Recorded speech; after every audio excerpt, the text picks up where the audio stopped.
What is going on, everyone? I hope everybody's having an amazing morning, evening, afternoon, whatever it is in your time zone. God, it's probably later or it's earlier. I don't know, Chad. It's hard to explain. Time is weird, isn't it? Speaking of time, it is Thursday, the 19th of March, 2026.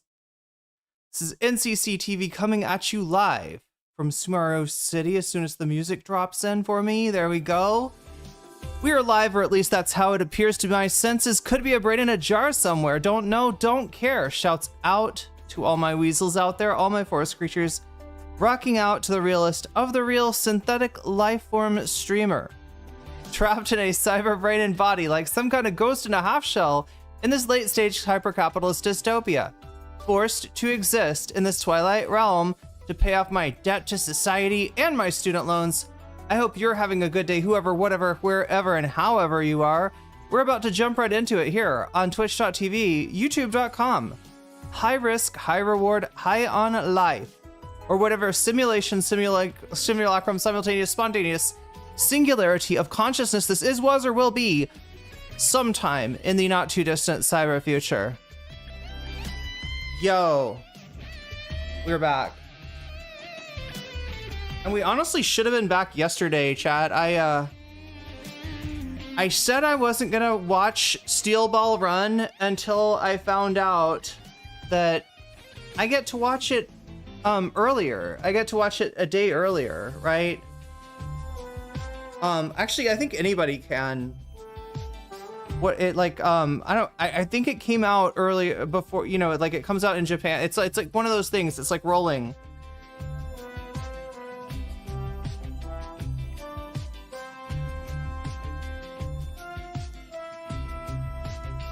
But yeah, I gotta say, I was right in the first place. First episode, not good.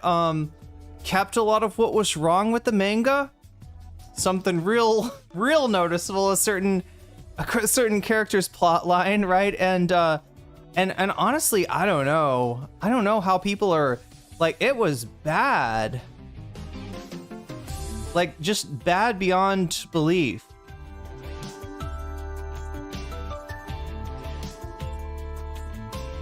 Like, it looked like a mid-anime is what it looked like. And honestly, okay, as much as I give people shit for liking Steel Ball Run, because it is, you know, it's kind of a bro road trip on one level. It's a little bit, it's got like that Final Fantasy 15 energy to it. It is one of, if not the best parts of JoJo, right? And it deserves a better anime. It deserves a way better anime, but I don't know. Maybe it's too early to say. I go to from vaguely hearing Professor Jiang's name to getting bazillions of subscribers, to me finding out he believes getting bazillions of subscribers, to me finding out he believes in Freemasons and Catholics around the world. Wild times. Yeah, he's a wild man. He's actually, I don't know though. The thing about Professor Jiang is, like, yeah, same complaint about the newest JoJo's, right? Is that he's just kind of like a mid-unk with some opinions and some conspiracy theories, right? I don't actually think he's that special. And it's making me wonder now, like, I mean, I guess I have some idea about what might have popped off about him. Who was it that really dug into the Jordan Peterson? Anybody remember? We're gonna watch some of Jiang's you know, collabs today. I guess he talked to Sneeko. We probably have to watch that one. And then obviously, like, a lot of people have made videos about him now. Lecturing to an empty classroom, yeah, it's a pretty interesting. Well, you know, it's really funny too, because, like, right, guys like Sneeko, how do I explain this? Okay, they hate actual academia. Like, if they went to college, they dropped out really quickly. They didn't like it, you know. something felt off. You know, it's a lot of it is like, it is not the institution of you know, the college at this point is not a male dominated institution, and maybe like one of the few like non-male dominated institutions, and they can feel that and they don't like it, right? So in order, like, there's almost something political if they were to acknowledge that they could get something out of college, right? Then they'd have to acknowledge people who had spent, you know, a good portion of their life studying to become experts on things like climate science or, you know, immunopathology, and that are telling them things they don't want to hear.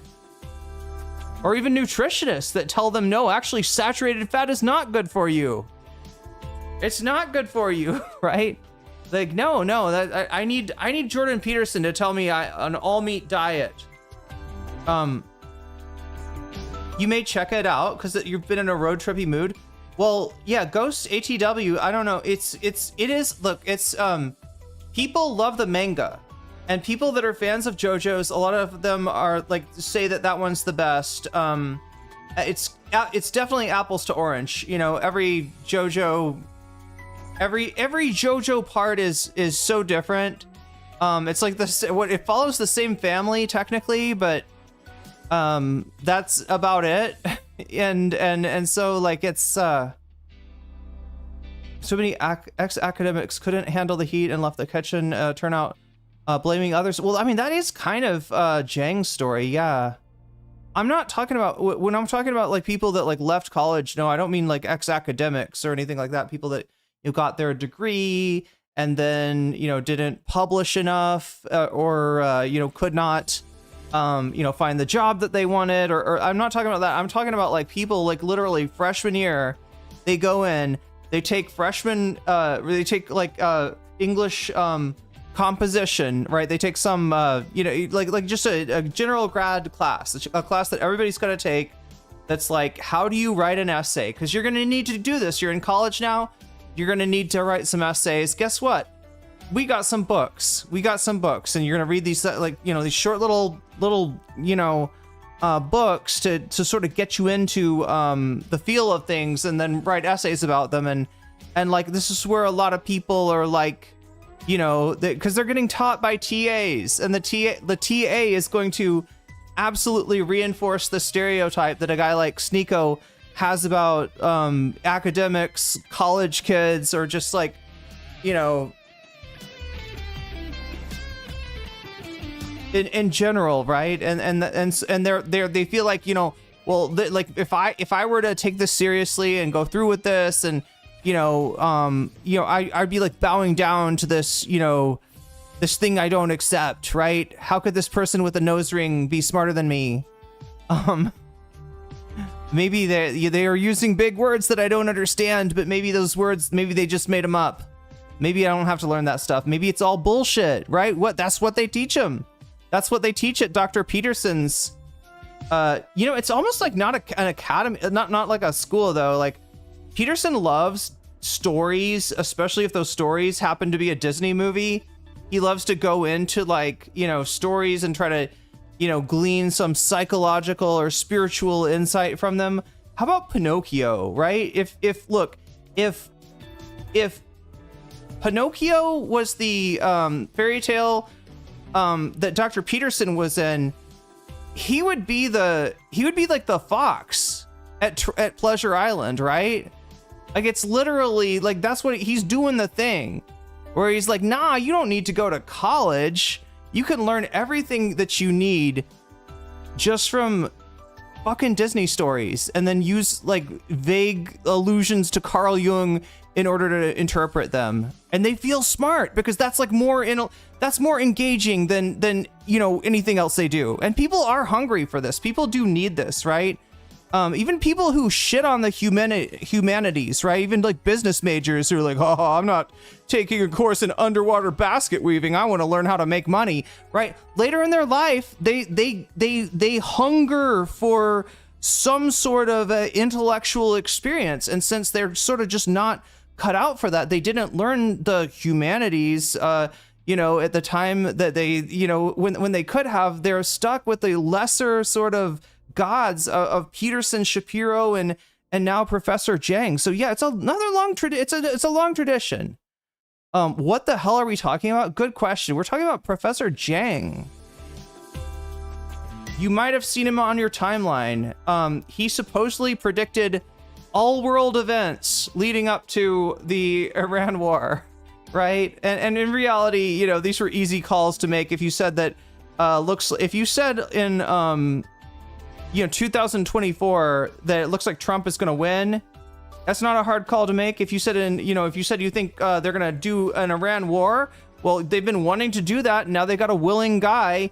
All you got to do is not believe Trump's lies about, being the candidate of peace, right? If you don't buy that and you think, I think that is bullshit, right? Then you understand, yeah, Iran's probably going to happen under Trump's watch.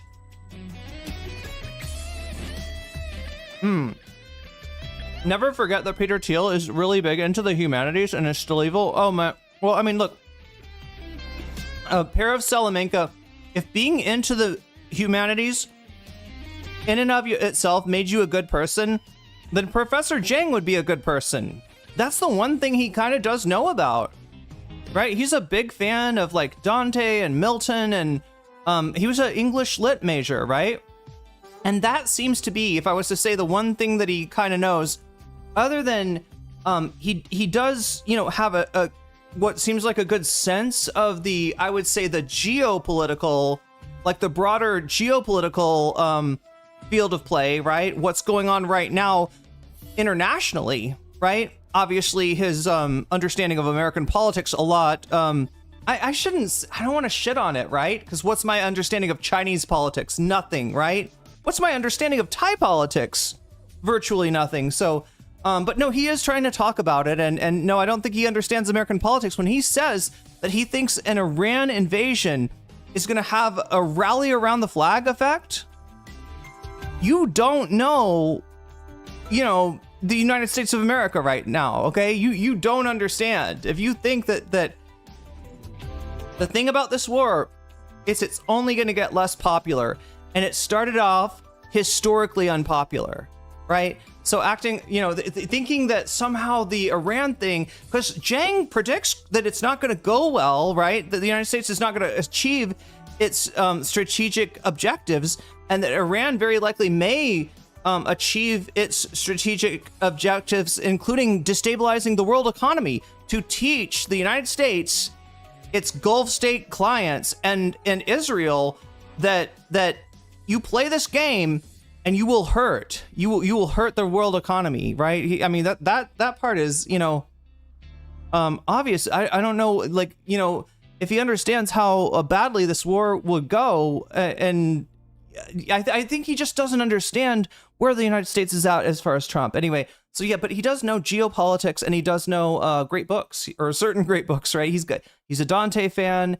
He's a Milton fan. What are the other ones, right? He teaches like these, great books, and he does seem to. I mean, that's his, that's his degree. His degree is English literature, right? So he knows that stuff, but then like he's interpreting what you end up with is a guy, an unk that knows a lot about geopolitics and a decent amount about history.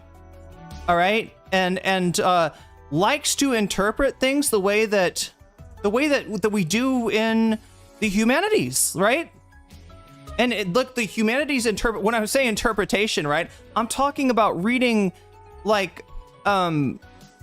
I'm talking about reading Hawthorne and interpreting the gingerbread cookies as having a historical significance, or you know what I mean, like reading the deeper meaning into it, right?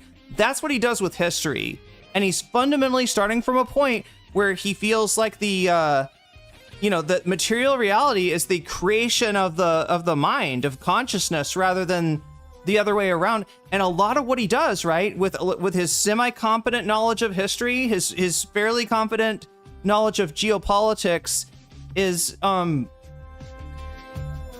he'll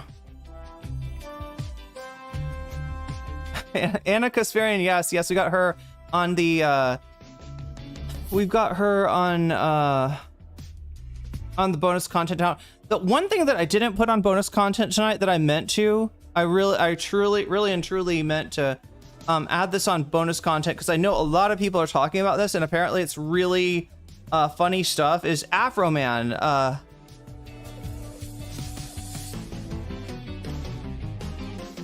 Anybody know the aforementioned Afro Man? If you were around in the early 2000s, you might have heard a song about a guy that was gonna do something, but he got high. And then, I don't know, like, I think a bunch of bad stuff ends up happening because he got high. But it was ubiquitous, right? I don't know where, like, he went since then. I don't know where he's been. I guess he's still making music, but apparently somebody started a rumor about him, or there was some story about him having people locked in his basement, right? And there's no basement. Just like the Comet Pizzeria, this guy doesn't have a basement, but the cops bust into his house anyway and do this like massive search, you know, take a bunch of his money. We all know about Afro Man's court case. Okay, well, I did not put that on the bonus content, Hugo. I was thinking maybe that was a mistake, or maybe not. Maybe you're tired of hearing about Afro Man's court case.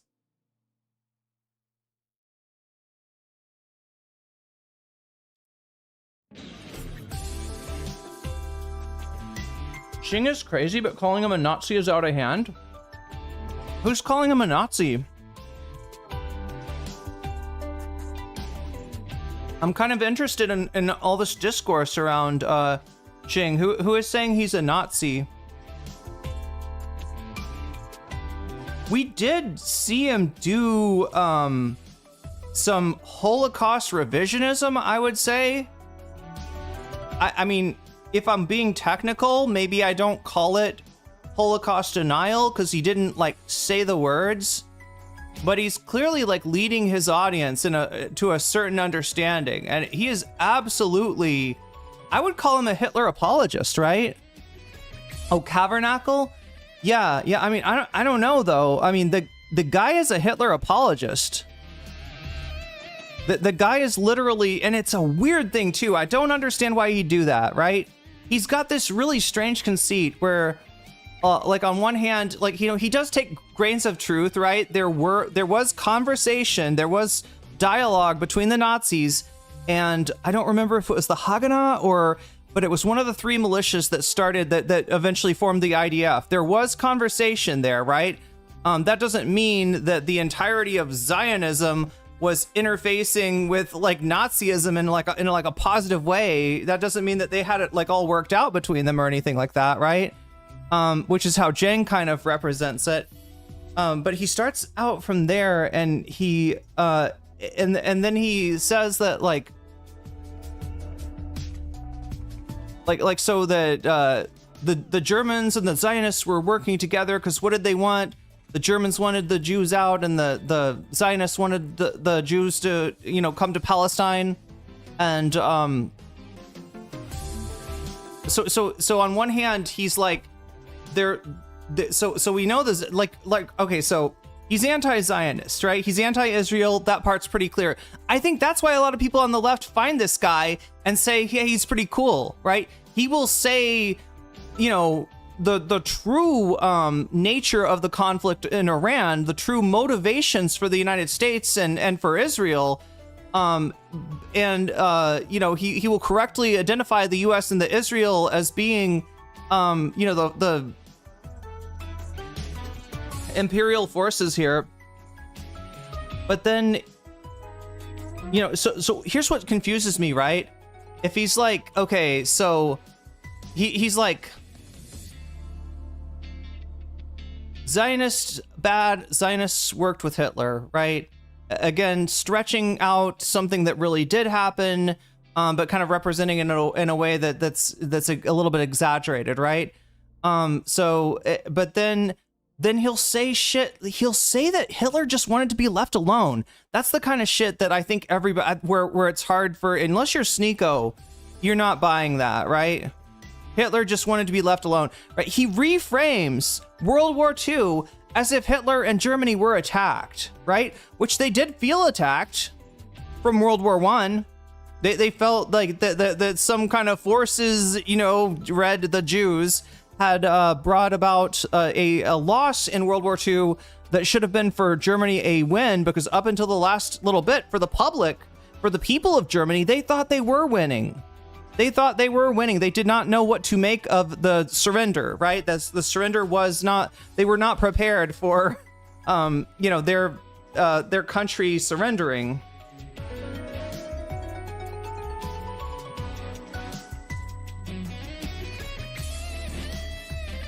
But anyway, what I'm trying to say is that, like, if he thinks Zionists are bad, but Hitler's kind of like, I mean, he doesn't, I don't think, I haven't heard him characterize him as good, but I have heard him, do like apologia, right? Where it's like, well, Hitler really didn't want to, you know, kill the Jews, like he was, you know, forced somehow, or Hitler didn't want to invade Poland and France. He was forced to. I don't know about that. I don't know what the fuck. It's a wearaboo Zoomer historian shit. He could listen. Pair of Salamanca. You might not be too far off, right? You might not be too far off with attributing this to Zoomer historian or something similar, right? I do get the feeling that what Jiang does is he finds you know, content, right? And when it comports with the version of the world that he wants to believe, he consumes the fuck out of it, right? When it matches his personal biases, I think he consumes the fuck out of it. So if he found, you know, a Zoomer historian video or something like that, yeah, I could absolutely see him. And here's the other thing, like I said, he's got a decent, you know, knowledge of history, a good knowledge of geopolitics, but there's some things historically that he will revise, like, right? He'll say, now history tells us that blah, blah, blah, blah, blah, this happened, but I can deduce that that's not true, right? The whole record of history, the whole consensus, it's bullshit. Why? Because it's not, it doesn't jibe with Jiang's vibes. Jiang's vibes are, he's like, the vibes are off. That can't be right. Right? I feel it in my bones. Wait, what is this? Orban? Even Bibi's working with Victoria Orban. I guess I never heard him talk positively about World War II Germany. Might have said some stuff about World War I Germany positive. Yeah, I mean, look, I'm being like, I don't have any investment in, like, you know, people in Jiang, like, one way or another, right? It's like I'm not rushing to judgment, in other words, on Jiang. I'm perfectly willing to see him, you know, in places where other people might say that is some Nazi shit you're saying, dude, as possibly that is some Nazi shit that you heard and are now repeating. But yeah, you know, it's looking bad. It's looking bad. It's looking really bad for Jiang, right? I try to kind of, I mean, I'm not trying to steel man him, like, right? Because like I said, I got no investment in the guy. Like, I don't,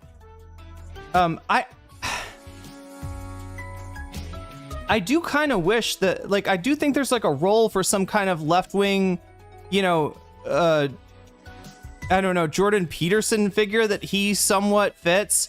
But the problem is, like, at the bottom of it, he is maybe as problematic or more so than Peterson.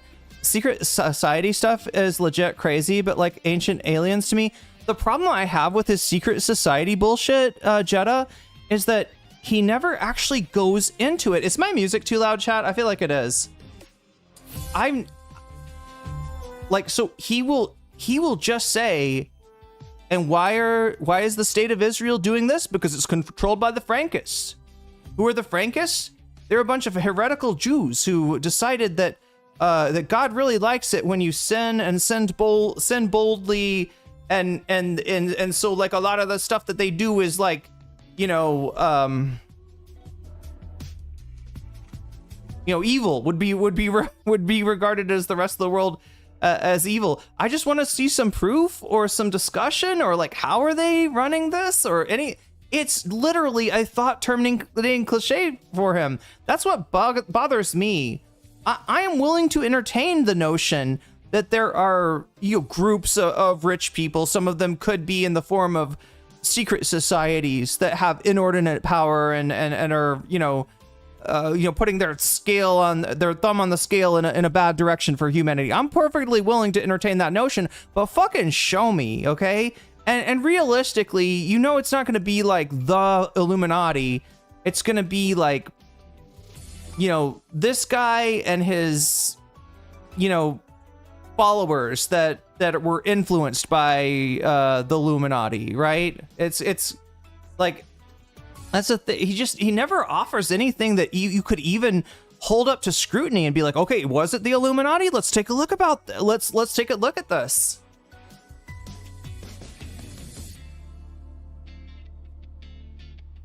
Also, doesn't the Illuminati sound a little bit like Antifa to you? Like at this point? Like, I mean, maybe back in the day, it was like a new thing. You're talking about like a discrete group of people, but yeah,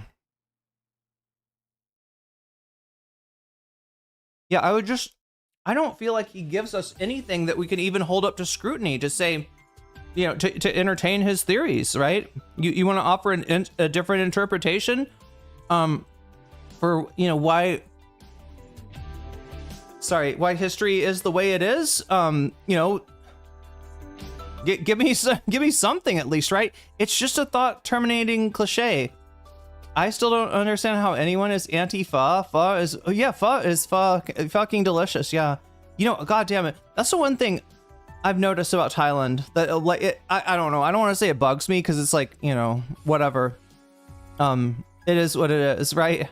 But that Thailand, I feel like Thailand doesn't fuck with Vietnamese food that much.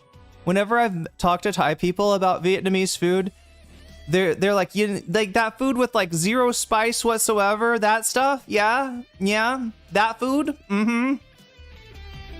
like, right? I guess it tastes off to Thai people. Pun opportunity. There's a few puns that could have been in there more bare. When you're dealing with pho, the puns are just like all over the place. I think he is correct about actions and reactions. He's so superstitious and spiritual. He can't. He can't out his ideas on materialism. Well, yeah, I mean, the guy literally doesn't, you know, believe in, you know, the dialectical relationship between, I don't know, like thought and like consciousness and matter, right? It's, he's got it going in the other direction. I mean, it's a fundamentally religious perspective. I think Tabernacle said he felt like Jiang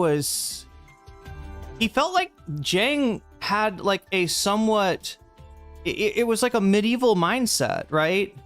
Like the way that Nietzsche talks about the death of God, right? So there's a million different ways to interpret Nietzsche. Like some Christians out there think that Nietzsche was like, yes, the death of God because I hate God. I'm an atheist, and right, and then there's you know, people that that think that Nietzsche was criticizing the, you know, humanity for having you know, killed God, and we should really just go back to the old ways. And it's just like yeah, it's hard to tell what Nietzsche thought a lot of times. Only in Thailand can you call Vietnamese food unspiced. Yeah, that's what this guy was telling me, was just like, yeah, you know, it's okay, but it's just like, no, I can't, you know, fuck with it. Like, I had pho once, it was delicious. I think but you know, I feel like Thai food to a lot of people would come off as like aggressively and gratuitously spicy. It's not gratuitously spicy. In other words, they're not eating, you know, they're not adding peppers just for like bragging rights. They literally, their tastes are accustomed to that level of spice, just like their tastes are accustomed. Let me take a sip here to this level of sugar. If I can get a drink here.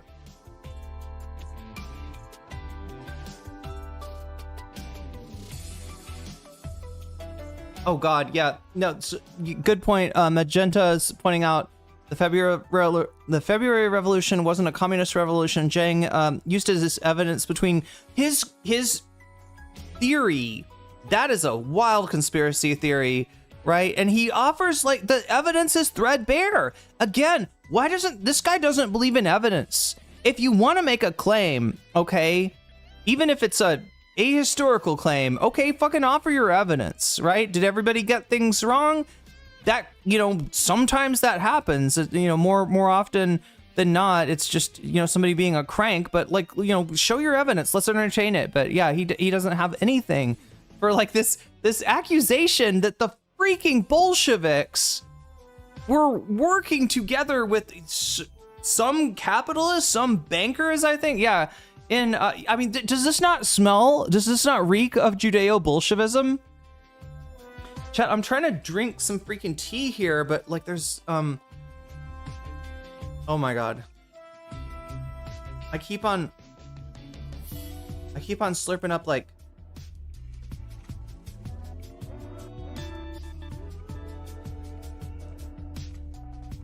solids.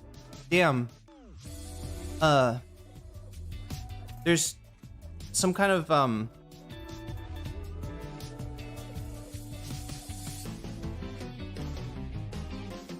there's some kind of coconut meat in the cup, and so it won't let me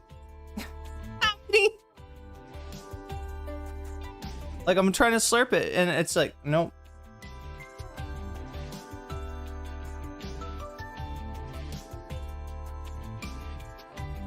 I love when I order Thai, they ask me how spicy I want it, 1 through 10. I ask for a 9 and they just look at me and go, no, we'll give you a 7. Yeah, you know, a lot of Thai places in other countries, they'll like adjust to the, you know, taste. They'll adjust their menu. Oh yeah, has anybody ever had a Thai peanut sauce? Anybody know about Thai peanut sauce? Had ghost pepper hot wings when I was in high school. It was delicious. It was painful.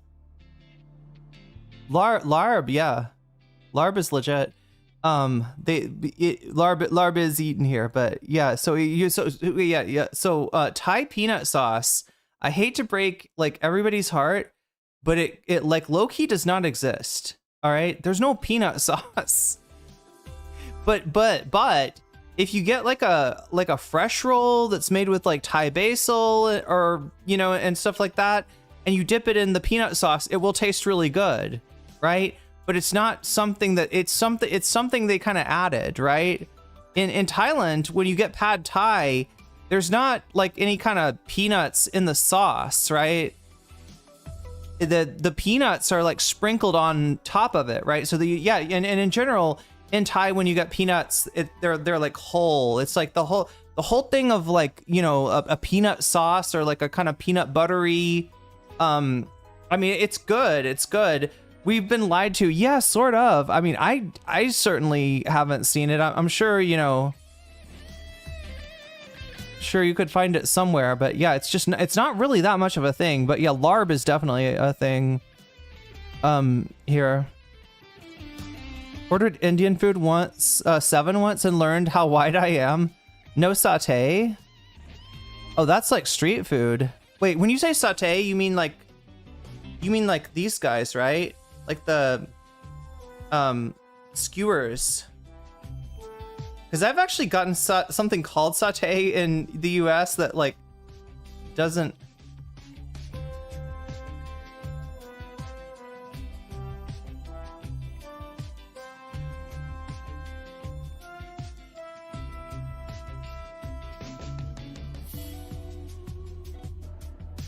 Most people are dumb, and sometimes it takes a slightly smart dum-dum to orient them in a less horrible way. I mean, I'm not sure if that's what Jiang is doing exactly. It's not like he's it's not like his stuff that's more visible is the conservative stuff or really the reactionary stuff. And then he's like pulling people from the right in, and then being like, hey, but if you should also be pro-Palestine and anti-Israel. That's not the feeling I get. I get the feeling that he's like kind of grabbing the people that are already latched on to. It's like the Brit, like the brick songs. Anybody know who I'm talking about? They look at like bricks as the potential like savior from. It's just kind of a like, in the same way that people in the U.S. are like praying for the downfall of the of China. There's all these videos that you'll see. China's about to collapse. She has been missing for 3 days, and there's gonna be a coup, or there's always this shit like China's gonna fucking eat shit. In just a second, like it's gonna happen. Trust. Right, just like the NAFO accounts that are like, Ukraine is on the verge of just completely defeating the Russians, but yeah, you got like a strain of stuff that's like the United States is on the verge of losing its power in the world, and it is, now it kind of is on the verge, like literally, it is. Trump is burning the clout that the United States has. Playing into the post-leftist freaks audience? Oh, interesting. Purif Salamanca says he's playing into the post-leftist freaks audience. I feel like Matt Taibbi, Michael Tracy, etc. That's definitely a type of person that would wind up in a Jiang, watching a Jiang video. Think burritos were a New Mexico thing before it spread to the U.S.?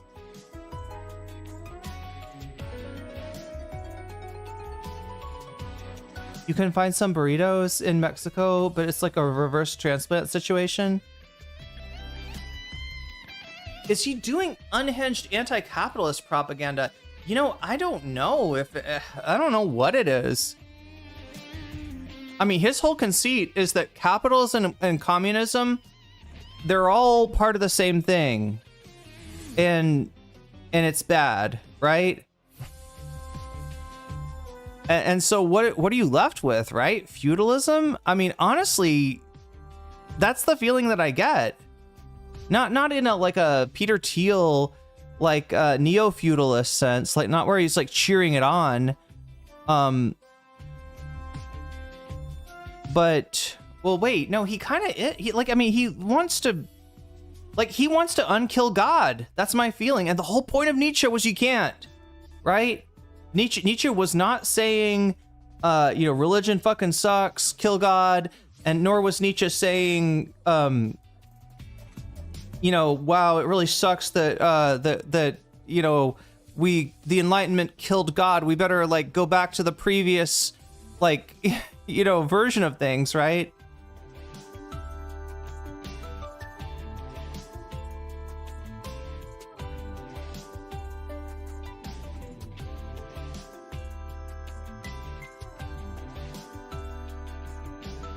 His conceit is that the Epstein class led us here.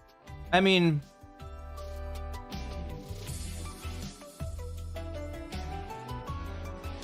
I hate to say it, chat, but this is where historical and material analysis is really fucking helpful, right? Because any dope can tell you that the powerful have too much power, right? Including a dope that is working for the powerful to reinforce their, power, right?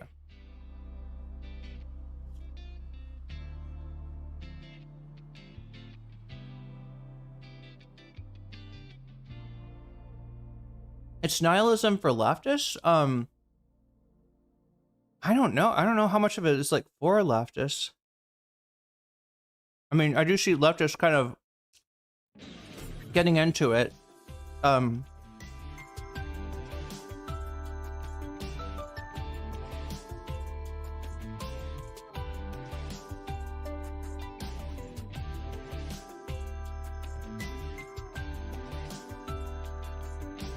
mean, the way that Nietzsche talks about nihilism is also not in a positive sense. I don't know why he's kind of developed a reputation as somehow being a proponent of nihilism. But for instance, like a Nietzschean analysis of Marx might have Nietzsche calling Marx a nihilist, right?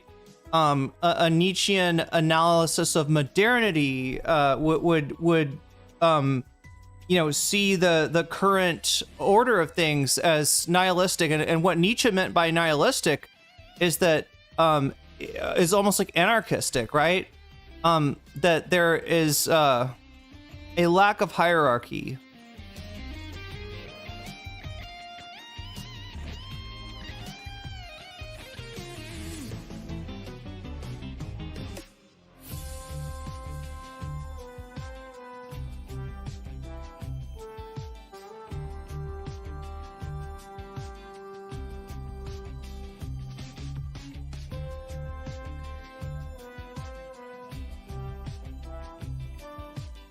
I feel suspicious of anyone who says Epstein class. Like, I am fairly certain some anti-Semitic tropes are being smuggled into the discourse by people who say the Epstein class, no matter what bad empanada may tell you.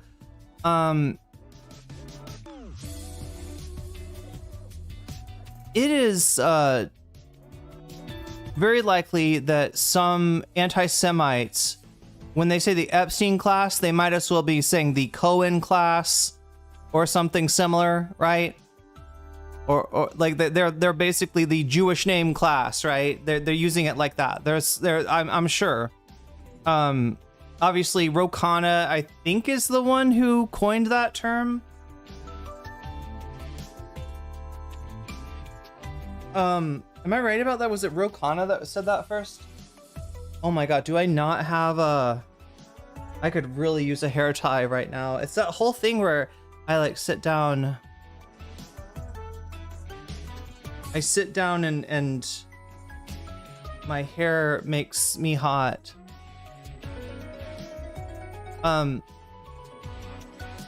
Yeah, so it does have a problem of being a little bit ill-defined and kind of amorphous.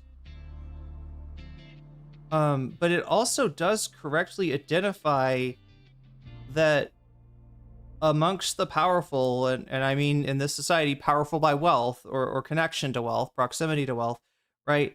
Some of the, the basic rules of reality are not followed, right?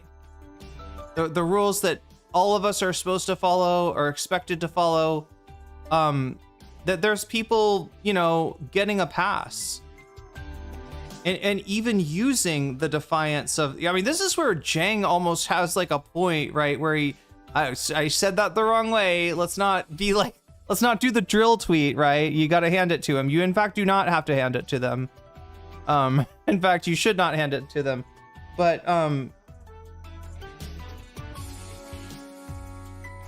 it's, there is a power in living beyond the rules of normal reality and being seen as living beyond those rules, right? It is, I don't want to, Jiang connects this, I believe, to the Frankists, right? This weird, like, heretical offshoot of Judaism that he's obsessed with and thinks controls everything. But there is a certain degree in which a guy like Epstein, operates like he does in some ways, like seen and understood by other wealthy people as like, yeah, he's doing these awful things and he's getting away with it because, like, for them, they want to get away with it too. Or at the very least, it's a sign that if you've got a problem with Epstein, or even if you think you got something on Epstein, no, you don't, because he is too powerful. Don't you dare fucking mess with him. You need to kiss his ass. I never thought the Epstein class was related to Jewishness, though. Just thought pervy rich dudes. Thank you. Yeah.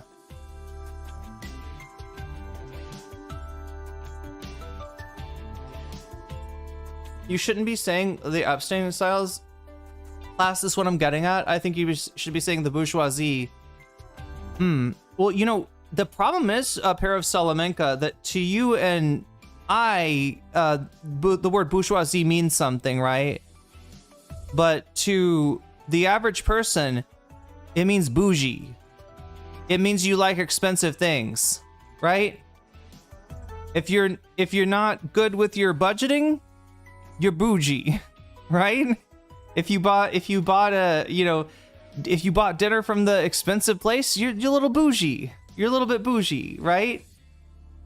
You wanna get oat milk in your coffee instead of regular milk, instead of creamer. That's kind of bougie, right? I don't know. I feel like that word doesn't, like, you know, connect with people. And there's a reason for that too, right? This is revolutionary language. It has been long ago recuperated, right? Okay, so recuperation, just really quickly, chat. Last thing I'll say, and then we'll get on to, I'll explain the bonus content. We'll take a look at that and everything. I didn't get a sense, is there appetite for me to cover the Afro Man stuff? Zara was mentioning it to me this morning. I thought maybe that should have made it onto the bonus poll, but I didn't get a feel. I get a feeling that people have seen enough of Afro Man in other places, maybe.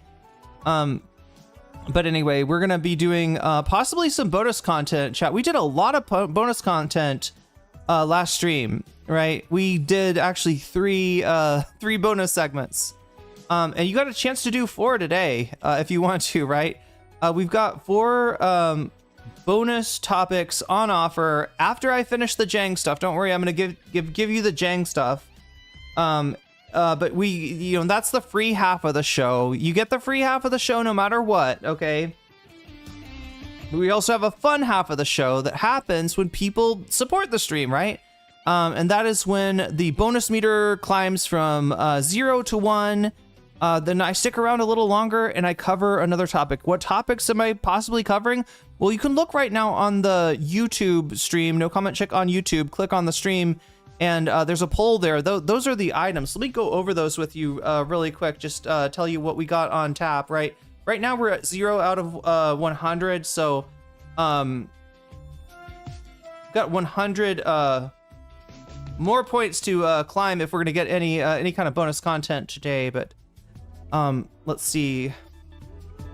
Okay, so yeah, Anna Kasperian, turfs out. I was gonna say turfs up. I was trying to make some surfing joke. I don't know if I did it. I don't know if I succeeded at all. Maybe not.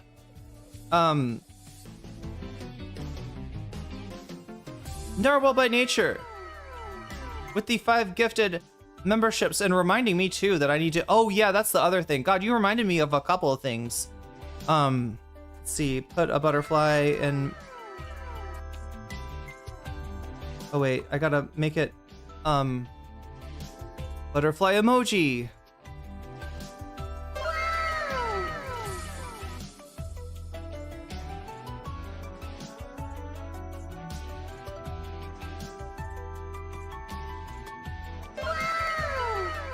Okay, so we got 3 hours to put a butterfly in my hair. That'll happen if we get 10 super chats of the teal variety or higher.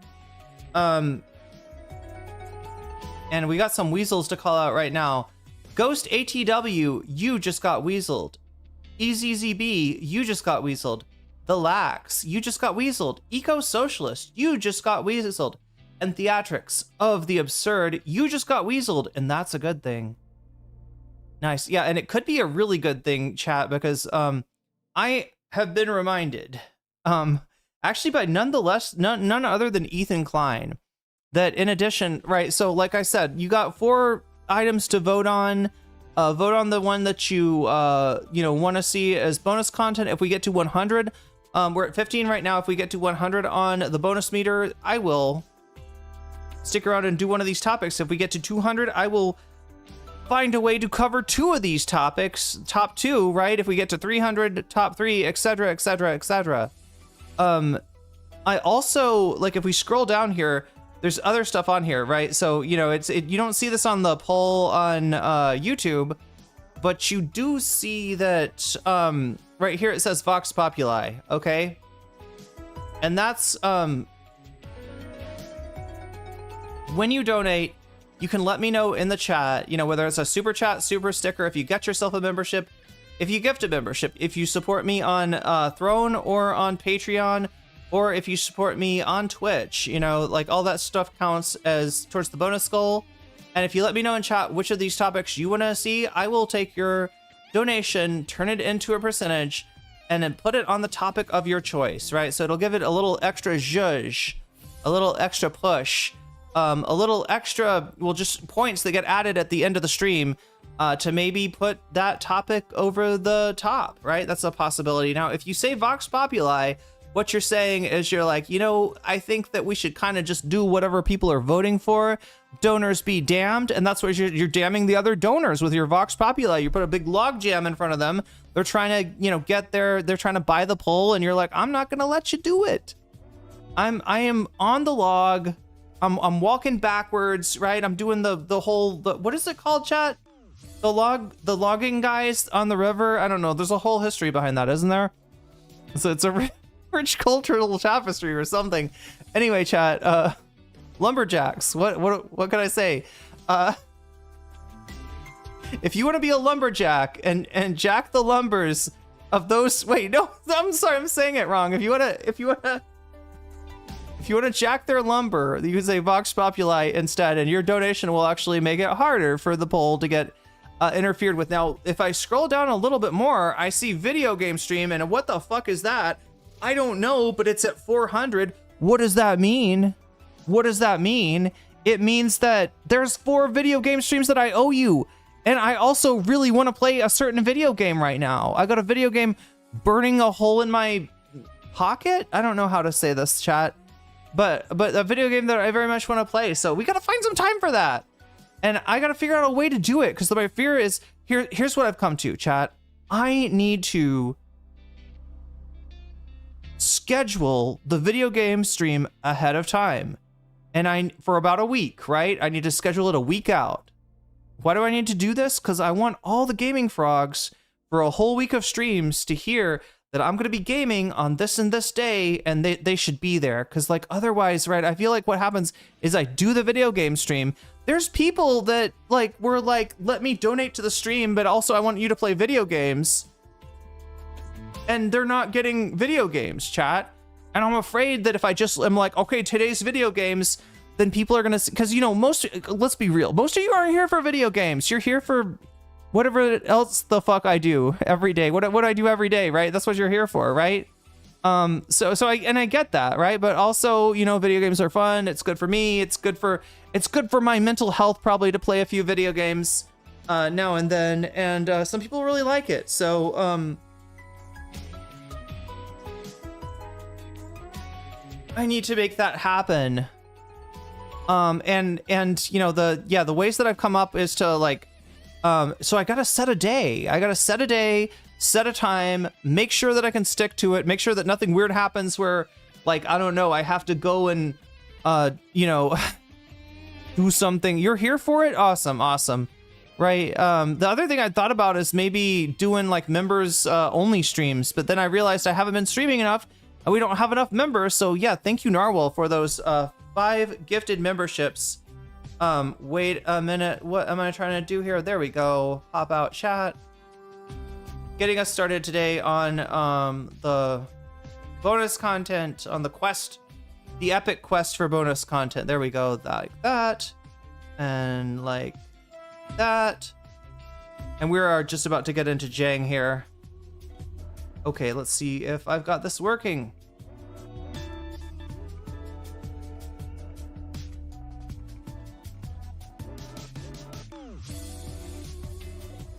Oh my god. Oh no. Is it even the right? There we go. Okay, there it is. Narwhal by nature with the 5 gifted memberships. So thanks for doing that. Yeah. The other thing I was thinking about doing is trying to do like a members only, which we should be doing some of that anyway, but only really works if we got members. Oh yeah, so Ethan Klein, I know, chat. We're not really talking about Ethan today. Don't worry. He was doing a subathon, and I guess they've been hurting kind of. They've lost a lot of their viewers. When I was when I caught a bit of the stream, and you know how I always say that Ethan's normal numbers, it's like 20,000, right? That's what he's getting. He used to get 40,000, 50,000 back when people actually liked him. After his crash out, it cut it in half, 20,000, right?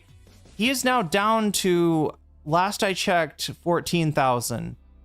All right, so I don't know, like a third of his viewers, on top of what he'd already lost, have gone, I believe, because of his pro-Iran takes. Either that or it's just, I don't know.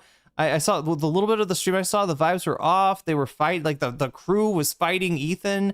And there was something where like they had done a subathon, and he's supposed to do all these, they do it like, okay, if we do this much, Ethan will shave his head. If we do this much, Ethan will shave his eyebrow, right? It's that kind of thing, right? It's kind of, yeah, you know, it's not a sign of a strong, you know, channel, I guess, is what I would say, or a strong stream, right? That kind of thing.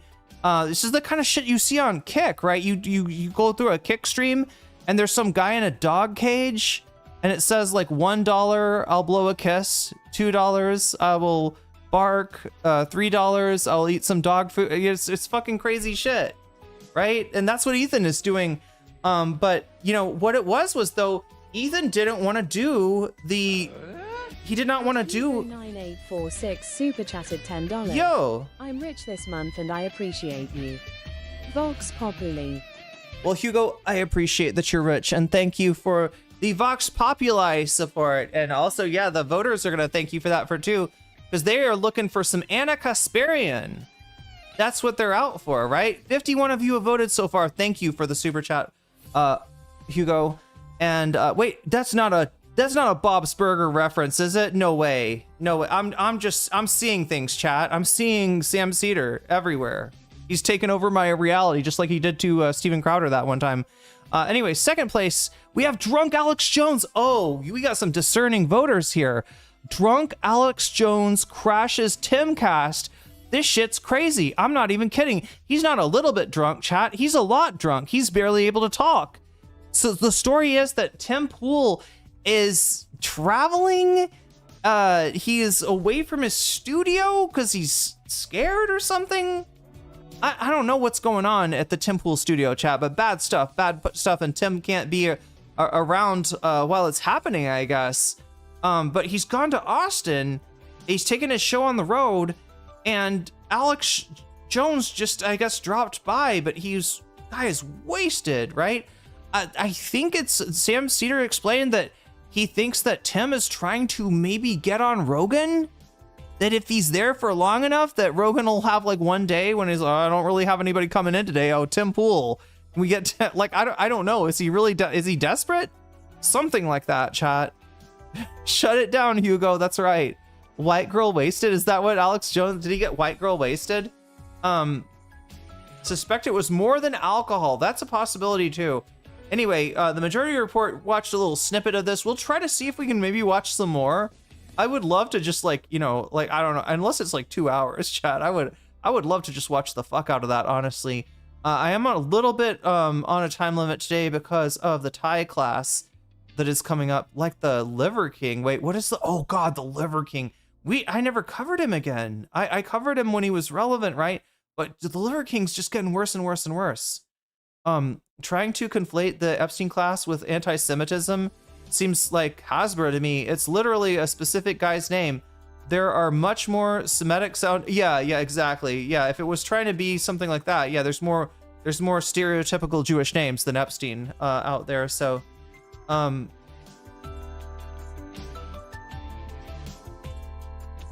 yeah, okay. So yeah, Anna Kasparian turfs out. Anna Kasparian went on a tiny channel, chat.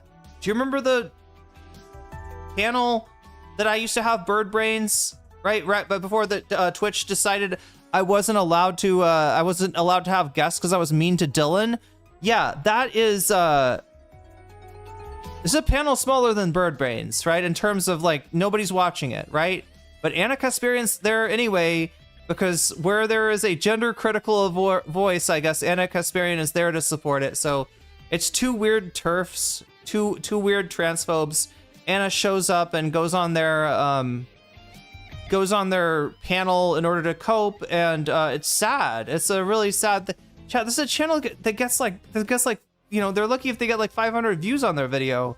Anna Kasparian is the best thing that's ever happened to them, and it's like she's on her downfall, right? It's too bad you didn't get her on her upstart. But then again, maybe Anna Kasparian wouldn't have gone on a turf cast as on her upswing.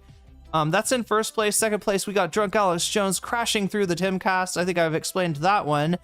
Third place, we have Destiny. You saw a little bit of Destiny trying to debate Taylor Lorenz. The guy is, he's cooked. Like, I don't say this, like, I don't know, it's a cliche, right?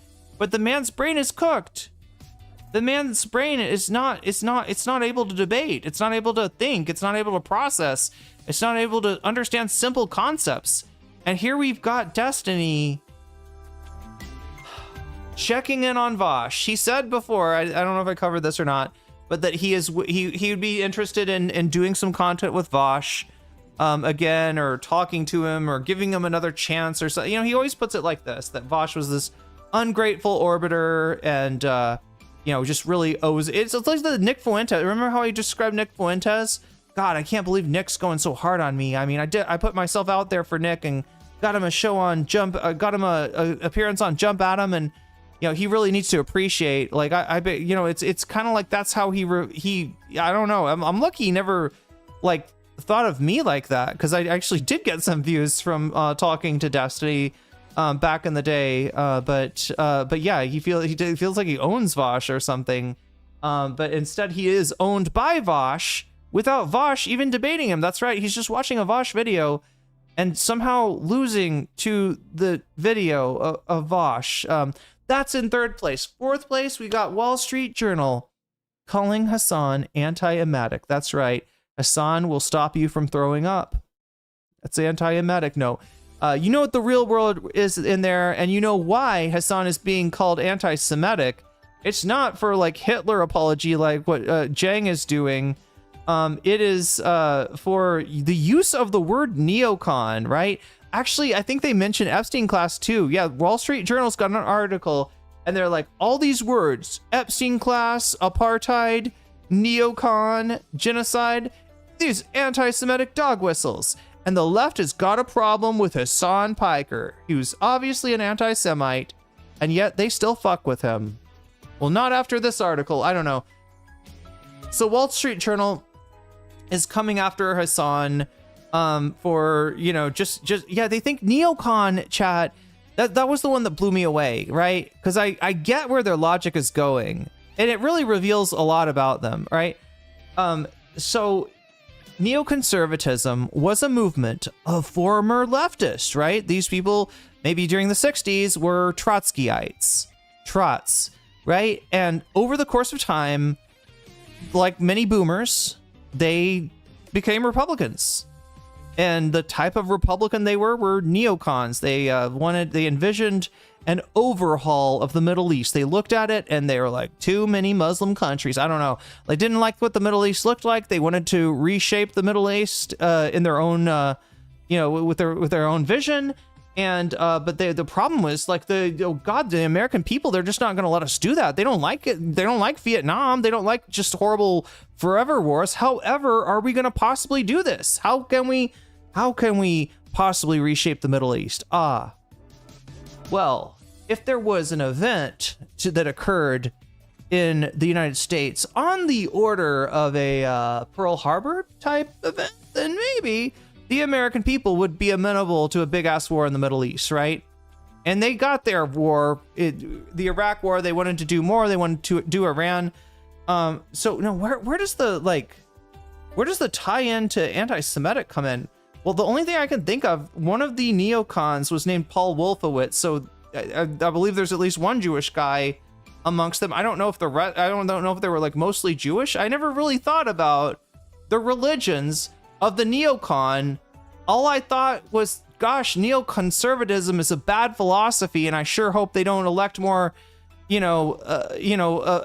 presidents, right? This is just like it was never an issue about like, but what else is it? Like, okay, so The other possible connection is, like I said, because the neocons like thirsted for an attack on the United States, people that believe that 9/11 was a false flag will sometimes point to the neocons and say there's proof, right?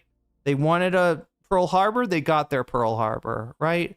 I think it's more likely that the Bush administration maybe was less incentivized to prevent something like this, which they were warned about and they should have known.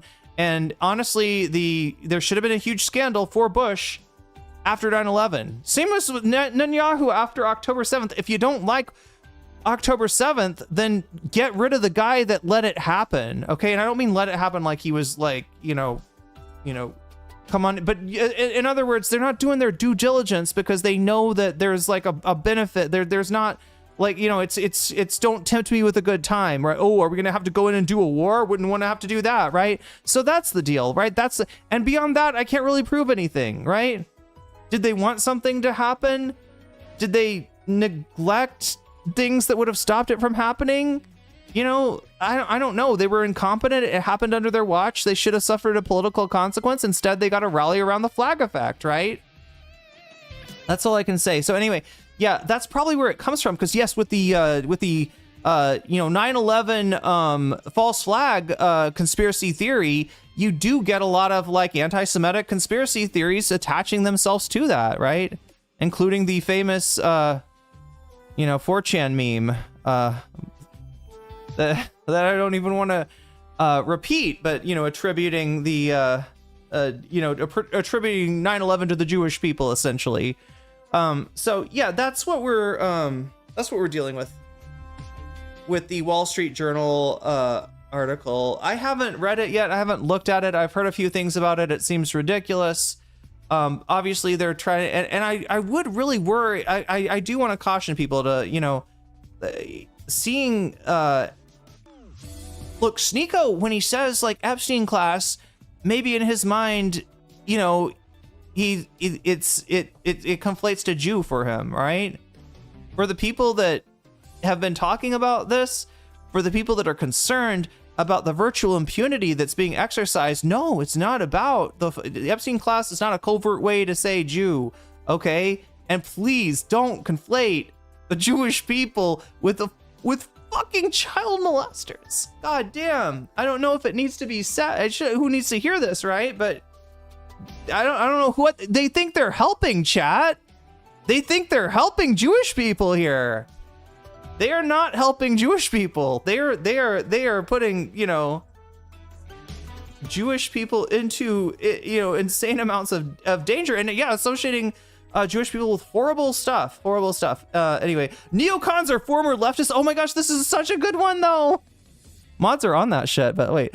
Comical commentary. Neocons are former leftists? What a ridiculous premise. Someone switched up your skull contest with that does sound like horseshit. I don't blame you for Chuck Childers. Okay, I don't blame you for thinking that sounds weird. But it's true. Neocons are Christian. Oh my gosh. Isn't this funny? I'm trying to explain the origins of the movement, of the neoconservative movement here, and here comes Chuck Childers. Actually, they're Christian right-wingers. You're wrong. They could have never been trots. They could have never been trots. It sounds wild. I do admit that. It does sound wild. But no, I actually know more about you than about the stuff, right? But good on you for knowing what a neocon is, okay? Wait, look on the positive side, right? A lot of people out there, they don't know what that means, right? Or they just think it means like war. You like war, right? That's how Trump uses it. And by that metric, I guess he is by a lot of metrics, actually, chat, Trump is a neocon, including bringing in neocons like Marco Rubio to his White House. This is the funniest way to get yelled at, though, right? Get yelled at for knowing more than the person doing the yelling. Like, let me just correct your advanced knowledge of the subject to a basic knowledge of the subject. Thank you. But no, look, I'm not trying to disincentivize anybody from learning more. I'm glad that somebody knows something about something, right? You know, a lot of people, you know, couldn't even put it together that Christian right-wingers. See, I'm not even sure. I mean, I'm sure like it's that was the Bush coalition, right? Were Christian right-wingers, and the neocons were on board with that. I actually don't know that much, and I don't look. Can I say this? I don't care what religion they were. I don't care if they were Jewish. I don't care if they were Zoroastrian. I don't care if they were, you know, like Valentinian Gnostics. I don't care. Like, I'm not gonna be like, ooh, the Jews are doing this, or ooh, the, you know.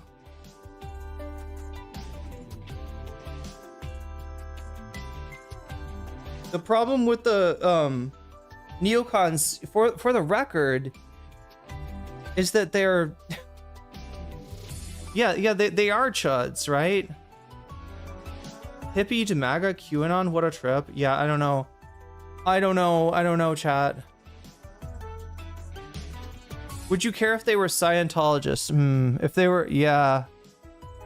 You know, actually, Prayer of Salamanca, there probably are Scientology is kind of famous for trying to infiltrate the government. Anyway, so I think I've explained everything to you as far as the possible bonus content for today. Right, and I gotta correct this. We are at 25 right now. So chat, look at that. 25 out of 100. We're a quarter of the way there. If we get to 100, I'll stick around and do the top item on. I'll do the top item here, which right now it looks like is Anna. What is the Anna Kasparian version of Suns Out, Guns Out, chat? What's like the turfs out? I can't. Birthing person's out. I can't make. I'm trying to make a funny here. I can't do it. But anyway, yeah, Anna Kasparian in the lead right now, followed closely by Alex Jones and Destiny losing the debate. Actually, chat, we have a very competitive race right now. 54 votes have been cast, all right? Make sure to get your vote in if you haven't already. If you're watching on Twitch, feel free to come over to YouTube. No comment check on YouTube, and then just click on the stream. You'll be able to vote then. And you could go right back to Twitch if you want to, if that's what you want to do. I'm not trying to get you to switch up where you watch it. I'm just trying to tell you where and how you can vote, and you can vote on YouTube. And again, it's super chat, super stickers. If you get yourself a membership, if you gift a membership, if you support me on Throne, or if you support me on Twitch, which you can do for free with a Twitch Prime sub. If you've got Prime, hey, no judgment, right? Put that thing to work, right? If you hook up your Amazon account with your Twitch account, you'll get a free Prime sub to use on the streamer of your choice. If that's me, you get all my emotes, you get the ability to rewind the stream, and possibly access to some upcoming, you know, some upcoming members only, subs only streams. So we'll try to put something like that together. You can do it for free if you've got Prime, but in the way I told you, if you don't have Prime, it is $6, right? I get that that's like twice as much as a YouTube membership cost, so it's kind of like a lot of money.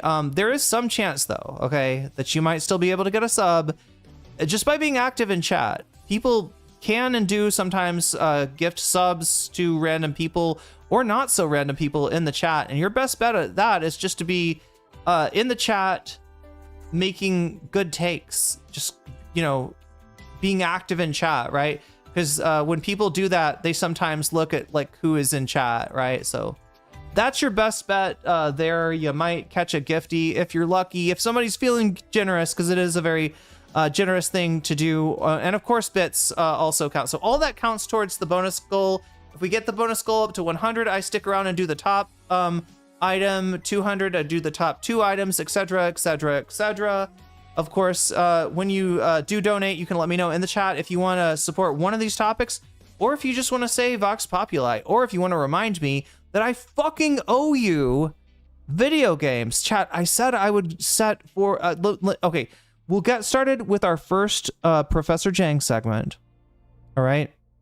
Oh, Professor Dave has actually gone after Professor Jiang. We'll do our first Jiang segment. I'm going to be looking at the calendar, and I'll try to maybe give you a time, you know, like for the video game stream, right? And I'll set it, I'll schedule it, and I'll talk about it. It'll be like a week from now or something like that, right? Yeah, and I'll talk about it on stream to make sure that everybody who is a video gaming frog who wants to see, and I'll also be talking about the game that I'm going to be finishing at long last, Chad. I started this game, I believe maybe even in 2020, if not 2021. Yeah, it was during the lockdown or thereabouts. And you know, it's about time I finish this. Professor Dave is the only YouTube professor who is not formally a professor I trust. Professor Dave got me. He may not be a professor, but he got me through chemistry class, so I like the guy. I've beefed with him a little bit on Twitter just because he went into the Matt Walsh thing, I think, without really talking to trans people, and I feel like he really could have benefited from some of that, but. Nonetheless, he does a lot of good work, and he's a fighter, and we could use fighters right now. Let's make this happen, chat. Davy will be so happy if I play the video game stream. I hope so. God, see, that's the thing. We got to get Davy and let Davy know, hey, it's gonna be this, and that's what I'm afraid of, Narwhal. That's actually, unironically, what's keeping me away from that is that the people that really want to see the video game stream, like if I just do it on random and they're not there, it's going to be like they didn't get a video game stream, right? So, anyway. Let's get janged, chat. It's about time. Oh my god, how did I... Wow.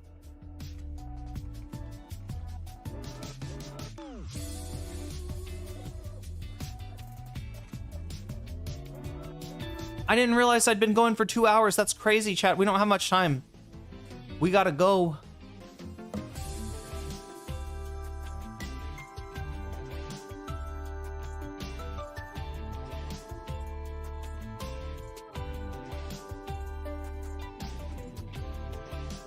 There's the Professor Dave. Oh,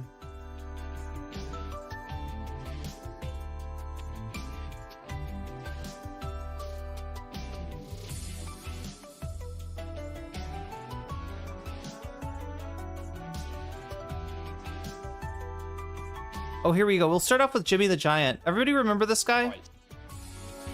This is Jimmy the Giant. Giant Jimmy. Yeah, I probably should have said Turf's Up. That would have been funny. We got Jimmy the Giant here. He's from the UK and he does video essays. But this is more like a one-off here. Him just giving his thoughts on Mr. Professor Dave. Boom.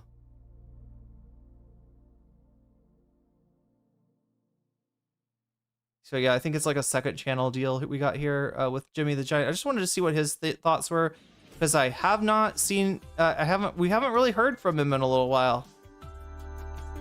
So I want to talk about this chap, right? Predictive History. His name is YouTube channel. His name is Professor Jiang. Okay, and he has been growing a lot lately. He did some videos talking about Iran. Some predictions about the Iran war, and he's become this face that is being pushed around places now at the moment as like this sort of history predictions genius. Like he talks a lot about game theory, so he has this way of looking at the world and showing it as though it's like this set of rules and incentives that balance each other out and compete and blah blah blah blah, and in a way makes the complexity of the world seem like logical moves on a chessboard. Okay, and I started listening to this guy maybe a year ago, probably about a year ago. I think I'd come across his lectures and I'd listen to them in the car, and they were really like well done. So he would talk on these he would really okay, and I want on different topics. And what kind of drew me in the beginning, and this is kind of what's interesting, is I want to mention too, because I don't know, I feel like I've been a little bit dismissive about his content and the people that resonate with that content. Look, I do understand why people like his videos, right? I do understand what the good, the interesting part is. And I think it's actually similar to Jordan Peterson, right? So now there's similarities between Jiang and Jordan Peterson that I've mentioned before that aren't great. Here's one that actually is good. And it's good, but it's not a compliment for either of them. It's just a observation as far as what people are looking for in their content. I think what people really like about these guys is that they move quickly, through broad subjects, right? It's a, conversation about, for instance, he's been talking about Iran lately, the conflict there. That's something people are interested in. And he's giving you the background of this and a little bit of the history without making you, look at like a I don't know, timeline of the Mossadegh, presidency or something like that, right? So it has its drawbacks, obviously, in that you maybe feel like you are getting a more thorough or definitive or deep analysis than you really are. In reality, this stuff is very surface level, which is good for accessibility.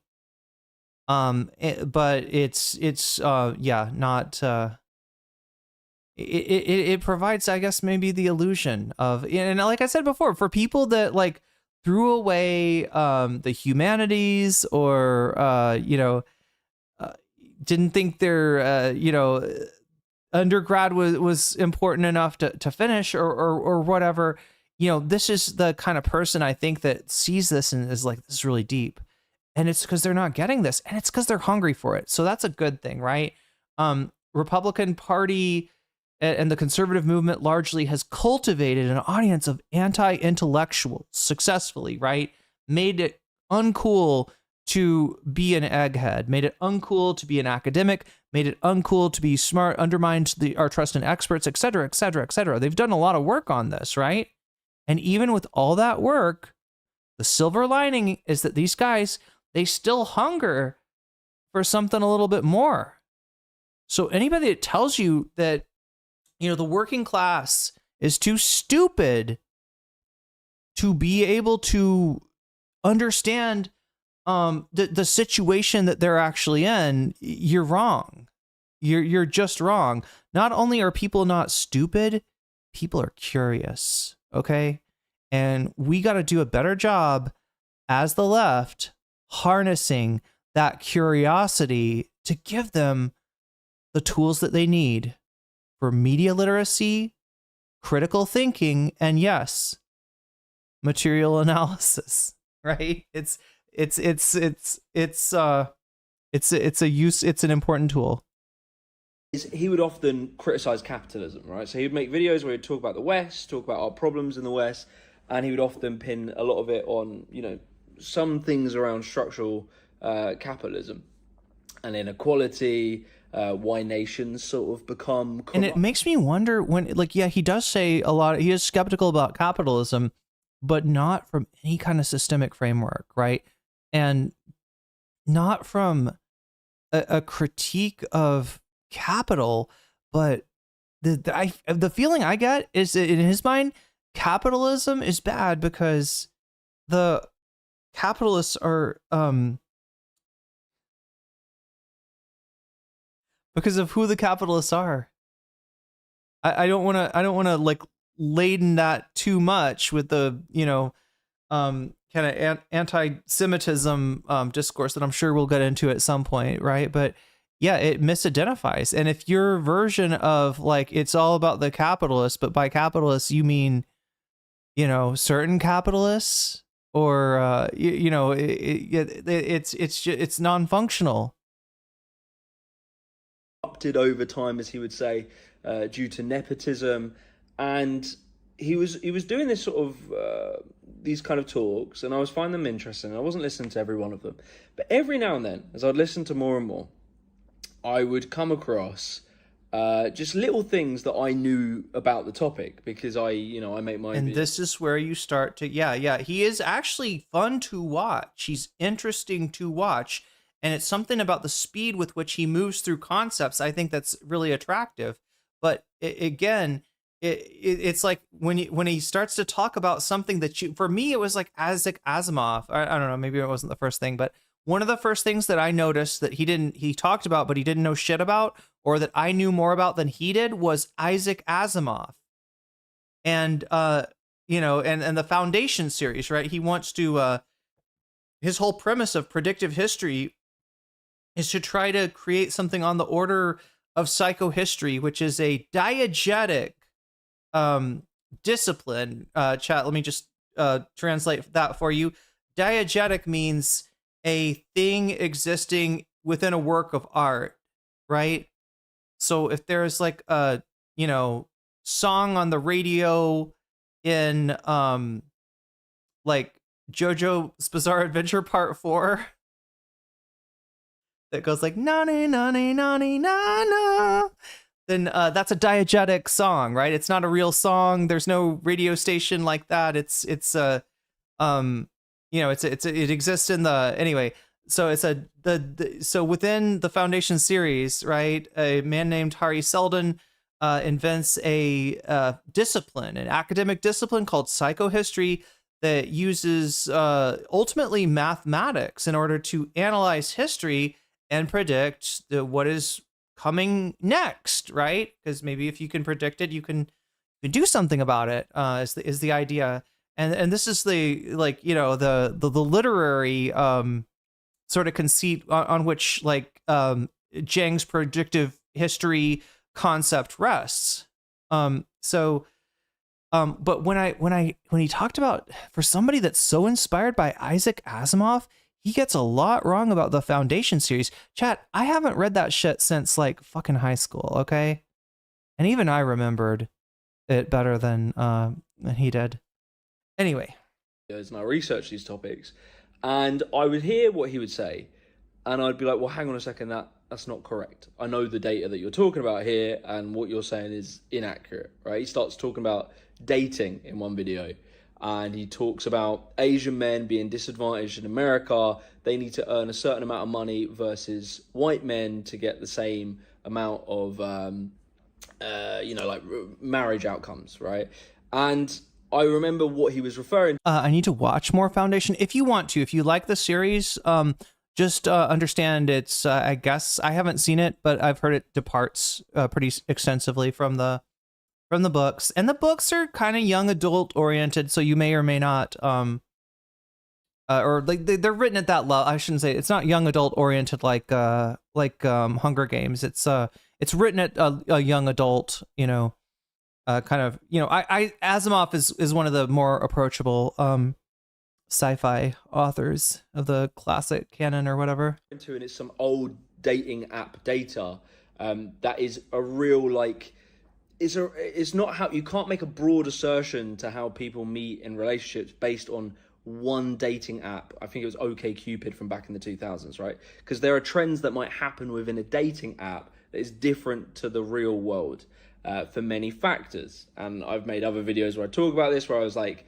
explaining the 80-20 rule that a lot of red pill people talk about, how they believe that 20% of women, 80% of women want top 20% of men.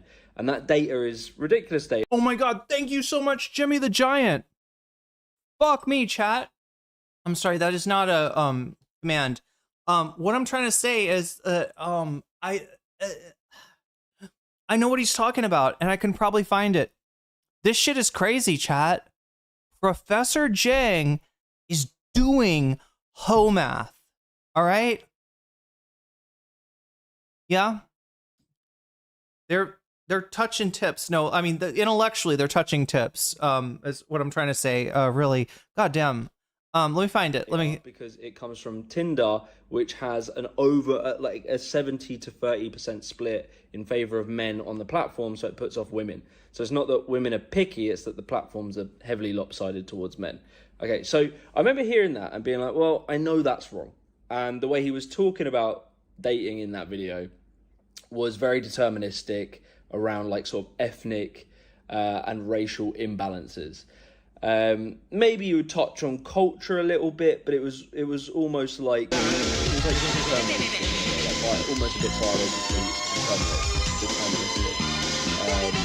He would also talk about it was behavioural, that Asians like to play by the rules, and then he would start arguing that black people and Mexicans, they don't like to play by the rules, and therefore they win.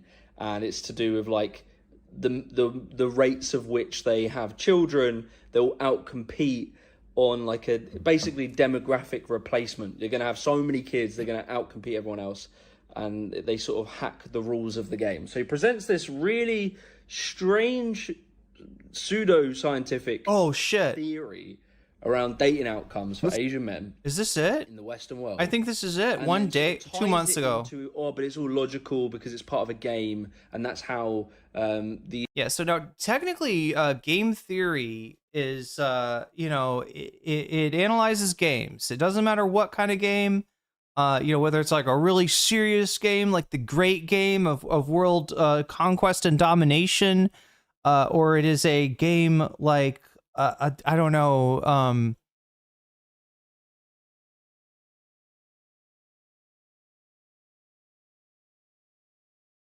trying to think of something.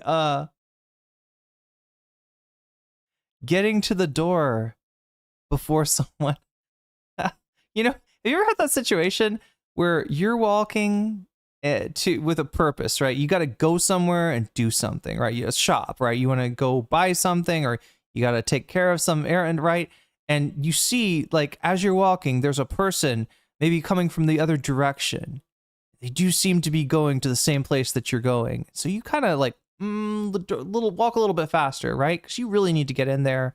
On the off chance this person's gonna, go to the same place and get in front of you in line, and then they start to walk faster too. You ever get in that game? So anyway, silly games, serious games, like any kind of game, actual games that we think of as games, checkers, chess, or thought experiments, like I guess the thought experiments are kind of like useful for analyzing the game. But in this case, he's going to apply game theory to the dating game, which would be an interesting subject, a really fucking interesting subject.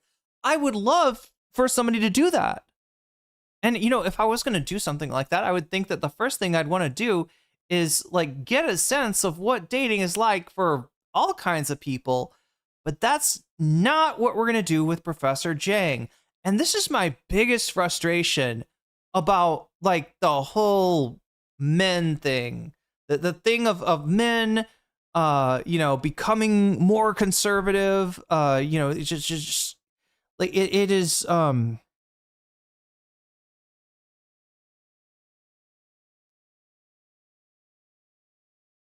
It seems like a lot of men out there have a real problem walking in other people's shoes, right? And I get that high heels are not easy to walk in, but at least make an effort, something, anything, conceive of it, think about it. When you're talking about dating, try to think of it like from girls' perception too. Also, how fucking heteronormative is this, right? This whole fucking discussion, it's all about, okay, so for straight people, how many straight people do you think there are? Chat, because I have a feeling there's a lot less straight people than, the feeling you get from society is it's like 90%. All right, we know it's not 90%, but there's a real pressure, like if you're bi, to kind of, pick a lane or whatever, and usually the easier lane there is straight. Like it just there's so much about I'm talking about like all of this discourse on dating, right? All of this whole and you could tell that these conversations went on in a place with no women. You'd think, like I said for Professor Dave, if you want to talk, about Matt Walsh's horrible takes on trans issues, maybe talk to a trans person. If you want to talk about dating women, maybe talk to a woman. I don't feel like there's any female input. I feel like this shit gets created in spaces where there are no women. And that's the problem. And then these guys develop this mentality that like they got to issue something's not right, right? They don't feel at home in their skin, or they're not, they have anxiety about dating or whatever. And then they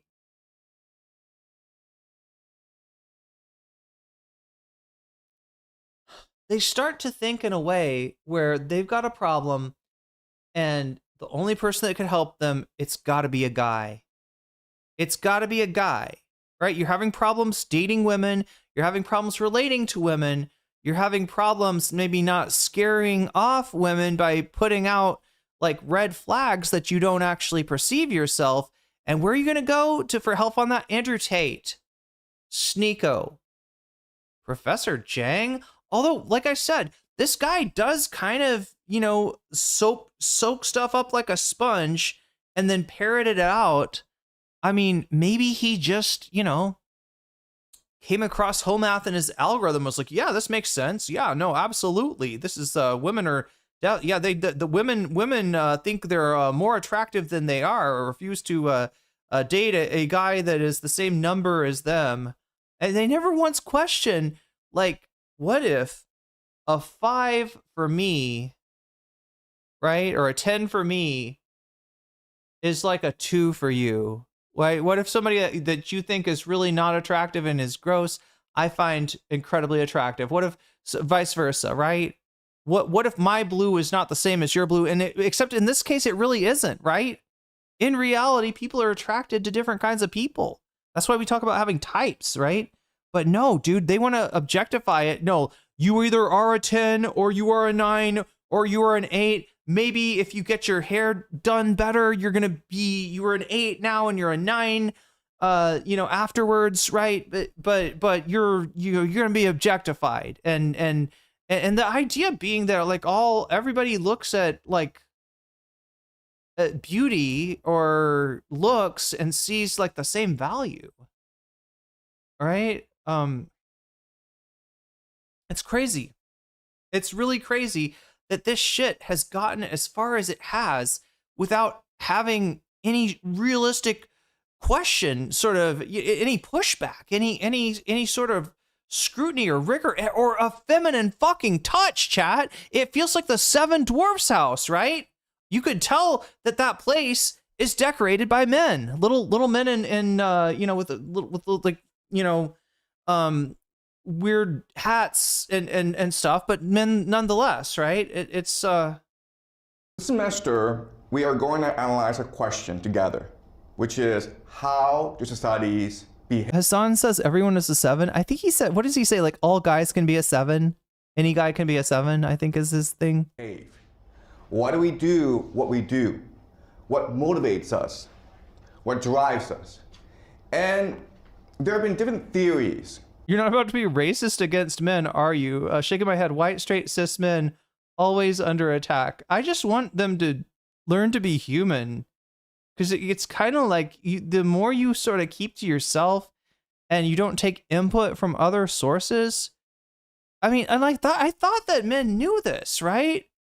Like I know a ton of men that will seek out a gay hairstylist because they think that they're going to get a better, hairstyle. Now that might be some kind of weird positive racism or positive racism. What is it, chat? Like there's a name for this, right? When the stereotype is that like somebody's good at something. I can't remember what it's called, but it's a different kind of bias. But at least they're recognizing that skills from and expertise from other kinds of people than themselves are useful for themselves. But I don't know. Do we need to do a queer eye for the straight guy, like Gulag or something, chat? Like what's going on? What's going on with our men? I'm worried. I think men, at least in my case, can grow up feeling very insecure about the aggression in the world that they're supposed to. Oh yeah, no, I could imagine that.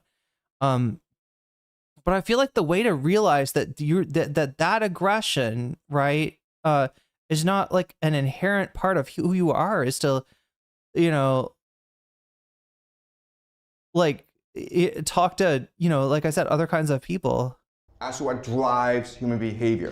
Okay, so let's go over some theories The first theory. Yeah, and like in my like, I don't know, I'm not a big proponent of like masculinity and femininity as being like definite things in and of themselves. I think it's really highly culturally constructed and obviously, you know, a kind of performance, but I do feel like there's nothing inherently wrong with the, you know,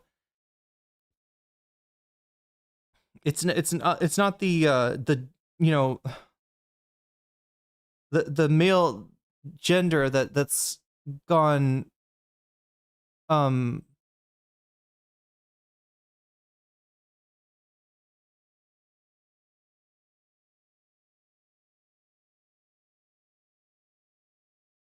am I trying to say? I think the problem with masculinity is that it has a tendency, at least in my culture, to want to become a closed system. I can't speak for other cultures, but this is just what I've observed. It feels like a closed system. It feels like it wants to, you know, cloister itself off in a fucking castle and not let anything that is not essentially male into that castle. And I don't think that's healthy. But yeah, I don't know. Theory comes to us from religion. And the idea is that we are all driven in a war between good and evil. There's a good side to us, and there is... What the fuck, chat? This is a thing. I think it's called like the Children of Darkness and the Children of Light. Where does this come from, actually? Fuck, I said I was gonna like pick a date and set it for the gaming stream. The other thing I worry about for the gaming stream is like as soon as I set it, it's like something big will happen that day, right? Like Asmongold will get banned or something, or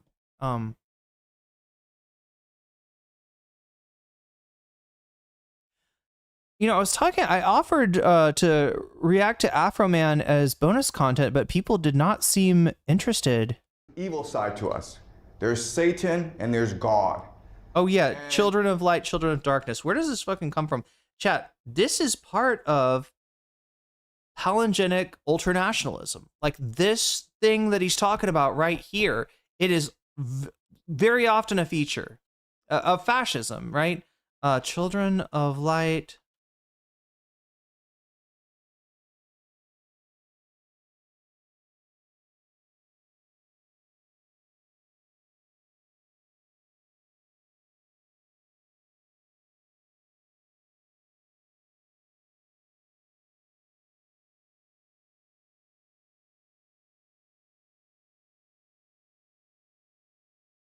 Is Children of Light a religion? There is a religion, wait, called Children of Light? Based off Einum?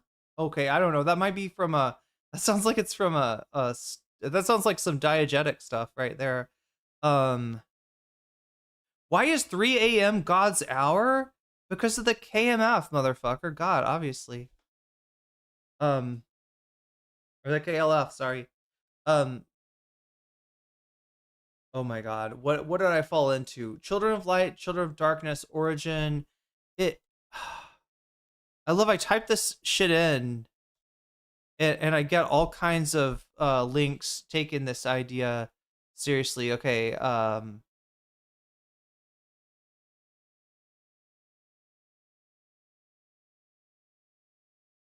there's a 1995 book written during World War II. War of the Sons of Lights against the Sons of Darkness. Also known as War Rule or Rule of War or War Scroll, is a manual for military organization and strategy discovered amongst the Dead Sea Scrolls. So the Essenes manuscript found among the scrolls found in Qumran cave, acquired by Hebrew University in Jerusalem, first published in 1955. various scrolls and fragments. Okay, so what is this? So it's a the way that I've heard it used, right, chat, this is unfortunate, right? Because they're linking it to discrete things, like in this case, something in the Dead Sea Scrolls. But it is just it's almost like a archetypal formation of many religions that seeks to divide the world into children of darkness and children of light. Now, if what you're saying is that, like, you know, when you love and forgive, when you try to feed the poor, you're bringing light into this world, and when you try to take advantage of people and exploit them, you're bringing darkness. And, you know, the war is for the children of light to, you know, shine, you know, brightly, that more brightly than the darkness or something, like, right? You know, that's fine. But generally how this plays out is that we ascribe the children of light to the end group, right? Which might be like a nationalist end group. It might be a religious end group. It might be a racial end group. And the children of darkness to the, you know, to the other, right? I mean, you see, it's really some basic archetypal shit that we're dealing with here. I want to see if I can. I don't know. I feel like I should be able to figure out where this actually what the origin of this is. We are constantly in a battle in ourselves. Okay? Do we move towards Satan or do we move towards God? Wait, this is horse hockey, says Ghost ATW. We don't have just some good and evil switch on or off switch. Tell me more about the horse hockey, though. How could I get involved in that? That's the core. Fake KLF fan. I think I mixed them up with KMFDF or something. Pair of Salamanca. Of human. I mean, give me a break. It's not. It wasn't my. I wasn't around for it. So religion is meant to give us the strength to show us the path towards goodness. Okay, that's one theory. Another theory comes to us from biology. Okay, and the idea is sex. We want to pass on our genes forward because that's the point of our existence. If we cannot have children, we all die. So the point of our existence is to have children and have them pass on their genes to others, okay? And for males and females, life is different because as a man, you have a penis. And all you have to do is stick your penis into a woman and you're good, okay? That's all you have to do. So you want to stick your penis in as many women as possible. And that's the point of your existence. But as a woman, I feel like he's describing his undergrad experience. your life is different because it's hard to give birth. It's old-timey phrases. So there was no horse hockey? Or would horse hockey be like polo? It takes 9 months to incubate the child in your womb. And then I just want to see horses play hockey. I mean, is that so, like, could you put a horse on ice skates? Is that possible? and childbirth is the most painful experience anyone will ever experience. And then the child, it'll take like 16, 18 years to raise a child to maturity. So it's a huge investment on your part. So as a female, you have to be very cautious. Excuse me, as a femoid, let's use the correct terminology, Dr. Jiang. If we're going to talk about home math, you got to call me a femoid. Be careful about who you A femoid. marry or you have sex with, okay? And so life is a struggle between men who want to put their penis into anything and women who want to be careful about who they marry, okay? So that's the idea of biology. Then, of course, you have the idea of Notley, no way this guy was scoring back in undergrad. race and culture. That the world is a struggle between these different races and cultures for dominance. And each race, each culture has... Chat, do you think he was a Smashing Pumpkins fan in undergrad? Do you think that's like around? Have I got his characteristics. Okay, so... Yeah, he kind of seems like a Billy Corgan guy, maybe. Maybe the yellow race, they're very clever, Uh-oh. but they're very weak. Uh-oh. And then the white race are brave, but kind of stupid. And the black people, like, anyway. Oh no! Oh no! What was that? And this is what's so frustrating about him is like sometimes he does like he'll say something from the perspective of someone he's talking about, or he'll say something from the perspective of the, you know, like from the mindset of the culture that he's talking about, right? And so it's hard to tell. Like, here, I'll roll it back so you can hear it again. Like, what the fuck was that, right? Is he just like describing the way that people sometimes think, or is this the way that Jiang thinks? Like, it's hard to tell. And culture. That the world, it's a struggle between these different races and cultures for dominance. And each race, each culture has their own characteristics. Okay, so maybe the yellow race, they're very clever, but they're very weak. And then the white race are brave, but kind of stupid. And the black people, like, anyway, that's... I don't know about brave. Another theory. I'm not saying it's correct, I'm just saying it's a theory that people believe in. Okay, he's not owning this one. But although it's the kind of thing that somebody would say and then like caveat with, I'm not saying it's correct when they, well, I mean, I think it's correct. I'm not going to say that, but this is low-key what I think. Then you have economics. Right? And what they believe is that we are driven by money or self-interest. We want to make as much money as possible, and that's what drives us. Okay? That's pretty simple.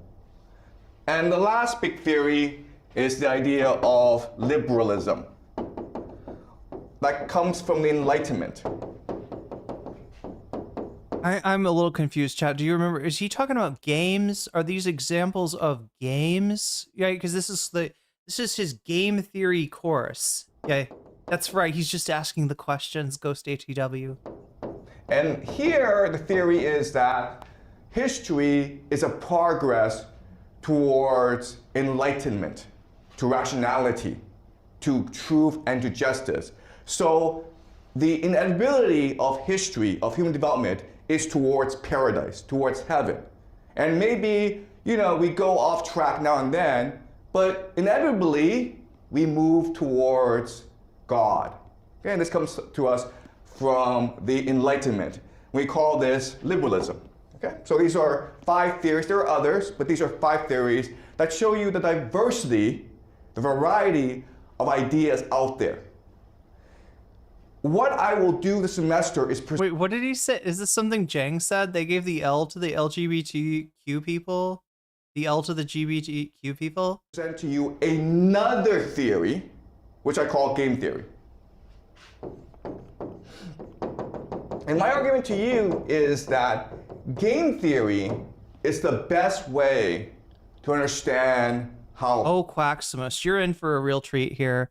Everything he says is game theory, Butterfly, but last time his game theory predictions came true, so that's why everyone is is hanging on his words. Yeah, so I covered his predictions, right? His his channel's called Predictive History, and he has been attributed as to having predicted correctly the election of Trump, the Iran war, and then I think the next prediction is that there will be boots on the ground, and the first 2 came true.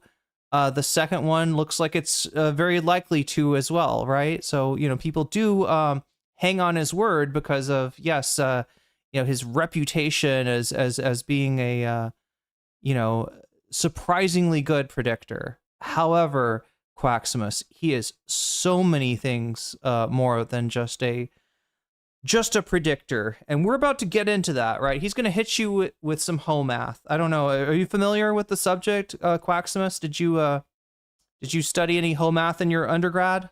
Humans behave. What drives nations? What drives societies? What drives humans? Okay? So that's my argument to you this semester. So the entire semester, we will study game theory. All right, so what is game theory? All right, game theory is very simple. The idea is that there are 3 components to a game, just 3 aspects to a game. There are the players, the participants, okay? Then there are the rules or the constraints. Yeah, it's dumb duck did not get into home math. Listen, same issue, right? I hadn't had calculus, right? That calculus was a prerequisite to get into home math, unfortunately. In mathematics, we would call this the boundary conditions, okay? The limits to the game. And the third aspect are the his handwriting does, yeah, kind of suck. People like the handwriting though. I'm convinced, right? Anybody remember what was it called? Something University. There was a guy on YouTube. Oh my god, it was ubiquitous for a while, right? Fuck, I can't remember. Who was the guy that had a channel on YouTube that had a bunch of different subjects and it popped off and all it was videos of him talking and then writing on Khan Academy. Yeah. People love Khan Academy, just for all the little drawings and the writings, and even if it's hard to read his writing, right? They like, I don't know. There's something people really like about this. And it's scary because like when we see the home math charts later, I want to just mention that I've seen so many people try to come up with something similar in order to try to pop off on social media, right? They get like 3 different pen colors and then they draw a chart, and it's important. Somehow it's important that it's like hand drawn. But it can fucking be madness. Cause honestly, the incel stuff really is the whole math really is kind of. Blame Sam Cedar for introducing this to me. Wait, this to the LW? Yes. Left wing. Wait, who? Jiang or? Basically, how do you win this game? What do you get from this game? And my argument to you this semester is that if you study all 3, okay? If you figure out who the players are, if you understand the rules, if you understand the incentives, then you understand how the game works, and then therefore you can predict how the game will turn out. Okay, that's the skill that I want to teach you this semester. And what I want to show you, or what I promise you, is that if you learn game theory, there'll be 3 major benefits to you as a student. Again, you don't have to learn game theory. You don't have to come to class. But if you spend the effort to learn game theory from me, then 3 things will benefit you, okay? The first benefit is that you become a better person. The point of education, guys, it's not to get good grades or get into university or get a good job.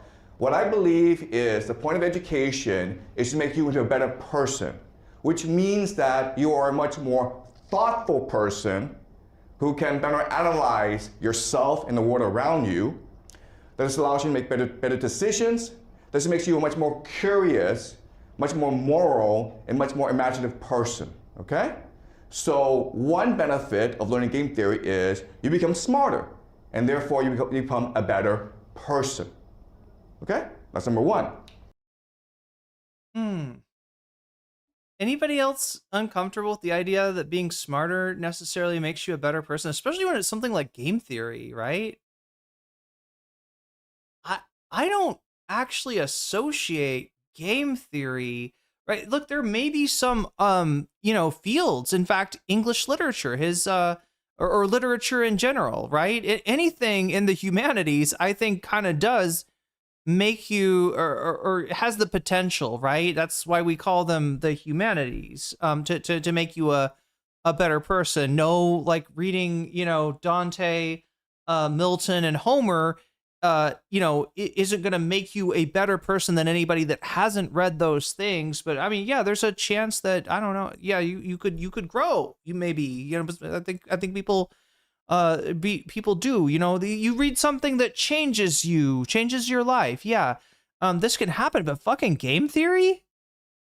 I mean, I guess, I don't know, if you think about like the prisoner's dilemma in terms of the Cold War, if you think about like humanity and like the struggle to try to trust each other, that's kind of represented by the prisoner's dilemma. The best option, chat, the redux behind this thought experiment is that, the best option for all of us is we just trust each other. But there's some people out there that you definitely shouldn't trust, and if people start, the more people that are operating on that, premise, and just inherently, taking the prisoner option to narc on your fellow prisoner, then, it's a miserable world. And also it makes things very easy for the authoritarians. I'm only interested in quantum Homath, not this week, Sauce. I know we need the advanced Homath. At least I'm not auditing a Jordan Peterson class. I mean, this guy's got some of that dog in him too. Number 2 is... Oh shit, yeah. So MIDI Doctors is saying optimum game theory, IRL, is only ever used by psychopaths. Yeah, because you understand the players and the players incentives within the rules, and the constants, or the limits, I guess would be the mathematical term for what he's talking about here. Yeah,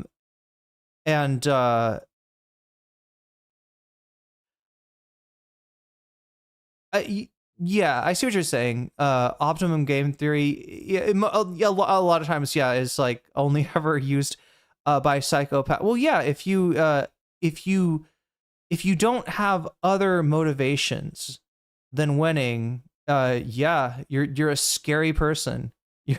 You're a liability to anyone you meet. If you're going through this world just trying to win every game, right? Yeah.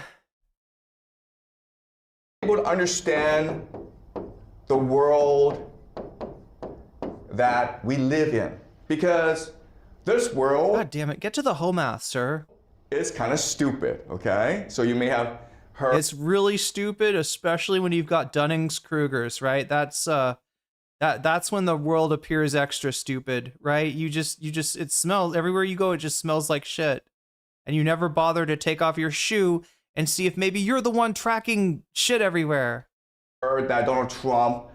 Oh my gosh, of all the times for a new BTS album to drop, wow. And the American military went into Venezuela for no good reason, kidnapped a president of Venezuela, which is against international law, and then brought him back to New York City, where he will stand trial. It's really stupid what happened. But our class... It's going to be even stupider if Trump tries to get Maduro to say that he interfered with the election, which is what a lot of people think is the Trump's giving Maduro an easy out if he just like reinforces all the stop the steal narrative. It's not meant to say this is stupid or this is wrong, because we all know it's stupid and wrong. We're trying to figure out why this happened and what this will lead to.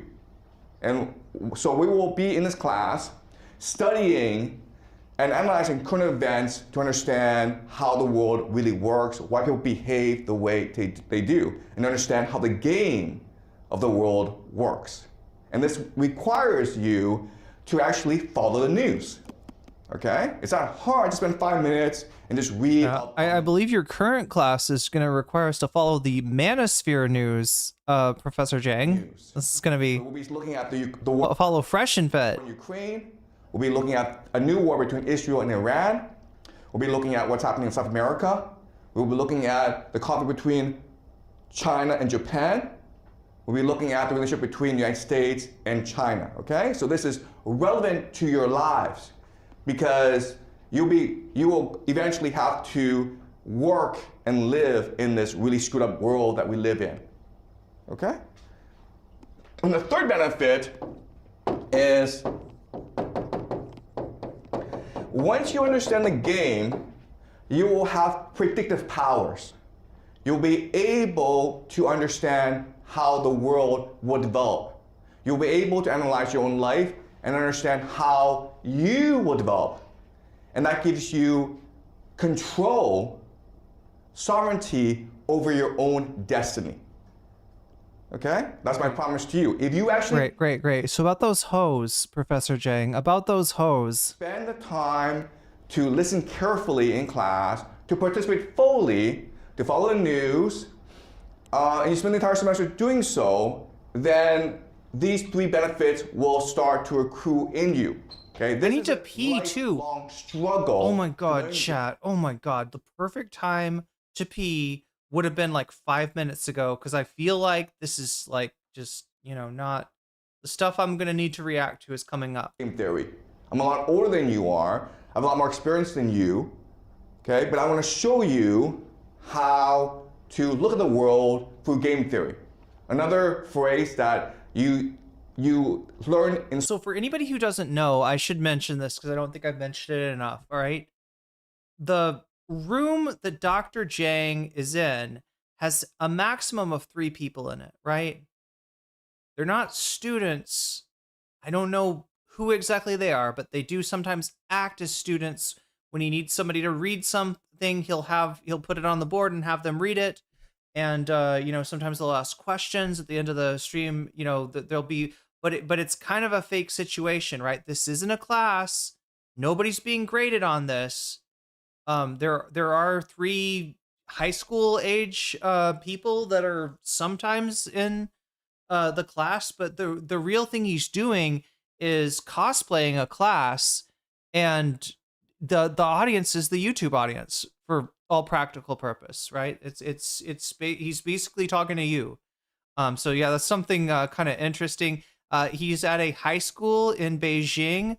It's a college prep high school that it sounds like I can't, it's sometimes hard to tell exactly what he's saying, but I think he was saying that he has helped kids in this high school. It's like a college placement kind of high school, right? They're trying to go to college in the United States and get into the best school that they can. And so I think that he has done some work in that regards for the school, but this is not work. As far as I understand, this is not a class that he's teaching for the school, right? There's no grade being assigned.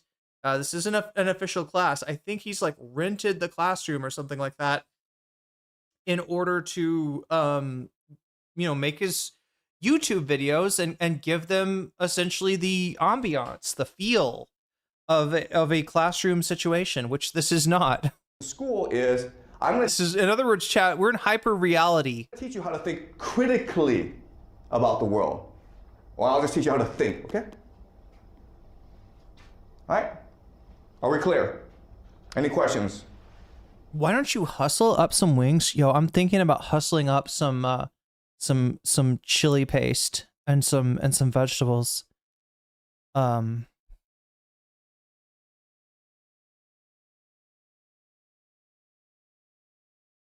Before I move on. All right, so this is all very abstract. And so what I'm going to do now is I'm going to use an example of a game to show you how game theory works, okay? Okay, now imagine this. I'm imagining he's turning into Jigsaw, right? We're going to play a game. I don't know. I've never watched Saw Chat, but... All right, so let's use a really simple game, okay? Let's imagine there are 5 boys and 5 girls. And they want to get married, okay? So these are the players. And what we're going to do is we're going to divide them up into male and female.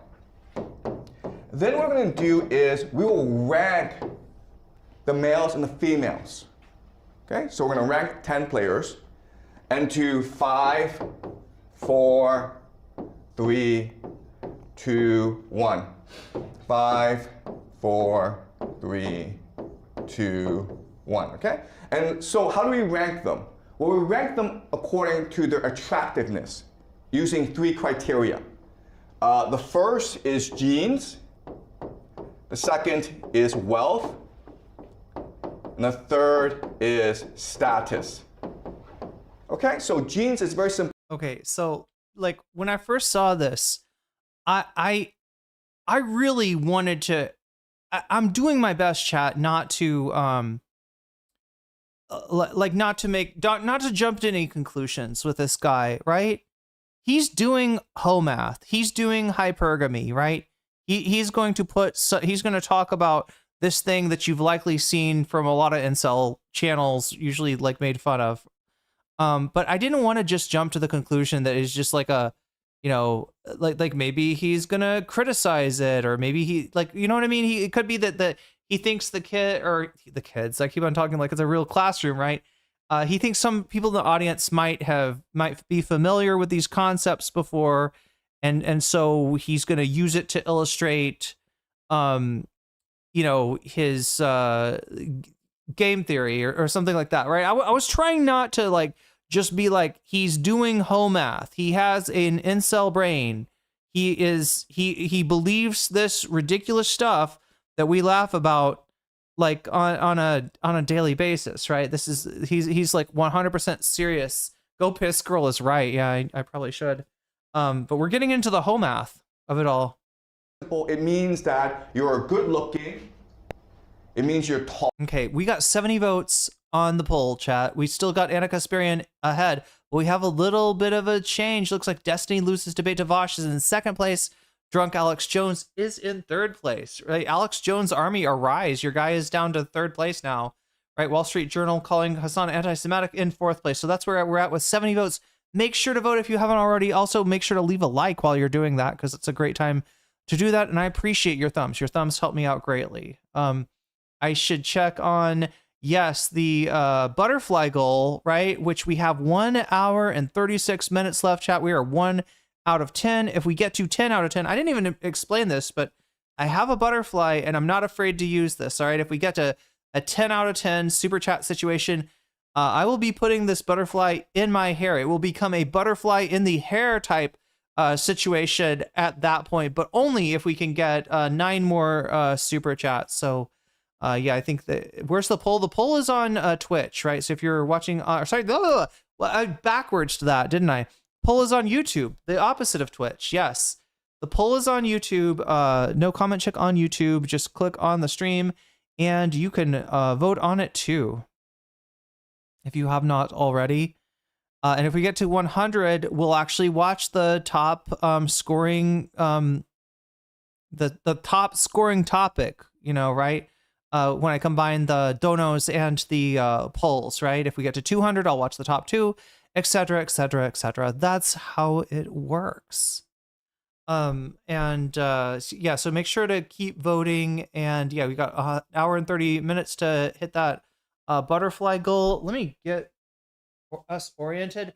Chat, shit's weird now, right? Oh no. Oh, I hate it when my phone gets wet.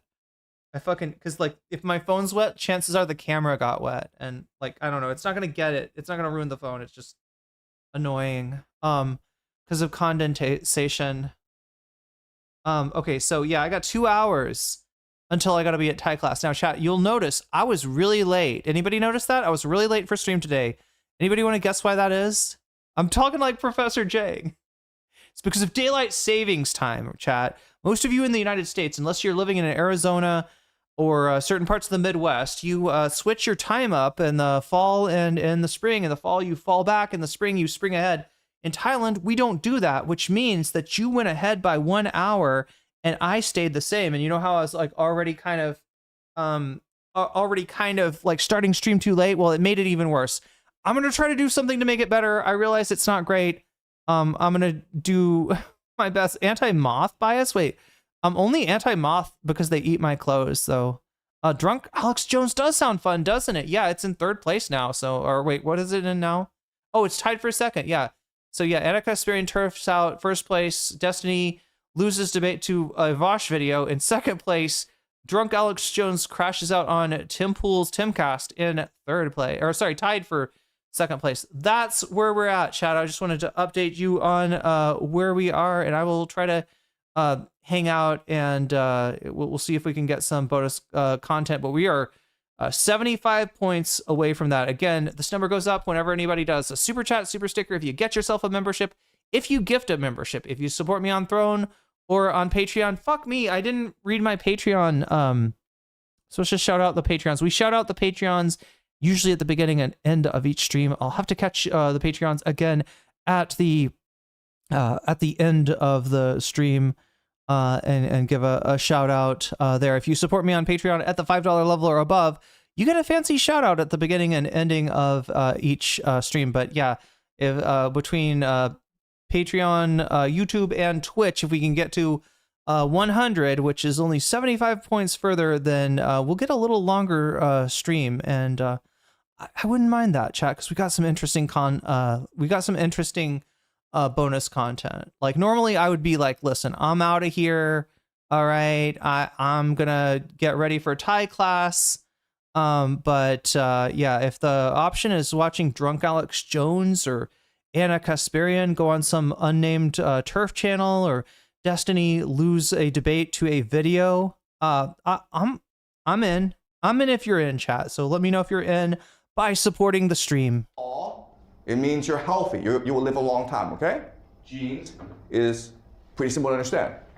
Wealth just means that you or your family have a lot of money. Status means that you have a lot of friends, you have a high status job, you come from a really powerful family, okay? So these are the 3 criteria that we can use to judge a person's attractiveness. And then what we can do is rank them from 5 to 1. 5 means really the best. 1 means the worst, okay? And we can rank all 10 according to these metrics. So, according to biology, what we call evolutionary biology or evolution psychology, we're always trying to find the best genes to procreate, because this ensures that our genes pass on, okay? So remember that men have a penis, which they can stick into anything. Women have to give birth, so the strategies are different, okay? So basically number 5 is trying to have sex with all 5 women, right? That's his strategy. No, but female number 5 wants to ensure that she only gets 5. Okay? So these are different strategies. And according to evolutionary psychology, He is trying to remember, like, Homath or whatever incel content creator he got this from. He's not doing a great job. Again, if you're an incel expert, this probably sounds ridiculous to you, just like if you have read the Foundation series by Isaac Asimov, his whole psychohistory thing sounds weird. Midi was mentioning earlier, if you know game theory, some of his game theory, kind of claims are a little bit off. It like all this guy's it sounds good, right? Until you run into something that you actually know about. And that's, for most people, when Jiang is revealed as a fraud, right? That there's he says a lot of stuff. He knows a lot of stuff, but there's a lot of stuff that he says that he just doesn't know what the fuck he's talking about. And it is embarrassing to when you see that. So we'll get into that. All 5 of these females should try to procreate with number 5, okay? But we know you can't do this. It's suicidal. Why is it suicidal? Because the human race couldn't survive, right? It'd be idiotic to do something like this, where all 5 women are just trying to marry this one guy. And maybe Well, guess what? That's what we've got going on right now. Yeah, this is classic incel theory, I guess. But I also wanted to point, like I said, okay, so I wanted to give him credit, right? If like not knowing incel stuff all that well, that's something I can forgive, right? It's not a real science. It's not anything real. It's a waste of fucking time, right? It is a bias which codifies itself as a fucking discipline. And I find that disgusting. I find that, gross, right? So, but if I want to give him the credit and say, he's not really into this, he's making fun of this, he's using this because he thinks the students, know about this or have, are familiar with this. Maybe the male students, right? I don't know. I don't know a lot of women that are like, oh yeah, home math is great, right? I've never heard that before. But this is so I was willing to give him a break if what he said was like, we're gonna rank our people, our males and our females, we're gonna rank them. All right, we got 1, 2, 3, 4, 5. Best looking, second best looking, third best looking, fourth best looking, fifth best looking, right? Nope. That's not what we're doing. Do you see what I'm saying, chat? A normie, when you tell them to rank, like, people by looks, they're going to say first, second, third, fourth, right? But an incel, wait, there's a name for this, isn't this? There's like a name for this, right? Like an incel will do they will do the what is it fucking called? God damn, I think I used to know like the name that describes this, but they'll do the thing where you're a 10, you're a 9, you're a 8. Now he's not doing that because he's lazy. He wants to do 5, not 10. So he's gonna do you're a 5, you're a 4, you're a 3, you're a 2, right? He's doing the thing where you turn people into numbers. It's not ranking. He's not doing ranking. He's doing a very specific like objectification of people's, perceived sexual attractiveness, right? He is doing hoe math. He is doing incel shit. He didn't just, come along this stuff and say, oh, the kids are into this stuff. Oh, maybe I'll use it to teach. No, he's bought into this shit. He is bought into this shit. Anyway. Yeah, okay? But these 3 are eliminated. Because then your society would collapse. You couldn't have that many children. So it's actually not true. And I think there's probably a number of species that do have like the breeding strategies, right? I'm not an expert, chat, on animal husbandry, but maybe somebody in chat could rank choice voting. I love that.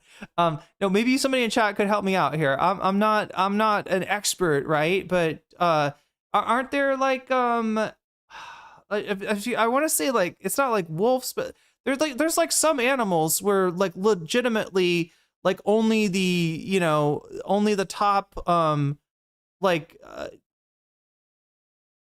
God, like I'm sure this exists in nature somewhere, okay, right, where the 20% of the of the males are responsible for I don't know, 90% of the pregnancies or something like that, right? It's not humanity. It's never been humanity.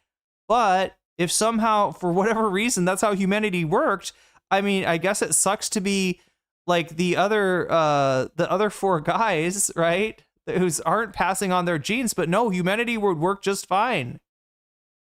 Just like you don't need, 50 roosters in a chicken farm, you don't necessarily need like, like that many guys, right? So, yeah, I don't know. But no, chat, this is not how humanity works. And I really hope that there's nobody out there thinking this is how humanity works. I know that sometimes it might feel like that, especially if you are, confused at the kind of social games that we play, and you have like a lot of self-doubt.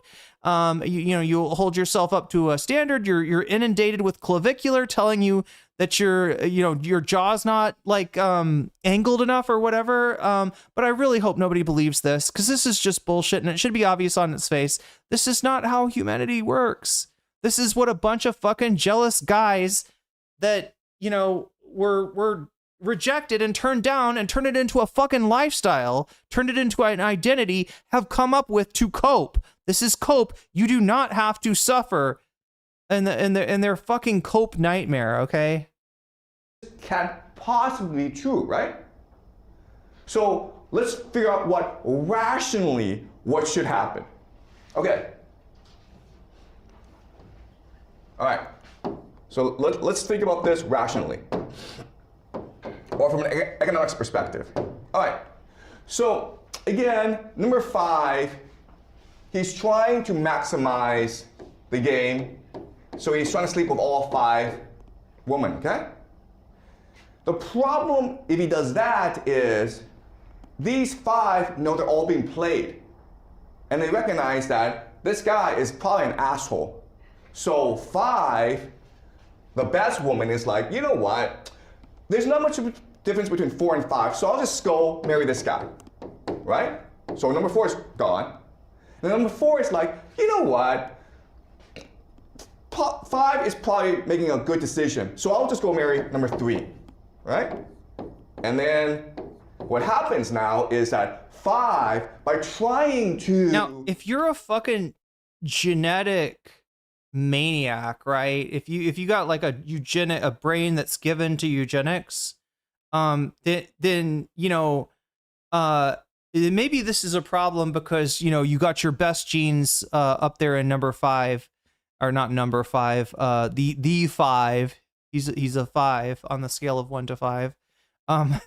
You got all the best genes, and they're now like missing them out. But this wouldn't be a problem either. Humanity would survive. Humanity would be fine, right? I don't see. The other thing is like, they come up with these ideas, which like, look, it's only a fucking disaster if you are.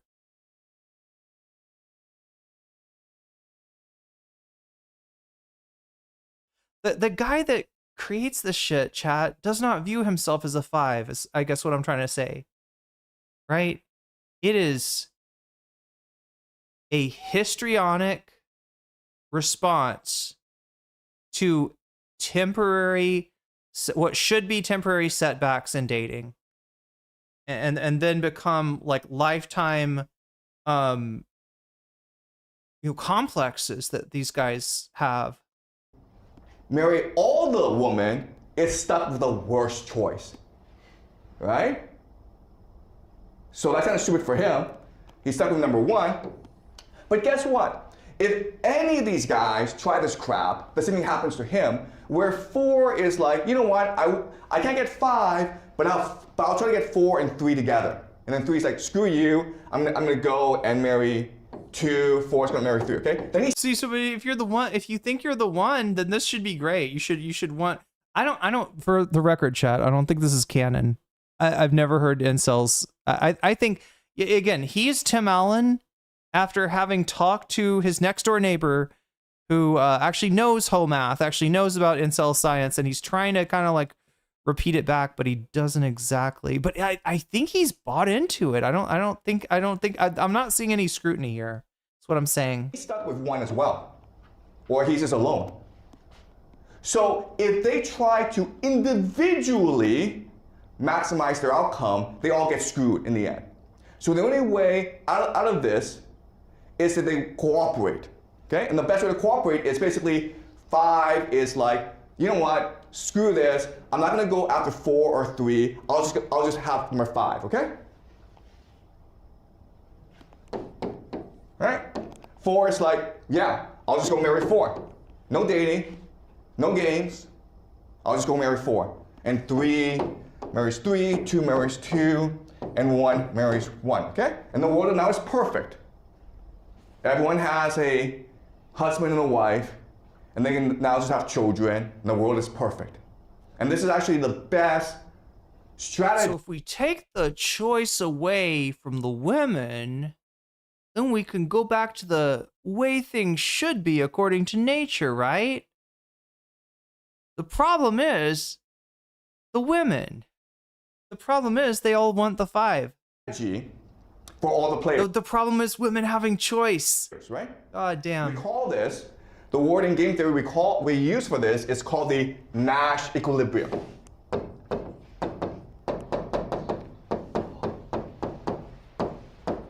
Okay, Nash equilibrium just means that you always reach a state in which all the players maximize their outcome, the Nash equilibrium.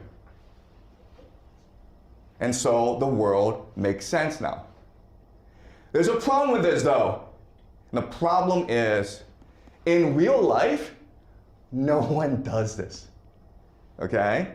In real life, no one actually follows this rule. Natural equilibrium is just a theory we made up. But in real life, this is not what happens. What happens in real life is we choose to be suicidal. Okay?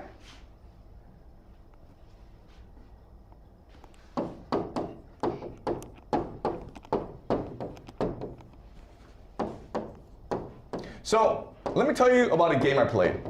So last year, I was teaching this class, and I asked the boys and I asked the girls, pretend you're now 30 years old, right? Your parents are pestering you to get married, and you've been on the dating market for 10 years. There's really no one that you think is perfect for you. You've basically given up on love.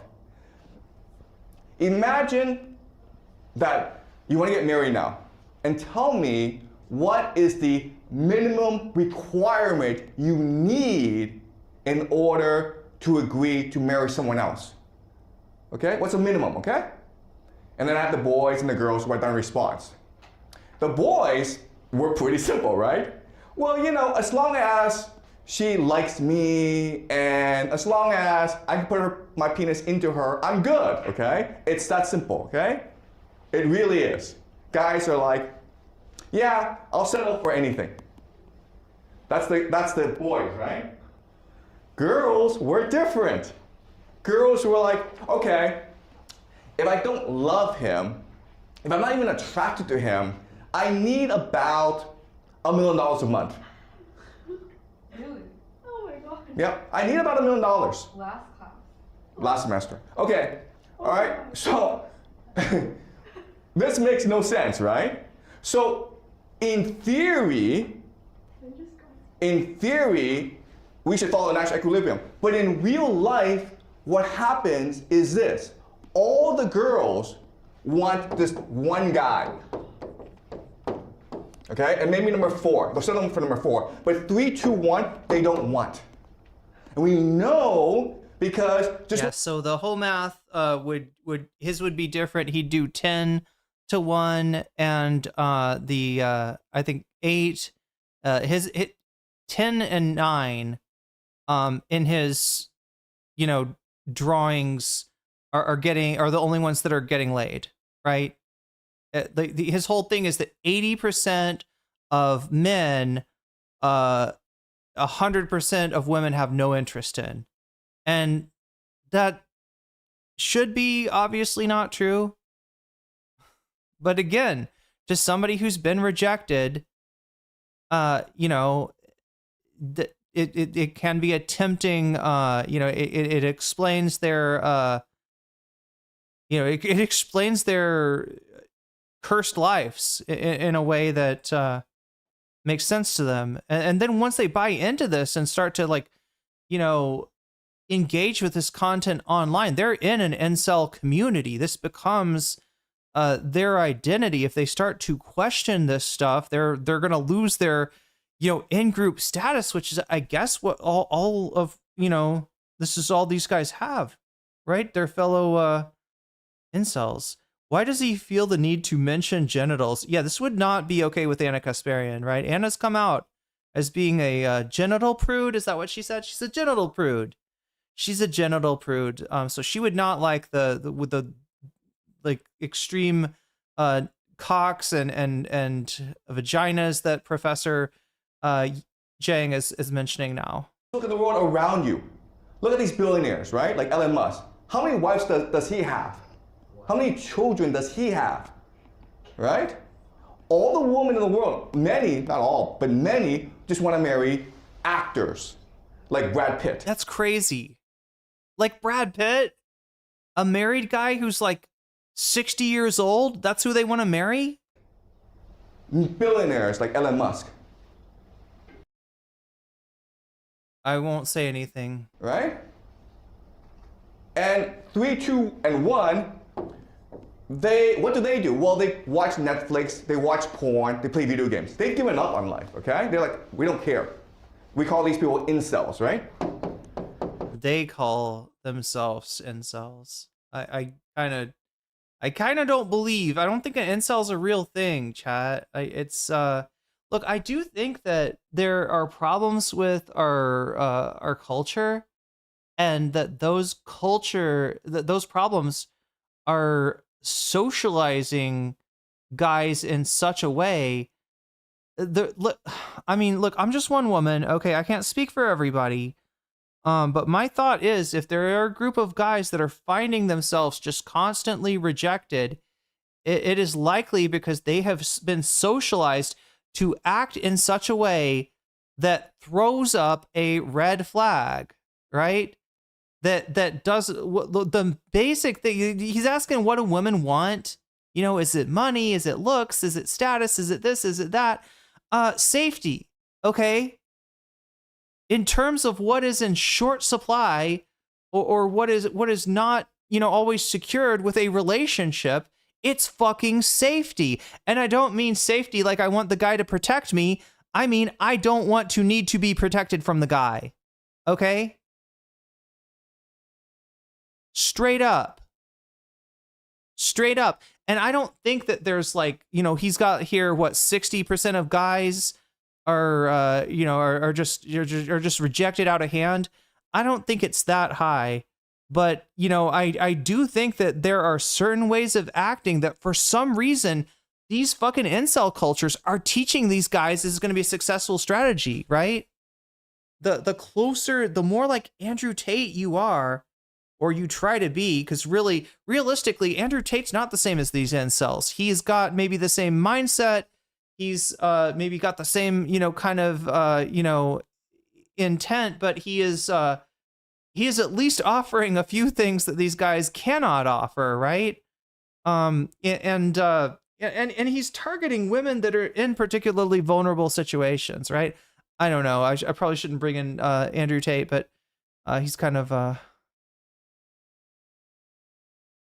yeah, it's a guy that's nice. It's a guy that's safe. It's a guy that will level with you, because often guys won't. Often guys don't look at women as people who need to be talked to on an equal basis. Yeah, it's shit like that. That is, yeah. I do think there's like a subset of guys that are very undesirable to most women, but it's not for the reasons that they think it is. It's not their fucking jaw, first of all right? It's not that their cock is too small. It's not that their jaw isn't square. It's not any of the. It's not that they're not fucking rich enough, right? Women, often they don't want to have a guy that they are taking care. Or most women don't want to have a guy that they're having to constantly take care of, and then they don't want a guy that's gonna put them in a dangerous situation. And unfortunately, that's way more common. I think that the guys. So, do you remember a few years ago when it was a big point of discourse to talk about the number of women who during their lifetime experienced some form of sexual assault, right? And the number is close to 50%. Depending on the poll that you look at, it's really fucking high. Now, this isn't really how statistics work, but it might be a reasonable thing for a guy hearing those numbers to look to his left and look to his right and ask himself which one of these guys is a rapist. Because, obviously, one offender can be responsible for many crimes, so it's not exactly like that. But it does imply that there's a high number of guys out there that do this stuff. And I don't think like a lot of the nice guys like that I assume aren't rapists out there. I don't think they believe it. I think they think the women are lying. I think they think that women make things up. And it just can't be that. It can't possibly be that high, right? No, it is. It is. It's that high. And it's really, and so that makes that, do you understand the bear thing now? Does that make sense? Like why women answer a question, you know, if you're going to be, alone in a room, it's either going to be with a guy or with a bear. What do you choose? The guy or the bear? Random guy, random bear. Which one do you choose? And like guys are surprised when women say, I choose the bear, right? But this is why. This is why, right? And this is what, like, I think a lot of these guys that cannot find any luck in the dating game are kind of up against is they are somehow sending out red flags without realizing it, and then when they get rejected, they run into one of these fucking theoreticians that tells them, oh no, it's the woman's fault, right? It's not. It's because they're hypergamous. It's because they're greedy, gold digging bitches. Okay. It's because they don't like nice guys. They only like the psycho, all kinds of shit, right? It's, what if I have a pet bear? I mean, that's based. The bear is predictable. The bear, yeah. And honestly, as far as like the ratio of bear encounters to bear attacks, I don't want to tell you to go out there and try to find a bear. Because yeah, bears, can have bad reactions to human beings that are very dangerous for the humans. But yeah, it's just, the bears don't actually attack humans as much as people think they do. And unfortunately, humans do attack other humans more often than, or at least in this kind of attack.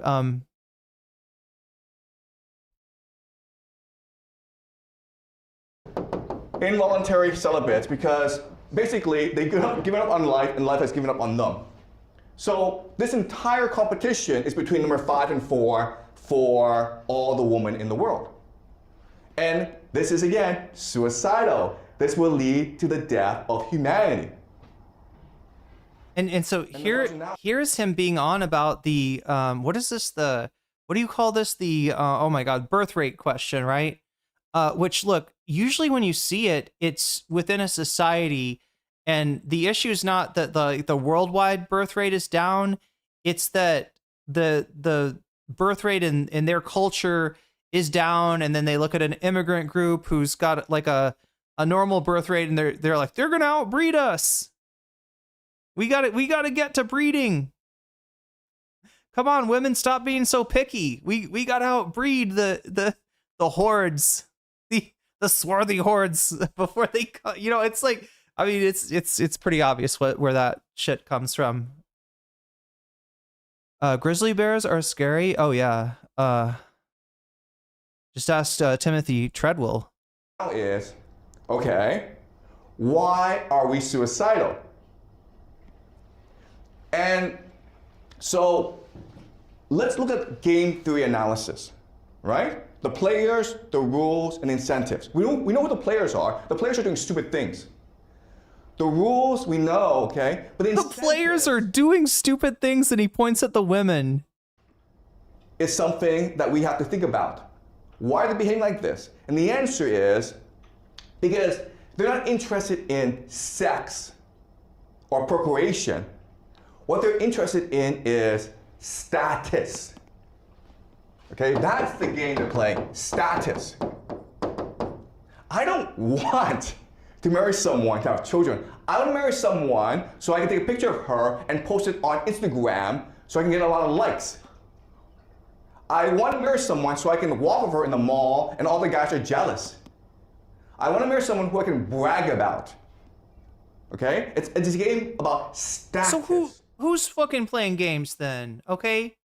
Because this definitely is true. I've definitely experienced this, right? I feel like, look, as far as like who a guy will sleep with, right? Yeah, you're right. It's maybe there's whoever they're immediately attracted to in a given situation, right?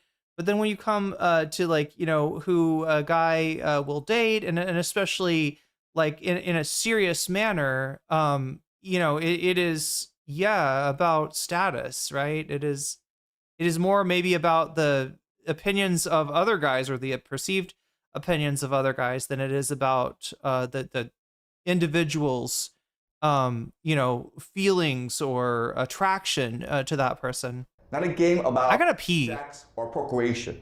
You understand? People are not being rational here.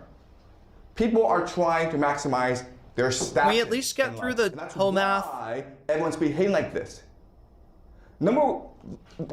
She may be the ugliest woman in the world, but she's still like, you know what? It's still my choice whether or not to have kids. And having kids is a pain in the ass.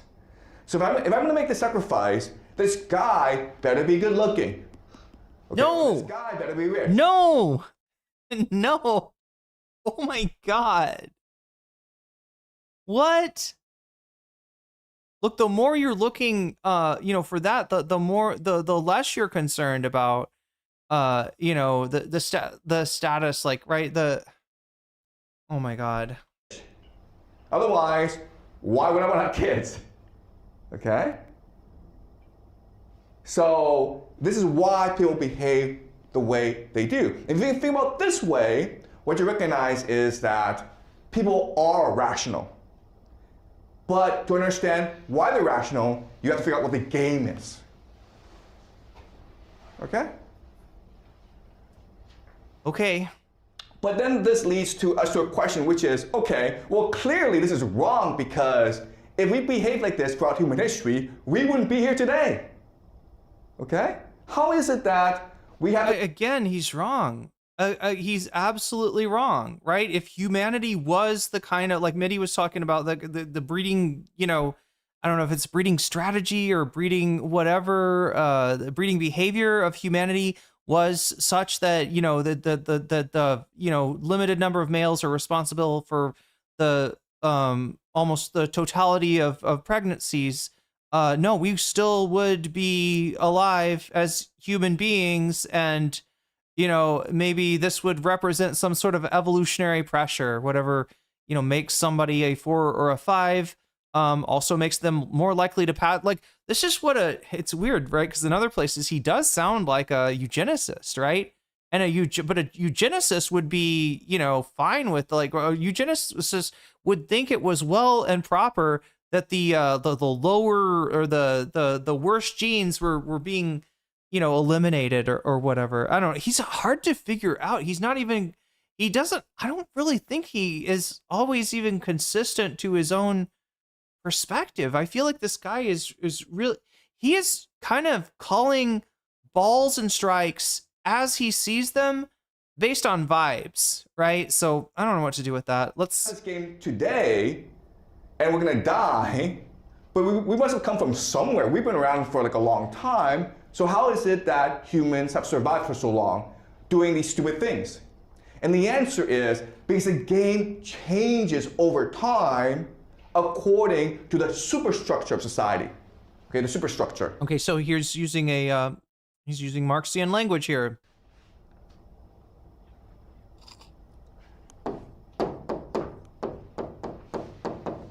The superstructure is what determines the nature of the game. Superstructure, just think about the big picture, right? How many people are there? Is society wealthy or poor? He's using Marxian terminology, but is he using it correctly? Once again, this guy, he's got a lot of breadth to his knowledge. In other words, he's touched on a lot of, different subjects. And he does try to pull stuff together, and he sort of, with a broad view. And I think that's what people like about him. It's part of what people liked about Peterson. I think this is part of like Jiang's, secret sauce, but again, when the field that he's mentioning or borrowing language from, it's kind of, there's a few words. Oh yeah, what's the other one is synchronicity. He uses that word all the fucking time. I don't think he knows what it means. I don't think he knows how it started. Everyone loves Jiang, the professor with a fresh tank, contrary to the State Department. How is it going? Breaking news. He turns out he's an absolute milkshake duck. This guy's like the platonic ideal of a milkshake duck. I have a lot of friends who are women. I've seen the messages Their nice guy exes send things they do, weird guys who stalk them when they hit me up to walk them to the car. Yeah, after closing the bar. God damn. Are there enemies to this society? Okay, this is the superstructure, the big picture, demographics, economics, culture, politics, religion.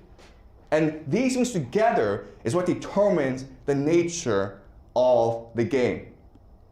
All right, so let's look at 3 examples of superstructure. All right.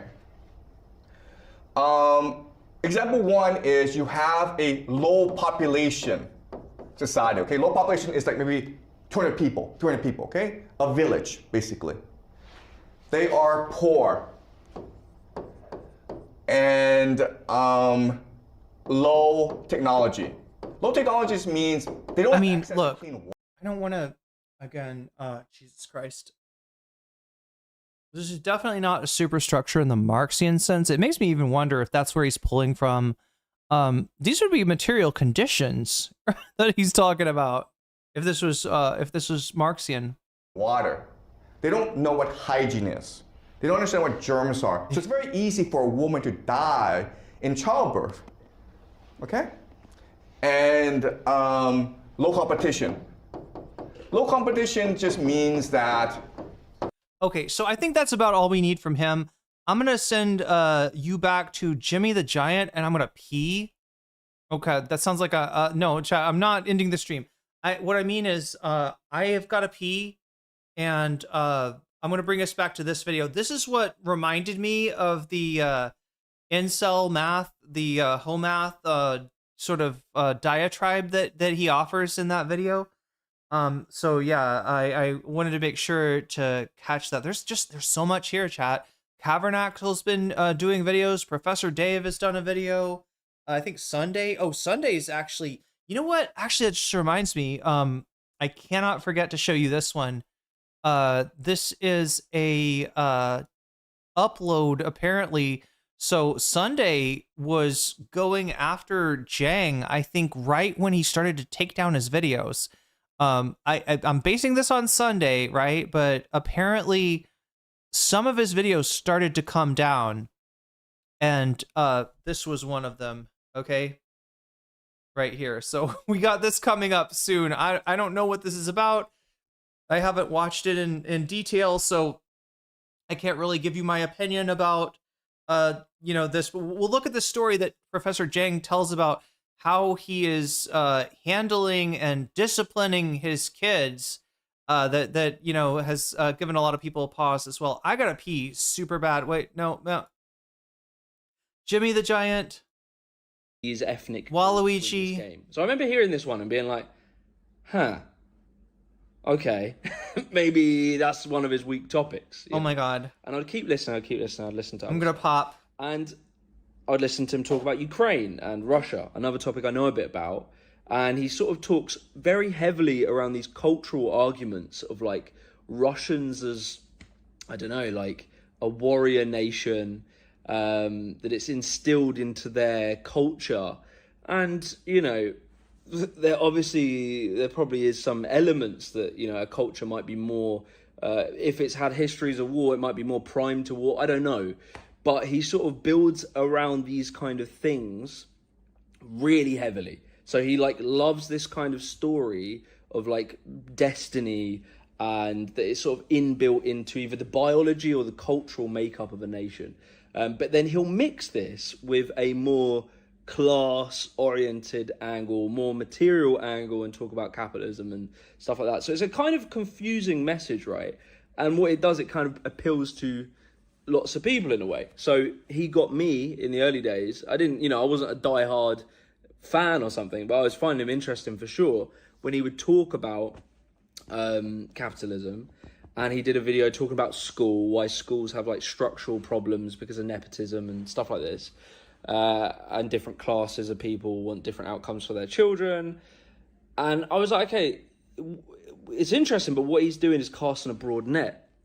And so, yeah, I kind of, fell off of listening to him for a bit, and I pick him up every now and then. And it seems that he's popped off now. Like, he's become really famous now. And I'm not going to do like a big breakdown. I think actually Tabernacle is probably going to do one of these, a big breakdown of what's going on here. But what I'm going to say, I was a little bit proud of myself, and this is how you know you've got older and a little bit wiser, is if I was listening to Professor Jiang when I was 18, 19, I would have been hook, line, and sinker. Right? I would have been, this man is a genius. I need to follow him with all my might, because this guy, he knows it, he gets it, he knows what's going on. He's got the hidden data, right? And I would have listened to him, and I would have probably built a lot of my ideas and beliefs around what this guy believes. And I realized as I've got older, as I've researched more, I've built a bit of a fundamental understanding on certain topics. I was able to spot the kind of pseudo scientific and sort of, what is the word, like snake oil salesman, the car, like the used car salesman vibe. I started to pick that up. When I was younger, it was Jordan Peterson. Okay, so Jordan Peterson and Professor Jiang are very similar. They have a very similar thing where they speak very broadly about lots of topics, lots of interesting topics that will interest a very broad crowd, about history, about culture, about attitudes, about beliefs, about facts, about structural things, like horrific things in society. And he explains these topics, very broad set of topics he'll cover, that are obviously going to be interesting. It's the sort of thing he could write movies about, that kind of material, right? He doesn't hone in on one specific, study of a particular history. He talks broadly around lots of things, right? And that's good for a layman audience who might not have a specific deep interest in like economics, but they can enjoy economics if it's part of a broader story. So what he does, he does this sort of broad spread, and he speaks incredibly authoritative, but also he does this thing where he speaks impartially. It feels impartial. He feels like, because the whole thing is framed through this idea of game theory, which is that, I couldn't probably explain it exactly, but game theory, I guess, is different stakeholders in society have different motivations and different things that they want in a situation in life. And then when those things fuse together, that creates rules for a game. Like, there's certain areas in which behaviors can work and not work. So then you get outcomes that are predictable, kind of. And that's his kind of way of analyzing the entire world. And like, I'm not an expert. I'm sure there's areas in which that is useful. And you listen to it, and there's certainly stuff in it where I'm like, okay, there's something to that game theory stuff. But he applies this lens so broadly that allows him to use very things that are very much just his opinion, built on not evidence, but often anecdote, and often just bullshit. But because he comes across as impartial, and he'll do this thing that's very funny, and he has a good sense of humor, where he will say something very fatalistic, like, yeah, probably the West is over. And then he'll do this, he'll go, so yeah, America's in collapse. Okay? So what that means is, and so it's like he brushes it over. And by doing this kind of thing where he brushes over an insanely fatalistic statement that is effectively like the whole world order is about to change. Okay? You know, so it's like just ridiculous, because he's trying to come across that it's very impartial. But the more you listen, you realize a lot of it's set on anecdote, and a lot of it is, bullshit. Like, one of the other ones, this is the one that really rung an alarm bell when I was listening to him. So he did a whole video on immigration, and he really started to echo kind of like great replacement theory, like demographic change as like a inevitability, like a deliberate thing, right? Basically, he didn't say this, but something to the extent of, so the whites will go away. You know, so like immigrant groups are going to breed and breed and. Did I miss anything? Sounds like he's kind of on the same thing.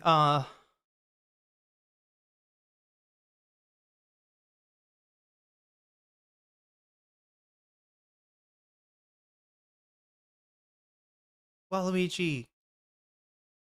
Okay.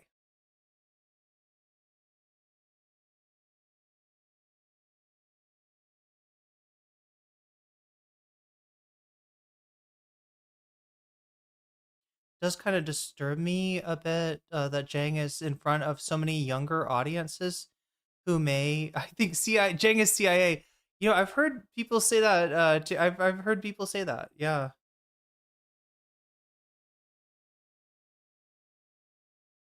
Younger audiences. I don't know what his demographics look like. I mean, he does have again 3 young people in the classroom. As far as I understand, those are not students of his. I don't know if he hires them or what the deal is, but they're kind of just like playing the role of students. Nothing too big.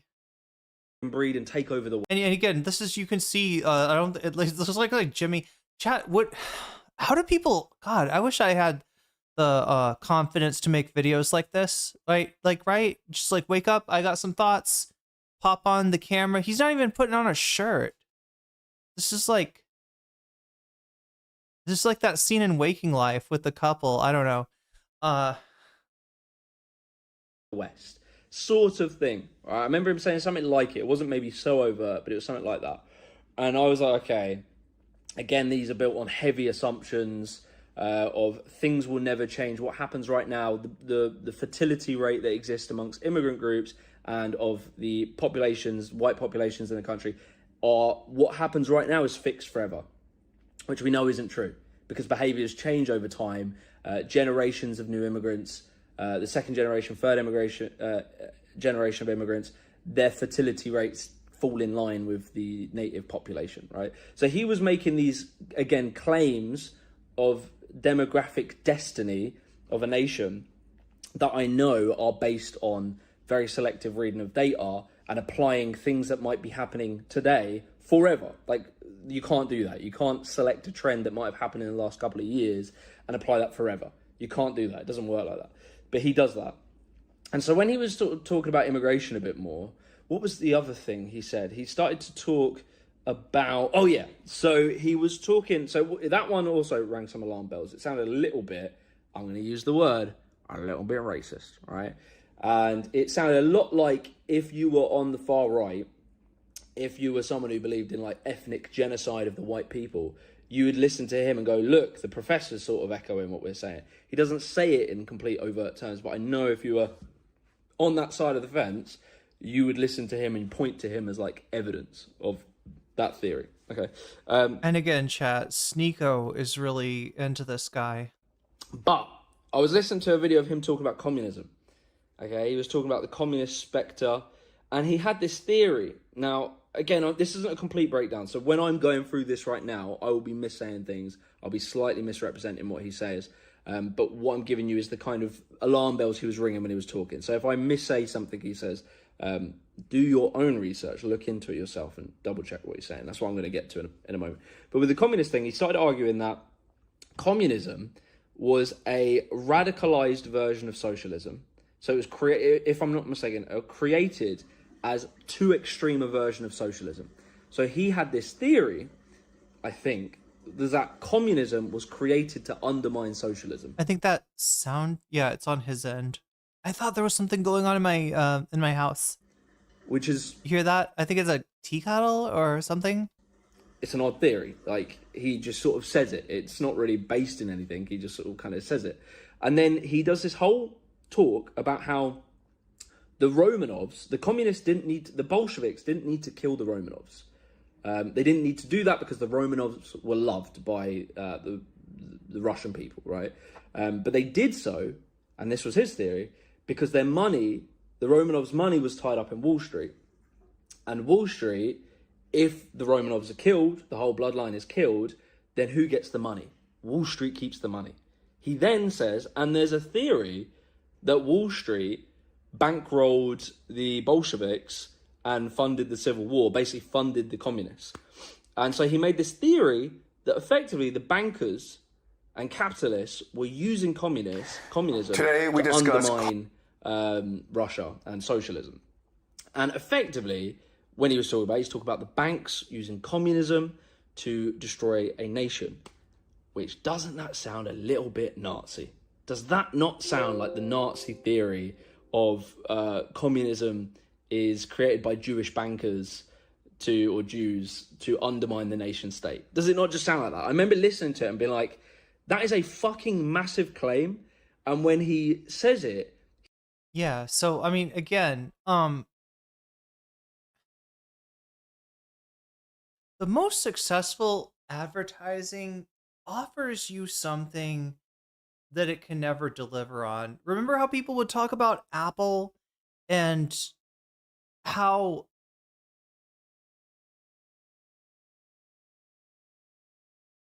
the brand worked, right? It connected to Steve Jobs.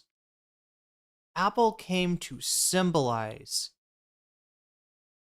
creative expression in the early 2000s. And their advertising wasn't really selling you products as much as it was selling you a lifestyle, a belief system, right? Apple's not a religion. It's not a belief system. Having it doesn't make you more creative if you use an Apple, like a Mac versus a a Dell or whatever. That's crazy. But the subliminal nature of advertising kind of does an end run around your rational mind and implants the idea, associates the two things.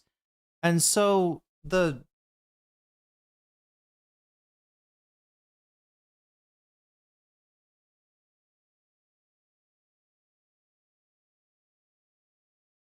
he says something like, and there's a belief that, or and there's a theory that. He doesn't give you evidence. weasel words, yeah. Wait, what was he saying? That is a fucking massive claim. And when he Jewish bankers or Jews to undermine the nation state. Does it not just sound like that? I remember listening to it and being like, that is a fucking massive claim. And when he says it, he says something like, and there's a belief that, or and there's a theory that. He doesn't give you evidence of it. He just says that someone has said. He also doesn't own it, right? It gives him, he says there's a theory, it's been said, right? That he's not responsible for, that he does not want to be pinned down on anything, right?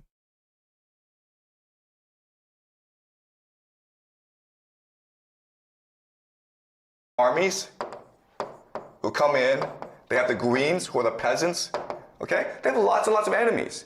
And at this time in history, you cannot possibly expect that the Bolsheviks would win this battle, okay? But they do. All right, here's something interesting.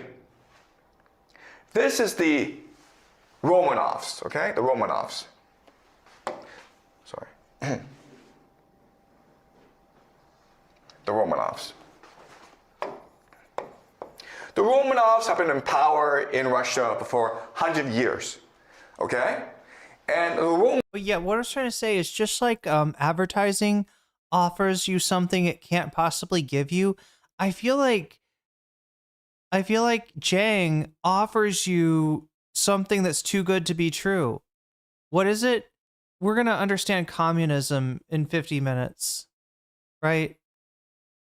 We're right in the midst of the of the Civil War at the moment, and my understanding, I don't know if I can zero in on this right, but is that he's not even differentiating, the different revolutions that comprised this era of history. He's not, maybe doesn't even seem to be necessarily aware. So while he gives you the illusion of being able to travel great distances, right? Being able to cover a lot of, because if you're curious about this shit, chances are you're not curious like you want to audit a college course, right? That would be a pain in the ass. You would get bored, okay?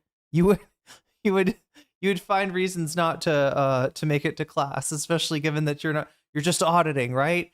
But you want a broader view of this, and he can give you the illusion of the broader view, but he's leaving out some really crucial details, maybe even unaware of the details, and where selectively he wants to just edit the document of history, by which I mean like accepted historical consensus, right? Where he wants to say, no, that's wrong, right? He never offers us, here's why I think that this consensus has been reached prematurely, and here's what I think, here's why I think that this is the truth instead, right? With a great claim like that all historians are getting this, this fact wrong, necessitates great proof, and he doesn't offer shit for proof, right? It never anything like, and I mean, like, this is a classroom atmosphere, even if this is just branding, even if this is just his marketing, right? You'd think that they'd be able to provide something like a list of sources. Oh, you know what? Actually, let me not be premature here. Man has a Substack. Anybody been to his Substack? Maybe he documents, but you'd think that even then he'd say it in the video. You want to see the reason that I think that the Bolsheviks were working with the capitalists in Europe during the Russian Civil War. The reason I think that is this. Here's my source, right? Yeah, I don't know. He's not mentioning it in the videos. Romanovs are beloved by the peasants. Okay, And they somebody back me up on this. Is that true? Is any of this that he's saying true? Maybe they were beloved by the peasants at some point. Anyway. are part of the Orthodox tradition. They're also relatives of the nobility of Europe, okay? So England and Germany. All right? So this is the Tsar Nicholas II. The Tsar here is Nicholas II. Okay? And these are all his relatives. This is the Romanov dynasty. Now, when the revolution broke out, you would think that they would just run away to Europe, right, where their relatives are. They didn't do that. They just stuck around. So the question then is, why would they just stick around? The answer is, they never believed they were in danger, okay? First of all, they could not expect the Bolsheviks to win out, but also they're beloved by the peasants. They're part of the Orthodox Church tradition, and they have relatives who are the most powerful people in Europe, including in England, including in Germany, right? The Kaiser. So they thought they were fine. But then something strange happens. The Bolsheviks decides to kill every one of them.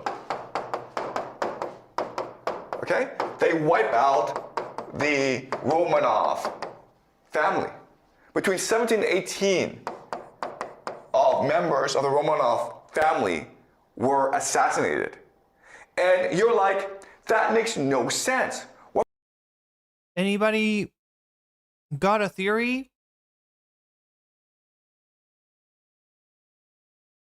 for why a royal family line would be killed off in the midst of a revolution? Now, just for the record, I'm not commenting on the actor or anything like that. I'm just saying, can we come up with a possible motivation? Right or wrong?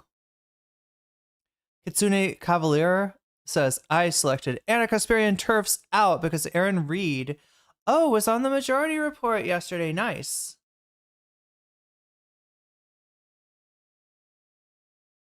What is this contraption he's using? I don't know. I actually think that whatever it is, it's kind of cool. Anybody seen one of these before? I thought maybe everyone had. I thought they maybe like teachers were doing this now, and I just hadn't been to school in a few years. I don't know. It looks like a giant iPad, doesn't it? I mean, it's kind of what it's doing. But yeah, you reminded me, Kitsune Cavalier. We need to check on we need to check on the poll and how that is going. So we're at 25 out of 100. So we're 75 bonus points from getting some bonus content. We just get selected by the vote, and then the donos have an effect on it.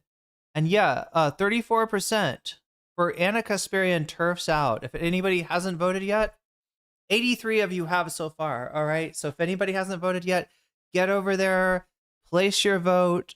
Second place, Destiny loses debate to Vosh, to a Vosh video. I'm sorry, not to Vosh. There's no Destiny Vosh debate, at least yet.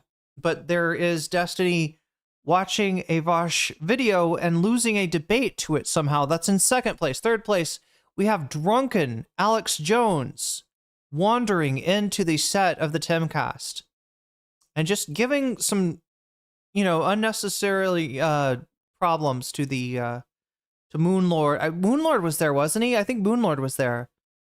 So yeah, I'm excited to see Moonlord, but we're not going to see anything if we don't get to 100%.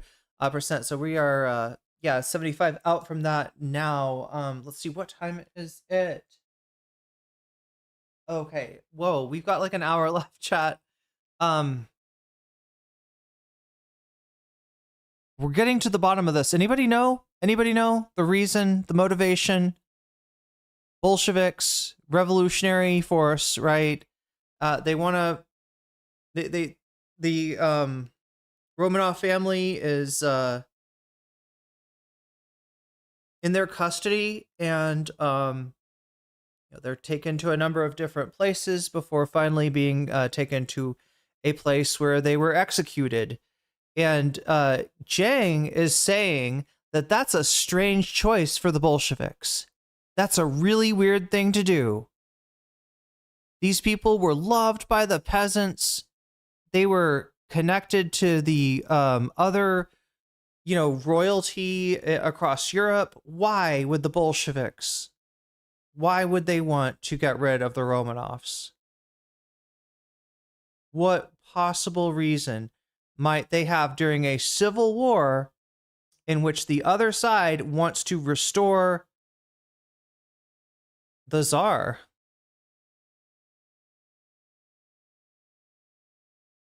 So yeah, this is a, historical controversy that people discuss often, what was done there. But yeah, the reason that it was done was obviously to prevent a return, because of the belief in the, royal family as like representing, authority.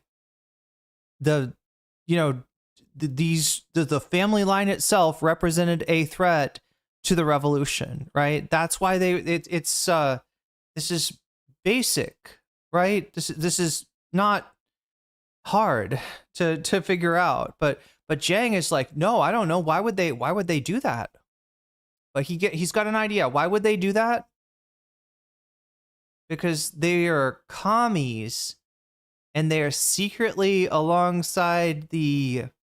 Well, let's see what he says, right? Let's see if there's a dog whistle in what he says or not. Why would they do that? By doing that, first of all, you piss off the peasants, right? You turn the peasants against you because the peasants love the royal family. You now get the families of Europe pissed off at you because you killed their relative, but also you come across as fanatical, bent on world revolution, okay? And bent you piss off on revolution. Why would the Bolsheviks be bent on revolution? Wow. the Orthodox as well. So these communists are fanatics. But let's just assume they're not fanatics, and let's assume that, in fact, they had a good reason to do this. Why would they do that? Okay? And the answer is this. The Romanovs had billions and billions of dollars in foreign banks. Okay? In the city of London, on Wall Street. Okay? A lot of their wealth, billions and billions of dollars, is stored overseas. What happens if they die? What happens if they all die? Right? Guess what? These billions now belong to the foreign banks.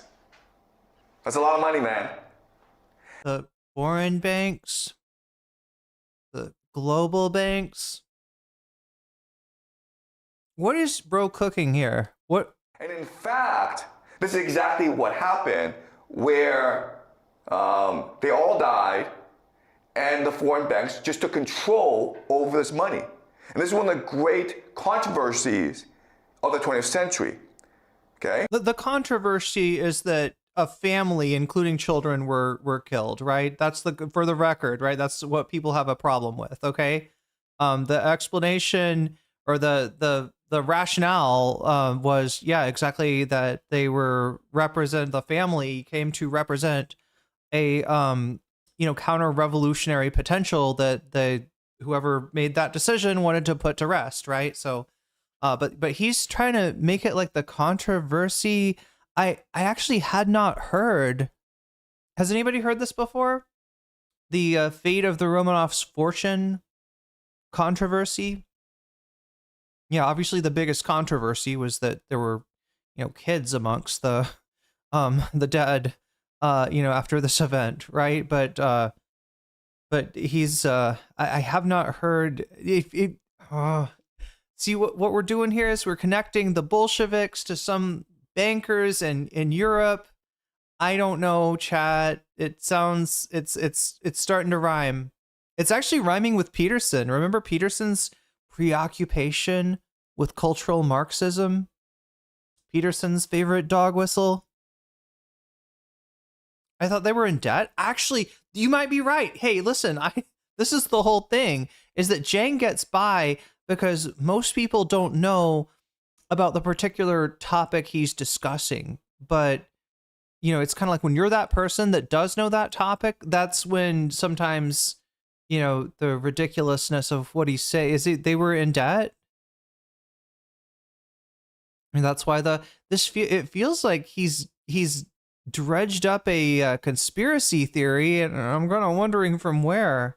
I mean, this guy loves his conspiracy theory. This is the thing, though, that really bugs me. I feel like the other conspiracy weirdos, right? Alex Jones would explain why the frogs he thought they were putting the chemicals in the rainwater to turn the freaking frogs gay, right? There would be some rationale of what he's talking about, right?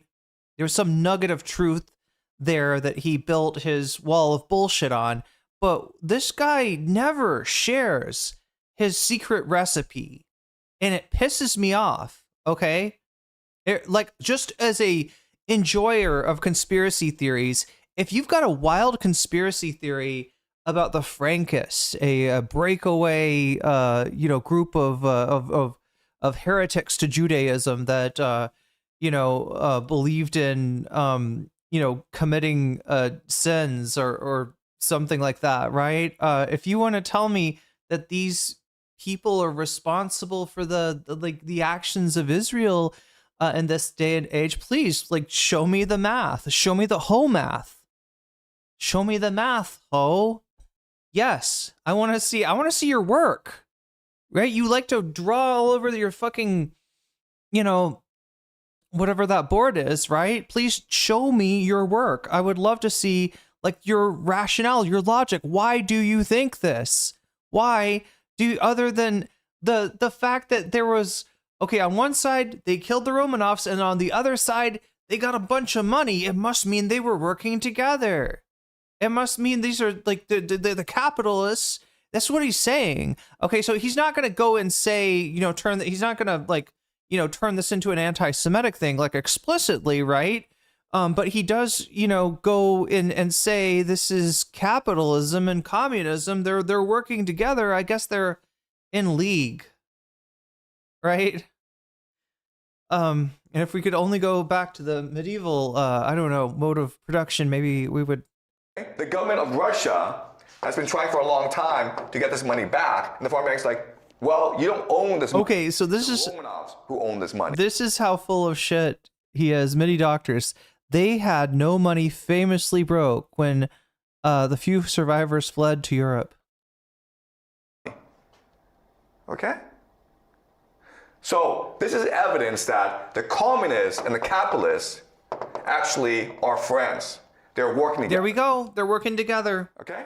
Does that make sense, guys? Uh-uh. All right. Let's continue. All right, another thing is that, again, the Bolsheviks are not that popular. Okay? The peasants are pissed off at them because they just killed a noble family. There aren't that many workers. So how can they fight this war? Well, they fight this war using mercenaries, okay? From Latvia, from China, from the Hungarians, okay? So and there's about over 200,000 of these mercenaries. And you're like, wait a minute here. How did these guys get paid? The Bolsheviks don't have any money. How are they getting paid? Right? And the answer is, well, Wall Street, guys. Wall Street and the city of London gave the Bolsheviks money to... See, I really don't want to like prematurely call dog whistle here, but there's just like, there's a bit of smoke in the air. Let's just say, I don't know, but it's, I don't know. Again, like, it's just like,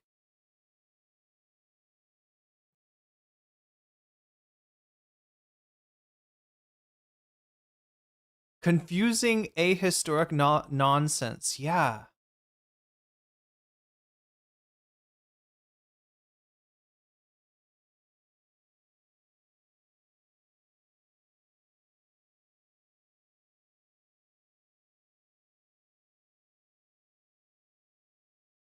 to pay these mercenaries. It was Wall Street who paid for these mercenaries. You know, and you're like, why would they do that? And the answer is because the Bolsheviks, to pay Wall Street back, created the Red Terror. Okay? The Red Terror is when the Bolsheviks basically went to all the rich people in Russia, the nobility, and says, you have to give me all your money or I will whip your daughter. I will kill your wife. I will kill you. Right? And guess what?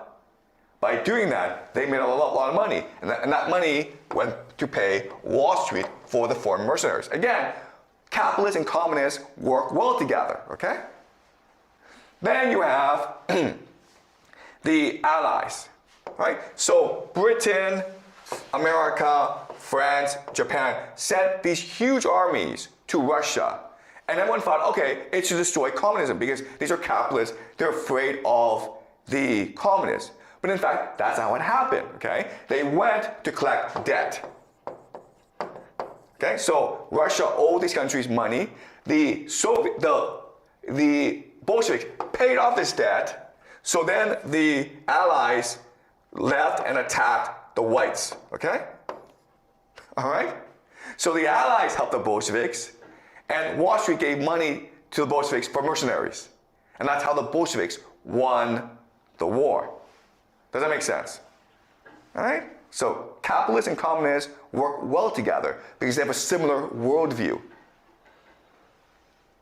All right.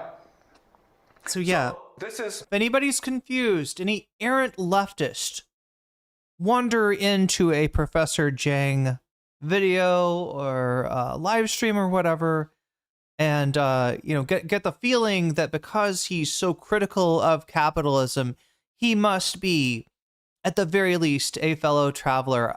I don't think so. The feeling I get about him is he is some kind of weird reactionary.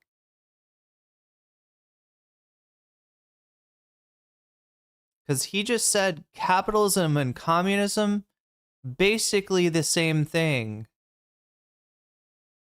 Yeah.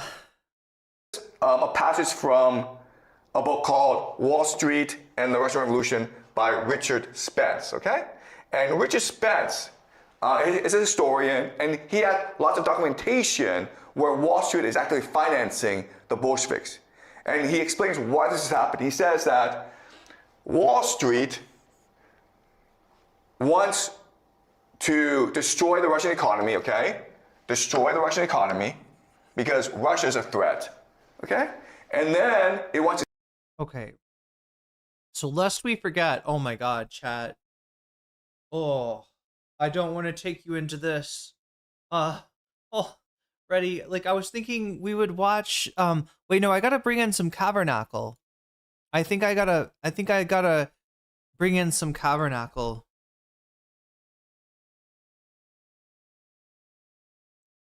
Dude has done, I believe, 3 videos now on Professor Jiang. Here we go. Yeah. Okay, so I wanted to see what Tabernacle had to say about specifically his discussion of the Russian Revolution here. Communism was a weapon or a virus created by capitalism in order to conquer the world, in order to destroy the world so that capitalism can spread throughout the world.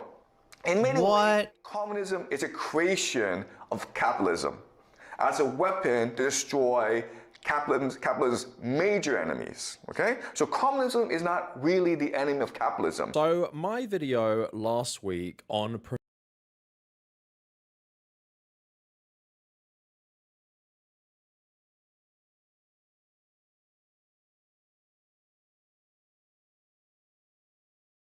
Okay, I feel like this is a deep cut, but anybody, you know, looking at this guy as an actual fascist dog whistler, you just got a little bit of the odds are swinging in your favor right now with that. Did you hear what he just said?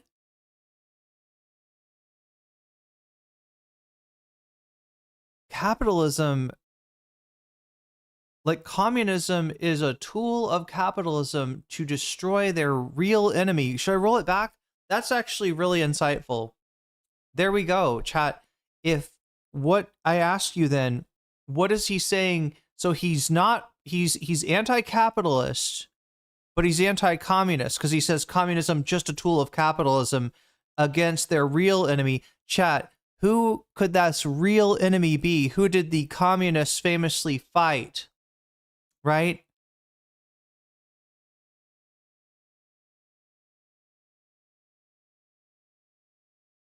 The communists are there to destroy the real enemies of capitalism. This is some fascist shit, isn't it? Right? The real enemy of capitalism is nationalism. I think that's where he's going. I think that's where he's going. Well, I mean, we gotta see. There's more stuff here that is. I mean, I covered the lecture that he gave on Hitler, right? And the really sus stuff that he was saying there. He didn't explicitly deny, you know, a major historical event with a ton of documentation behind it, but he did say there was no. What did he say? Something like there's no material documentation or there's no material proof of the Holocaust, that it was just Hitler's speeches that people were going on. And then he reinterprets Hitler's speeches in a way that's like, I mean, these are really bloodthirsty, scary, supervillain speeches. It's fucking Hitler, like where, you know, he's basically lording over like all of you Jews who laughed at me when I was, you know, small bean. Now I'm like, you know, basically he's threatening, you know, genocide. But Professor Jiang reinterprets it as he's like, oh, he really loves German unity. He just wants to, you know, we'll get into that. We got to get into that, chat, because we're like running out of time here. Professor Jiang got a very... We're running out of time for the bonus skull too. And wait, are we running out of time for the butterfly? Oh my god, the butterfly. 15 minutes. We have 15 minutes left. If anyone out there wants to put a butterfly in my hair, you got 15 minutes to do that. It happens when we got 9 more teal super chats. And but oh my god, chat, we got to get to this because like this is reaction in the comments. I seem to have really annoyed his fanboy. Like, I thought that I'd gotten to like the worst of what he was gonna say about Hitler and the Nazis, reading a Hitler speech and reinterpreting it in an insanely charitable way. it does, believe me, it gets worse. Who flooded the whole comment section basically saying I was paid off by Israel and I'm pro-Israel, like how me attacking Is that the Jiang gang? Jiang is That's the doing Jiang work gang. of the Israeli lobby. And it's just like obviously so funny to get those comments considering what my channel is, how anti-Israel this channel is, how even compared to other leftist channels, how historically this channel has been way more anti-Israel than most content creators in the leftist space. And obviously people saying I've accepted like the $7,000 check from Israel to do propaganda for them, despite the fact that I've raised over $20,000 for Palestinian charities and stuff. But that is maybe a topic for another video. Why does Professor Jiang? Yeah, is he an op? I don't know. I mean, I guess, you know, we probably just have to have, you know, a conversation about this, right? We need, I guess we need to see, is anybody falling for this shit? Or is he attack? Because he's going on, oh God, Chad, I wanted to show you, I don't know if we'll have time for the Sneeko thing, but he's been going on Sneeko. Like that's one of his favorite, you know, collabs to do, is with Sneeko. And so, I mean, that gives you some idea. And when he talks to Sneeko, he kind of opens up in a way that you're not going to see him, you know, otherwise. Like, remember, like on Breaking Points or on Pierce Morgan, the deepest he goes is to say, well, I actually think that the roots of this conflict have to do with these secret societies, and lists off the, you know, Illuminati, the Frankists, and what is the other one? The Scottish Rite or something? I can't remember. But yeah, usually that's like, he just like is like, well, yeah, it's actually like, let me just name these 3 conspiracies here, and you know, without even really drawing the line. It's very much underwear Noem logic, where it's not, you know, there's a step missing. There's a logical step missing. Have so many far-right crazy fans who pretend to care about the suffering of Palestine because they don't actually care. They're conspiracy theorists who hate Jews and hate Israel as an extension of that. They don't actually care about Palestine. And that is a little bit relevant for today's video because I want to talk about his work on socialism, more about communism. And if you watched my previous video, I spent the last like 15 minutes talking about this lecture he gave about basically communist history, and he made the argument that the Bolshevik Revolution was bought and paid for by the financial elite of Wall Street and also the City of London. And in this conspiracy theory he put forward, and we're going to look at it again today because it influences his takes on people like Stalin and Trotsky, he put forward the idea that Bolsheviks were funded by Wall Street to overthrow the Romanovs so Wall Street bankers could get access to their assets across Europe. And this is also how the Bolsheviks were able to actually even afford their war in the first place. They weren't popular, the people loved the Tsar, the peasants loved the Tsar, but it didn't really matter because the Bolsheviks, in the pay of Wall Street bankers, had all this financial capital to wage this war and create the Soviet Union. Romanovs have been in power in Russia for 100 years, okay? And the Romanovs are beloved by the peasants. And they themselves are part of the Orthodox tradition. But then something strange happens. The Bolsheviks decides to kill every one of them. And like, notice he mentions the church. This is another Jiang preoccupation, tracing everything back to a religion, but almost like a feels like the religion of the land, right? Rather than you know, it's kind of like essentialized, like, right?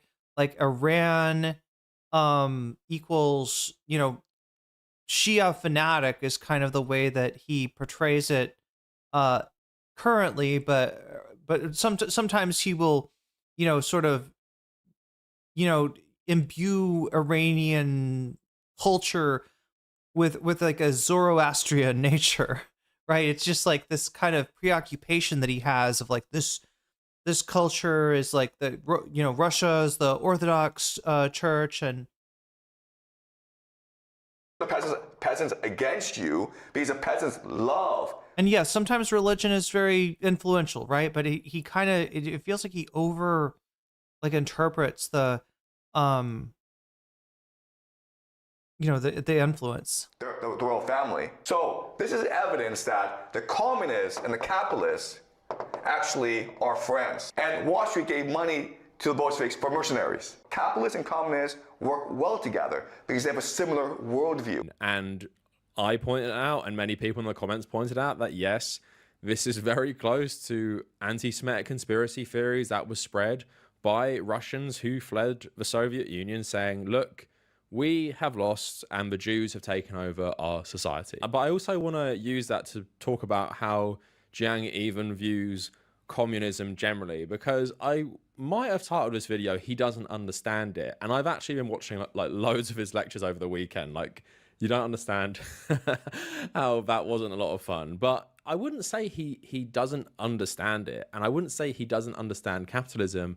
I would say his foundational ideology and his belief in conspiracy theories just completely warps his sense of reality. And if you guys want this in the comments, let me know. I was going to make another video about his framing of history rather than him not understanding history, because the way he often frames history is all around trying to suit this conspiracy theory.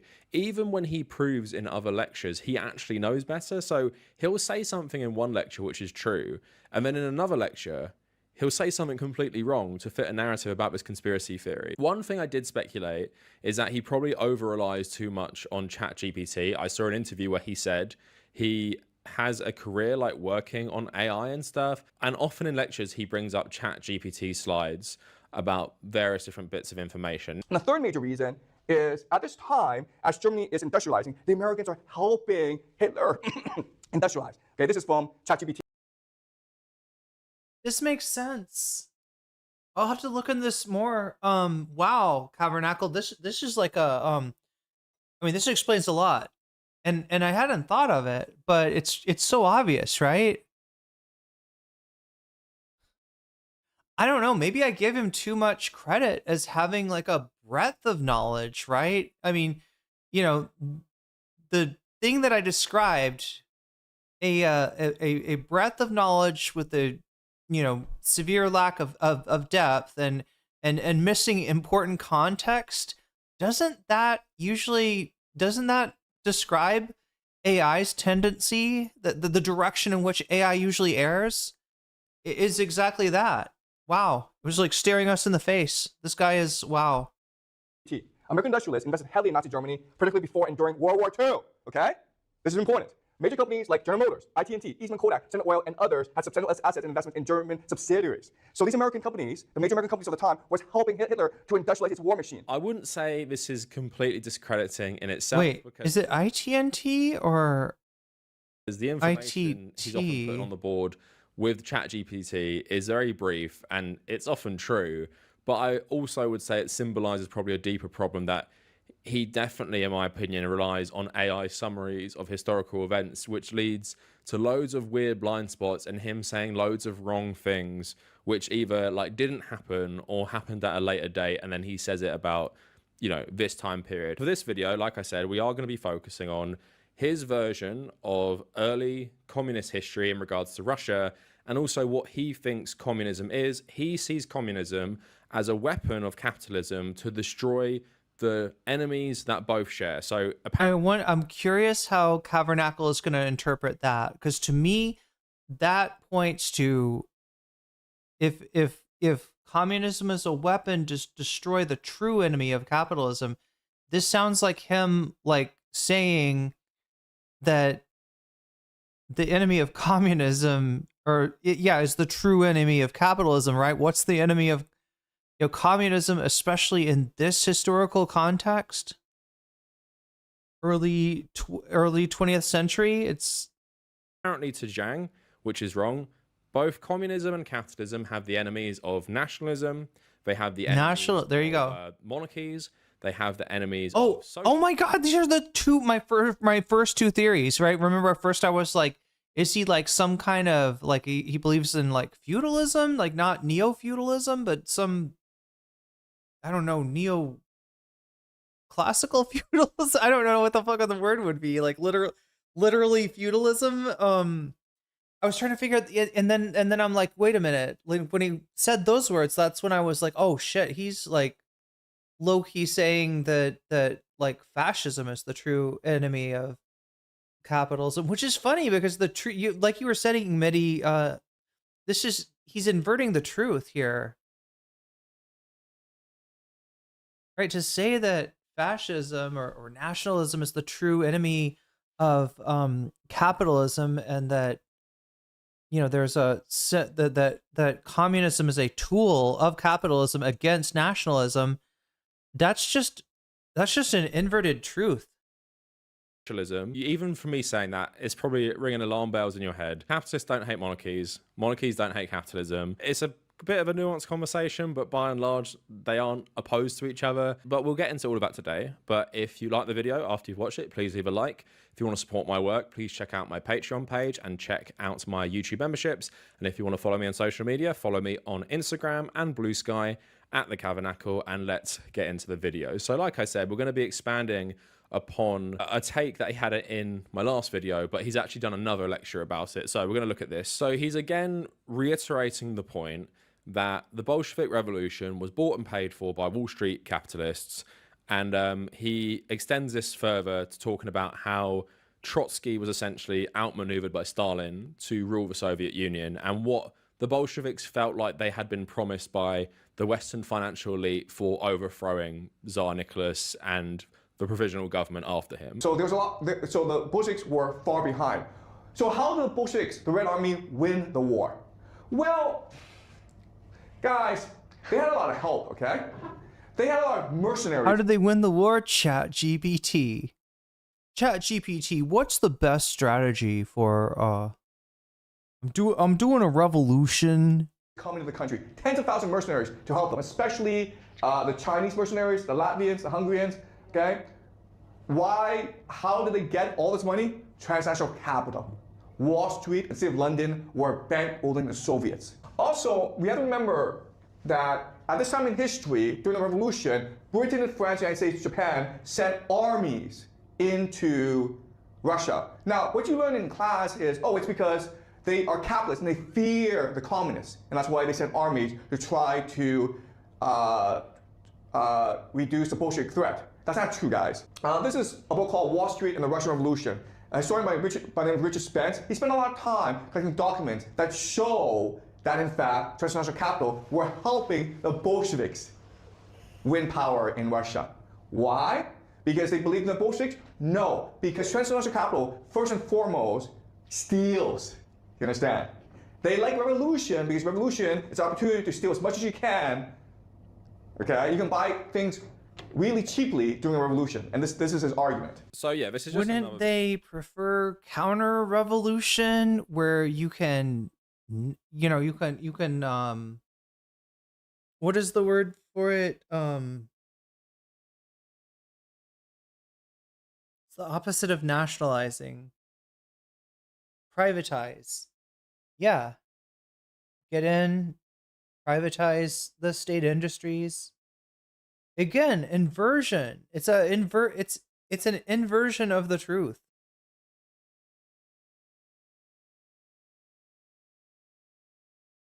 Video where Professor Jiang is reiterating a lot of the points he made in the other one, and he also cites the same historian, a guy called Richard Spence, who teaches at the University of Idaho. Like I said in the other video, I have done a history degree, and you haven't heard of many historians, there's so many, but I've never heard of this guy. And then I go into his history, his most popular book, Secrets of the Occult, really, the real history of secret society. Oh my God. The Occult, Secret Agent 666, Crimes of the Century, The Secret World of Sidney Riley. So it appears just from reading this guy's output as an author, a lot of his work revolves around conspiracy theories and secret societies, and that's something Professor Jiang's whole worldview actually revolves around. And you might have seen that in various interviews he's done with Piers Morgan, Breaking Points. He often ends his... Did we watch the Piers Morgan one? Frankists, Freemasons, and it sounds like absolutely batshit insane. Where, if you look at the Epstein files, it's clear that we are run by secret societies. It's clear that the world is run by these individuals who have a lot of power. We don't know who they are, but they control the military. They control the national security apparatus. And these people, there are different names for these people. You can call them the Illuminati. And the Illuminati are composed of three major groups, okay? You have the Jesuits, who control the Vatican. You have the Sephardim Frankists, which control the modern state of Israel today. And you have the Freemasons, which control the national security apparatus. Okay, so wait, they're all Illuminati, but it's like the Freemasons, I never remember his conspiracy groups. The Sabbatine Frankists.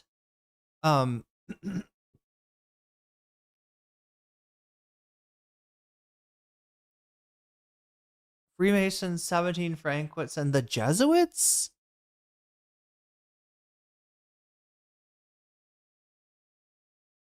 Yeah, he's in deep. This guy is lost in the sauce. Occult horse hockey, pretty much. Of the United States. And they believe that Israel, this war in the Middle East, is key to the... God damn it, chat. I ate the chili paste faster than I ate the vegetables, and now I have extra vegetables and no chili paste to eat them with. End times. Right. So I actually don't... He's sounding like XQC. Israel. I didn't think about it until just now, Burple, but you're right.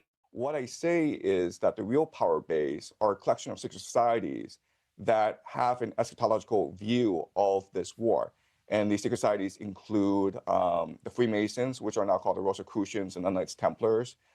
They include Jewish organizations called the Sephardim Frankists, who are embedded in religious movements called Shabbat Lubavitch.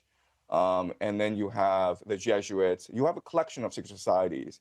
And but that's all he ever tells. He doesn't even, you would think, chat, that maybe, I don't know, maybe there is. Maybe there's a video where he's like, this is the Sabbatine. Yeah, I mean, I'm guessing he's got to have something like that where he explains at least who these groups are. But I just want to, he never even tries to show any proof of anything. And I mean, like, obviously, it's because, as Medidoctor says, he's playing occult horse hockey, right? He's playing footsie in another dimension with a horse. And they believe that a war in the Middle East would start a process that would culminate in the end times. But if you are reading a historian who is also like you in that view of history, then you can understand why Professor Jiang has this worldview. And one thing I will say about historians, like I said, I've done a history degree. I had some great teachers. Some of them are pretty well-known historians, especially about like medieval history and stuff. But I will say, part of doing a history degree is doing historiography, looking at historians' work themselves and analyzing how credible they are, or pitting them against each other and seeing where they agree and where they disagree, or maybe where they are wrong. And I love pitting historians against each other. It's my favorite thing. Study I remember we did in our final year was there's a big debate in America between historians if America could have won the Vietnam War. And the conservative historians, they all say, yes, we could have won the Vietnam War, where the more orthodox opinion... I bet ChatGPT would tell you could win the Vietnam War. Oh my god, chat. I'm tempted to do that. I don't ever use AI, though. Like, not even for a goof. I don't know. I just, like, it's... Bernie did. Bernie talked to Claude, apparently. But I want to ask... I want to ask ChatGPT if it can come up with a battle plan that would have won the Vietnam War for the United States. The whole like fucking Achilles heel, or like, I don't know, there's a ton of Achilles heels, but the Achilles heel of Achilles heel for AI is how sycophantic it is, even if it's not, you know, whatever the ChatGPT the release was that was super sycophantic. It's still kissing your ass and, you know, kind of accepting your, you know, framing. I mean, that's the whole thing you're doing with the prompt, is you're framing the, you know, question. So yeah, if you try, you know, you will get it to say, yes, this is a good idea. Even something that just like, if historical analysis would say, what, like there was not a victorious path for the United States, and the historical forces in Vietnam were very much against the United States achieving its mission there, and likely the many of the people who implemented the war knew that that was the truth. A lot of them were just thought that it was a way to push back, or a way to slow down communism, I guess would be how they would describe it. And is that America could not have won the Vietnam It will tell you you won already. Yeah, you already won. War. What does that victory even look People buy and sell things in Vietnam every day. Therefore, capitalism won. like? How would they have achieved, like, at the very least, the survival of South Vietnam? And why that was interesting is because it made you realize that, yes, a lot of historians have a political agenda, and just like what Professor Jiang does, even though he's not an actual historian, is they'll take the facts and manipulate it into their argument, and they'll often ignore and omit certain things that would counter their argument. And I feel like, I don't know anything about this Richard Spence, but when you're putting out work like he has done about Wall Street and the Bolshevik Revolution, I'm skeptical, because that isn't the mainstream opinion. It could just be like the conservatives who view the Vietnam War in a certain way. But at the same time, even if his book is very credible and it's very well sourced, at the same time, Professor Jiang takes that and goes in a direction which I don't think is credible, no matter what this book is even saying in the first place. Like, I don't actually have to know the work he's citing to know that Professor Jiang is basically full of shit when it comes to this stuff. So let's get to the end of the lecture where he talks about Stalin and Trotsky, because Matthew, all I can say is that the Federal Reserve Chair Jerome Powell this morning said that oil is indeed a driver of inflation. Oil prices are indeed a driver of inflation on all things. So yeah, it's gonna have a systemic effect in addition to just the higher energy prices. Again, this is just flat out wrong, but I need you to understand this before we go into him talking more directly about how capitalism and communism are actually allies and not at odds with each other. Okay, so after the Bolsheviks consolidated power, after the Cuban Civil War, everyone assumes that Trotsky would be the new leader. But it's Stalin that becomes the new leader, okay? Why? Because after the war Because he mogged. ends, there's expectation among the Bolsheviks that, we help the transnational capital so much, they're gonna help us rebuild our nation, okay? They're gonna give us loans, they will give us technology to help us rebuild Russia. And guess what happened? Transnational capital says, no, you guys are good. We're good. We made our money, okay? And so now what's happening is that Leon Trotsky, who is a Jew, he gets blamed, right? Because Leon Trotsky is the one who brought in transnational capital. He's the one who facilitated this exchange. And now the Bolsheviks thinking, oh, this is a Jewish conspiracy. You Jews were planning on us all along to steal everything from us and then screw us over in the end, okay? And that's why Stalin won. So one of my problems with watching more Professor Jiang's content is he often makes like very obvious mistakes. But I can overlook that when you're giving a lecture, maybe off like little notes you have, and even myself, I make mistakes sometimes talking about history because I'm talking off the top of my head.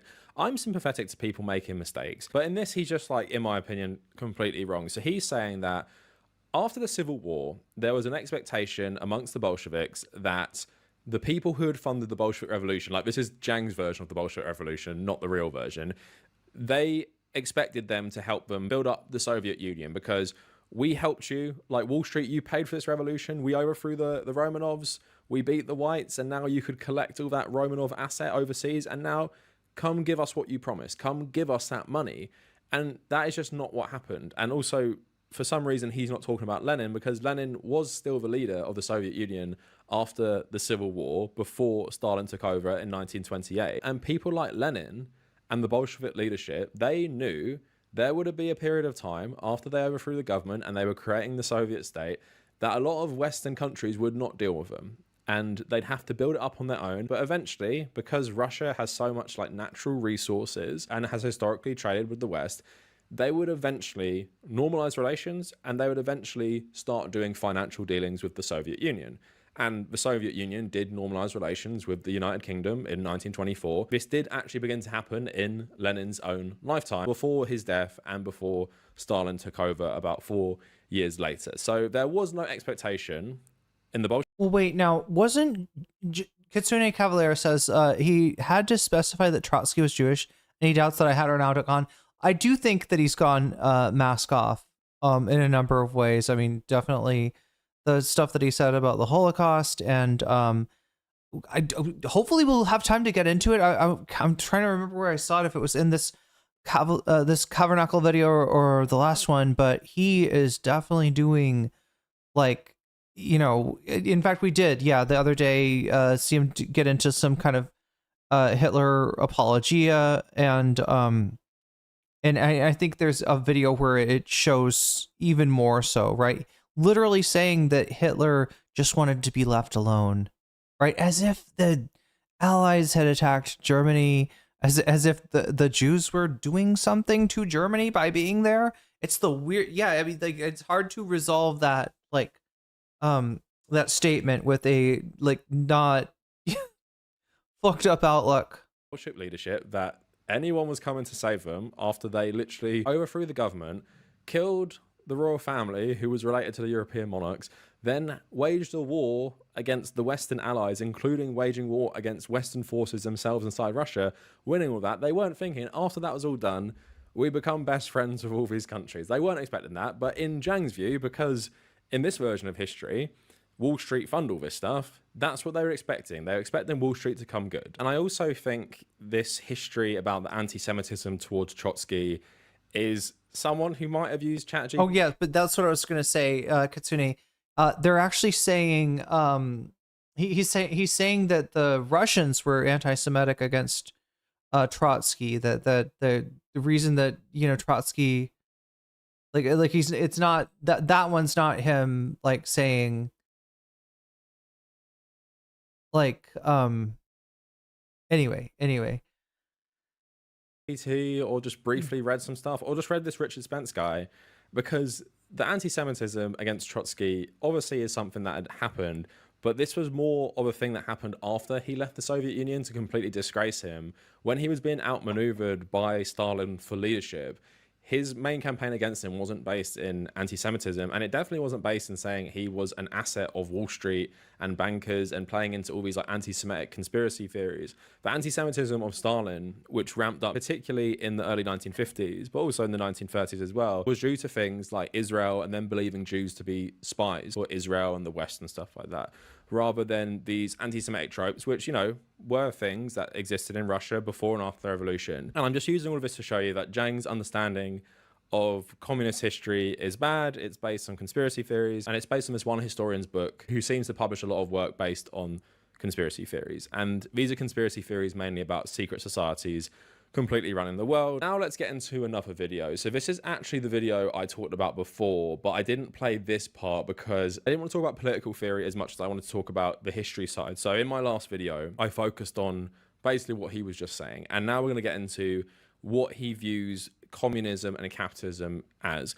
Now, when he initially said in this video that communism and capitalism were kind of similar or friends, I thought what his argument would basically be is communism and communist theory, Karl Marx theory, would not exist without capitalist theory, and it wouldn't exist without the work of Adam Smith. And because Karl Marx saw capitalist development as a stage in a society's development towards socialism and then communism, that's how these things are, like, they share similarities or some shit like that, because Karl Marx and Adam Smith agreed on certain things in terms of theory, but they obviously disagreed about the nature of these things. I just want to get into this clip from his video called Game Theory 8, Communist Spectre. And what I want to show you today is that actually this is a false dialectic, okay?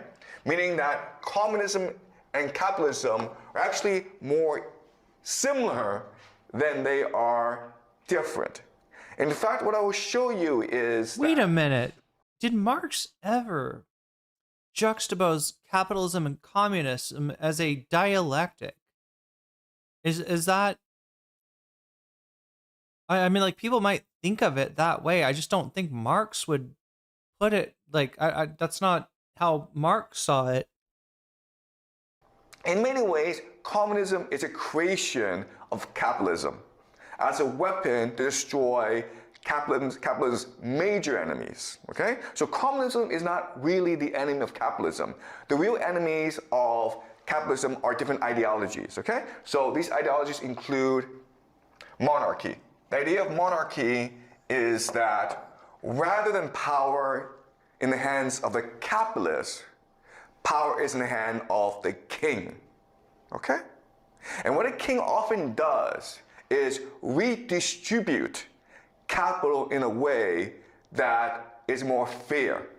So for example, when a king first comes into power, what a king often does is cancel all debts and redistribute the land. And that's why he's so popular, okay? So capitalists are afraid of kings. They don't want kings because a king will often redistribute property. Another great enemy of capitalism is religion or theocracy. The idea here is that all religions teach you that money is evil. God doesn't want you to make money. God wants you to be kind to others, to love your children, to be a nice person, okay? And you also have nationalism. Nationalism is the idea of loyalty to your people, loyalty to your nation.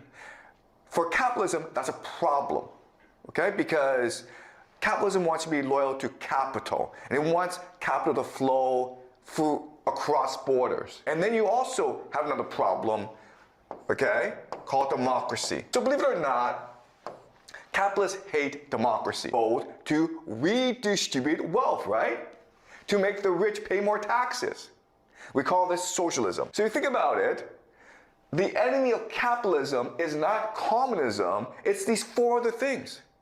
It actually... Well, wow. So is this what he had in mind?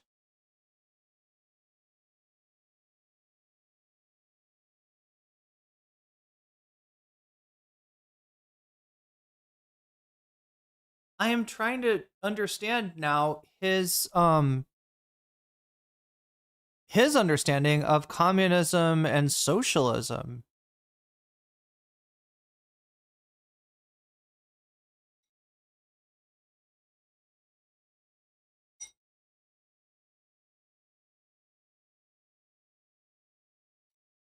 I mean, there's this weird fucking theory, I guess. He thinks communism is the tool of capitalism against the things that are actually dangerous to it, which are monarchy, theocracy. So essentially, you know, the old world, or not the old world in the sense of Europe, but like, you know what I mean? Like, feudalism, right? And then nationalism and socialism. Oh no. Yeah, I mean, this is I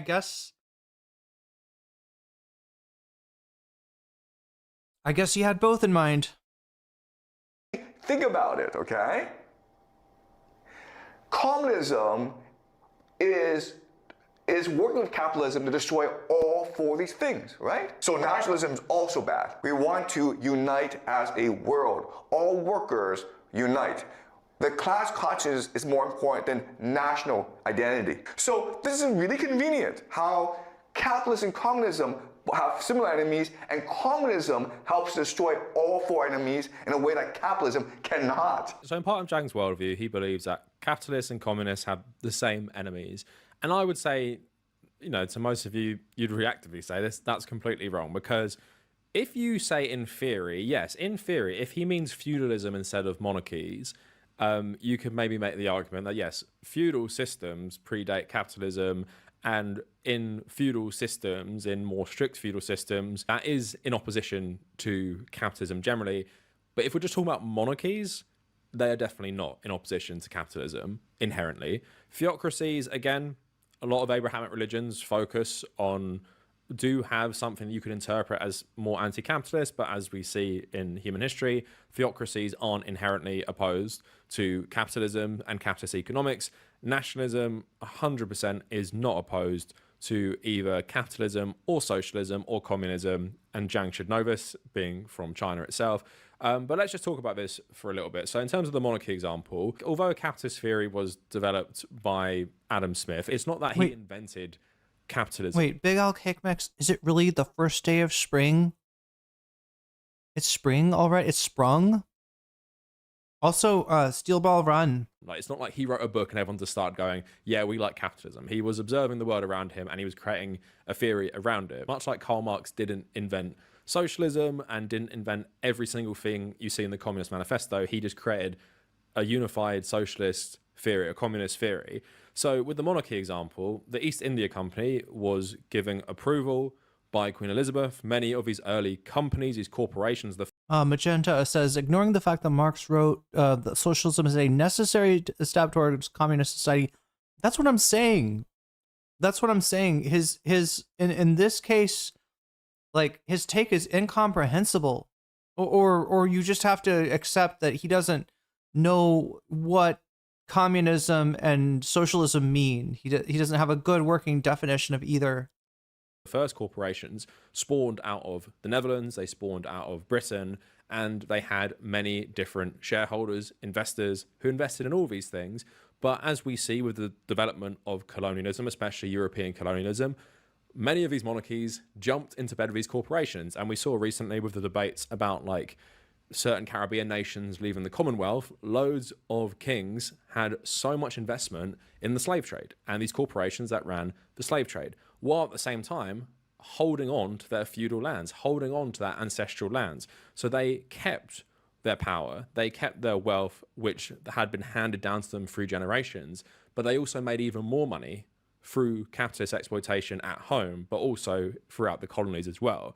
So like I said, you could argue that maybe the feudal system, like 1,000 years ago, is at odds with capitalism and how people can sell their labor wherever and can rise. But is anybody really that much of a counter-revolutionary? Are there really, like, I mean, I know there's like, you know, there's definitely like an attempt to do some kind of corporate neo-feudalism, but that's not, I mean, like a fucking, you know, reactionary that is like, yes, we should. I mean, I guess there are. Given the class ladder, they don't have to know their place like the feudal system. You're not tied to who you are when you're born so much. You can, you know, make a name for yourself. You become part of the elite. You can become powerful. You can become extremely wealthy. And that is often encouraged in a capitalist system where it wouldn't be encouraged in a feudal system. But as we've seen, European monarchies played a massive role in the development of colonialism and corporations running that colonialism and benefited massively from capitalism. In terms of nationalism as well, being an enemy of capitalism and communism, I would say, again, that is something that is a lie. Capitalism does not have to be something more internationalist. You can have capitalism that is more focused on a domestic economy. But also in terms of communism, while yes, if you just read maybe like bullet points about Marxist theory and stuff, or from Karl Marx, or you read the works of Mao or Che Guevara, yes, maybe you'd say communism is not inherently nationalistic. But then you talk about the development of communism, whether that be in the Soviet Union, in Vietnam, in China, then you can see that modern communism is perfectly adaptable to nationalism. And I would actually say a lot of my main criticisms of places like Vietnam or China are how much this type of communism is wrapped up in nationalism, because although I believe that nationalism in terms of its relationship with communism can be useful in unifying a people to fight for this socialist and communist state, as it was very useful in the Vietnamese context and has been very useful in various socialist movements, I would say once you actually gain control of a state, this nationalism can often backfire and make you more reactionary and actually focus on the wrong things. But I think it's wrong to say that nationalism is at odds with either of these economic systems, despite the fact that you could obviously make the argument. Oh, wow. Okay, Burple's got an insight here. What it feels like is that he's educating potential immigrants to the U.S. Yeah, which is, I guess, the, you know, the kids at that school are trying to get college placement in a American college, on thinking they will need to have to be will need to have to be accepted into the country, like a bunch of latent racism, misogyny, manosphere stuff, embracing fascism, capitalism splaining. That in a pure sense, communism is not about nationalism. It's not about, you know, creating countries and keeping the revolution within a border or something like that. And he makes the argument about democracy, but mainly kind of focuses on socialism. Again, I would say that communism is not necessarily against socialism. He, as you might see, I think he says this later on, we're going to watch more clips. He talks about how people like Karl Marx obviously didn't want social democracy. They didn't want things like socialism achieved through union movements and electing MPs and stuff. They believed in, you know, an actual revolution to overthrow the system. And you can make the argument that, yes, communists don't always like socialists who believe in this stuff. But at the same time, I wouldn't call them inherent enemies. And there's lots of times where these two groups have allied themselves, but there's obviously times when they've come into conflict. And the Soviet Union is obviously like a good example of that happening somewhere. So yeah, these are just like massive assumptions, but I also think they're not based in reality, because I would say capitalism and communism are adaptable and have been adaptable. And you can't really make the argument that they all share the same enemies, because yes, communists will always be against monarchies and they'll always be against this just hoarding of wealth. But capitalism isn't always against monarchies. The same way that capitalism isn't always against theocracy, but communism pretty much exclusively is, because of how it views organized religion as a threat. And both are adaptable to things like nationalism. So again, I think this whole framing is wrong, especially. Oh my God. Okay, what? There it is. There it is, chat. I thought I was going to be able to give you the, there's actually, believe it or not, some darker stuff. There's further down the rabbit hole to go. I started way too late, chat, and I didn't realize. I thought I was like, oh, I'm actually a little bit early, and it's like, no, you were 30 minutes late. I'm gonna try not to do that. We need a time. Okay, this is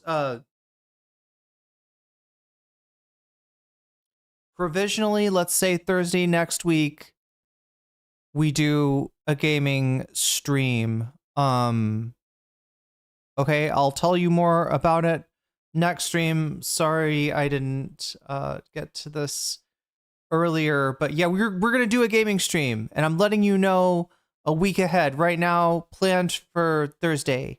Okay, and hopefully like way earlier too, because like I know this is super late for a lot of people. And I gotta get it flipped over somehow, especially now that it's even earlier in the US. Anyway, I'm reading you into CashApp, and I am going to my Thai class, not a Muay Thai class. That would be even more fun than what I'm about to experience. But no, it's a Thai language class. Chan Rian Pasa Thai Ka. I'm learning Thai.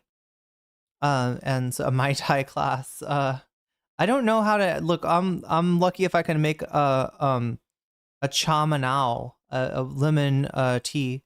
Much love, everybody. I'm gonna be around a lot more for real now. I just got to get my shit set up and try to get more in this time zone. But yeah, look for videos, look for more streams, and look for earlier streams. There we go. That's what we're gonna do.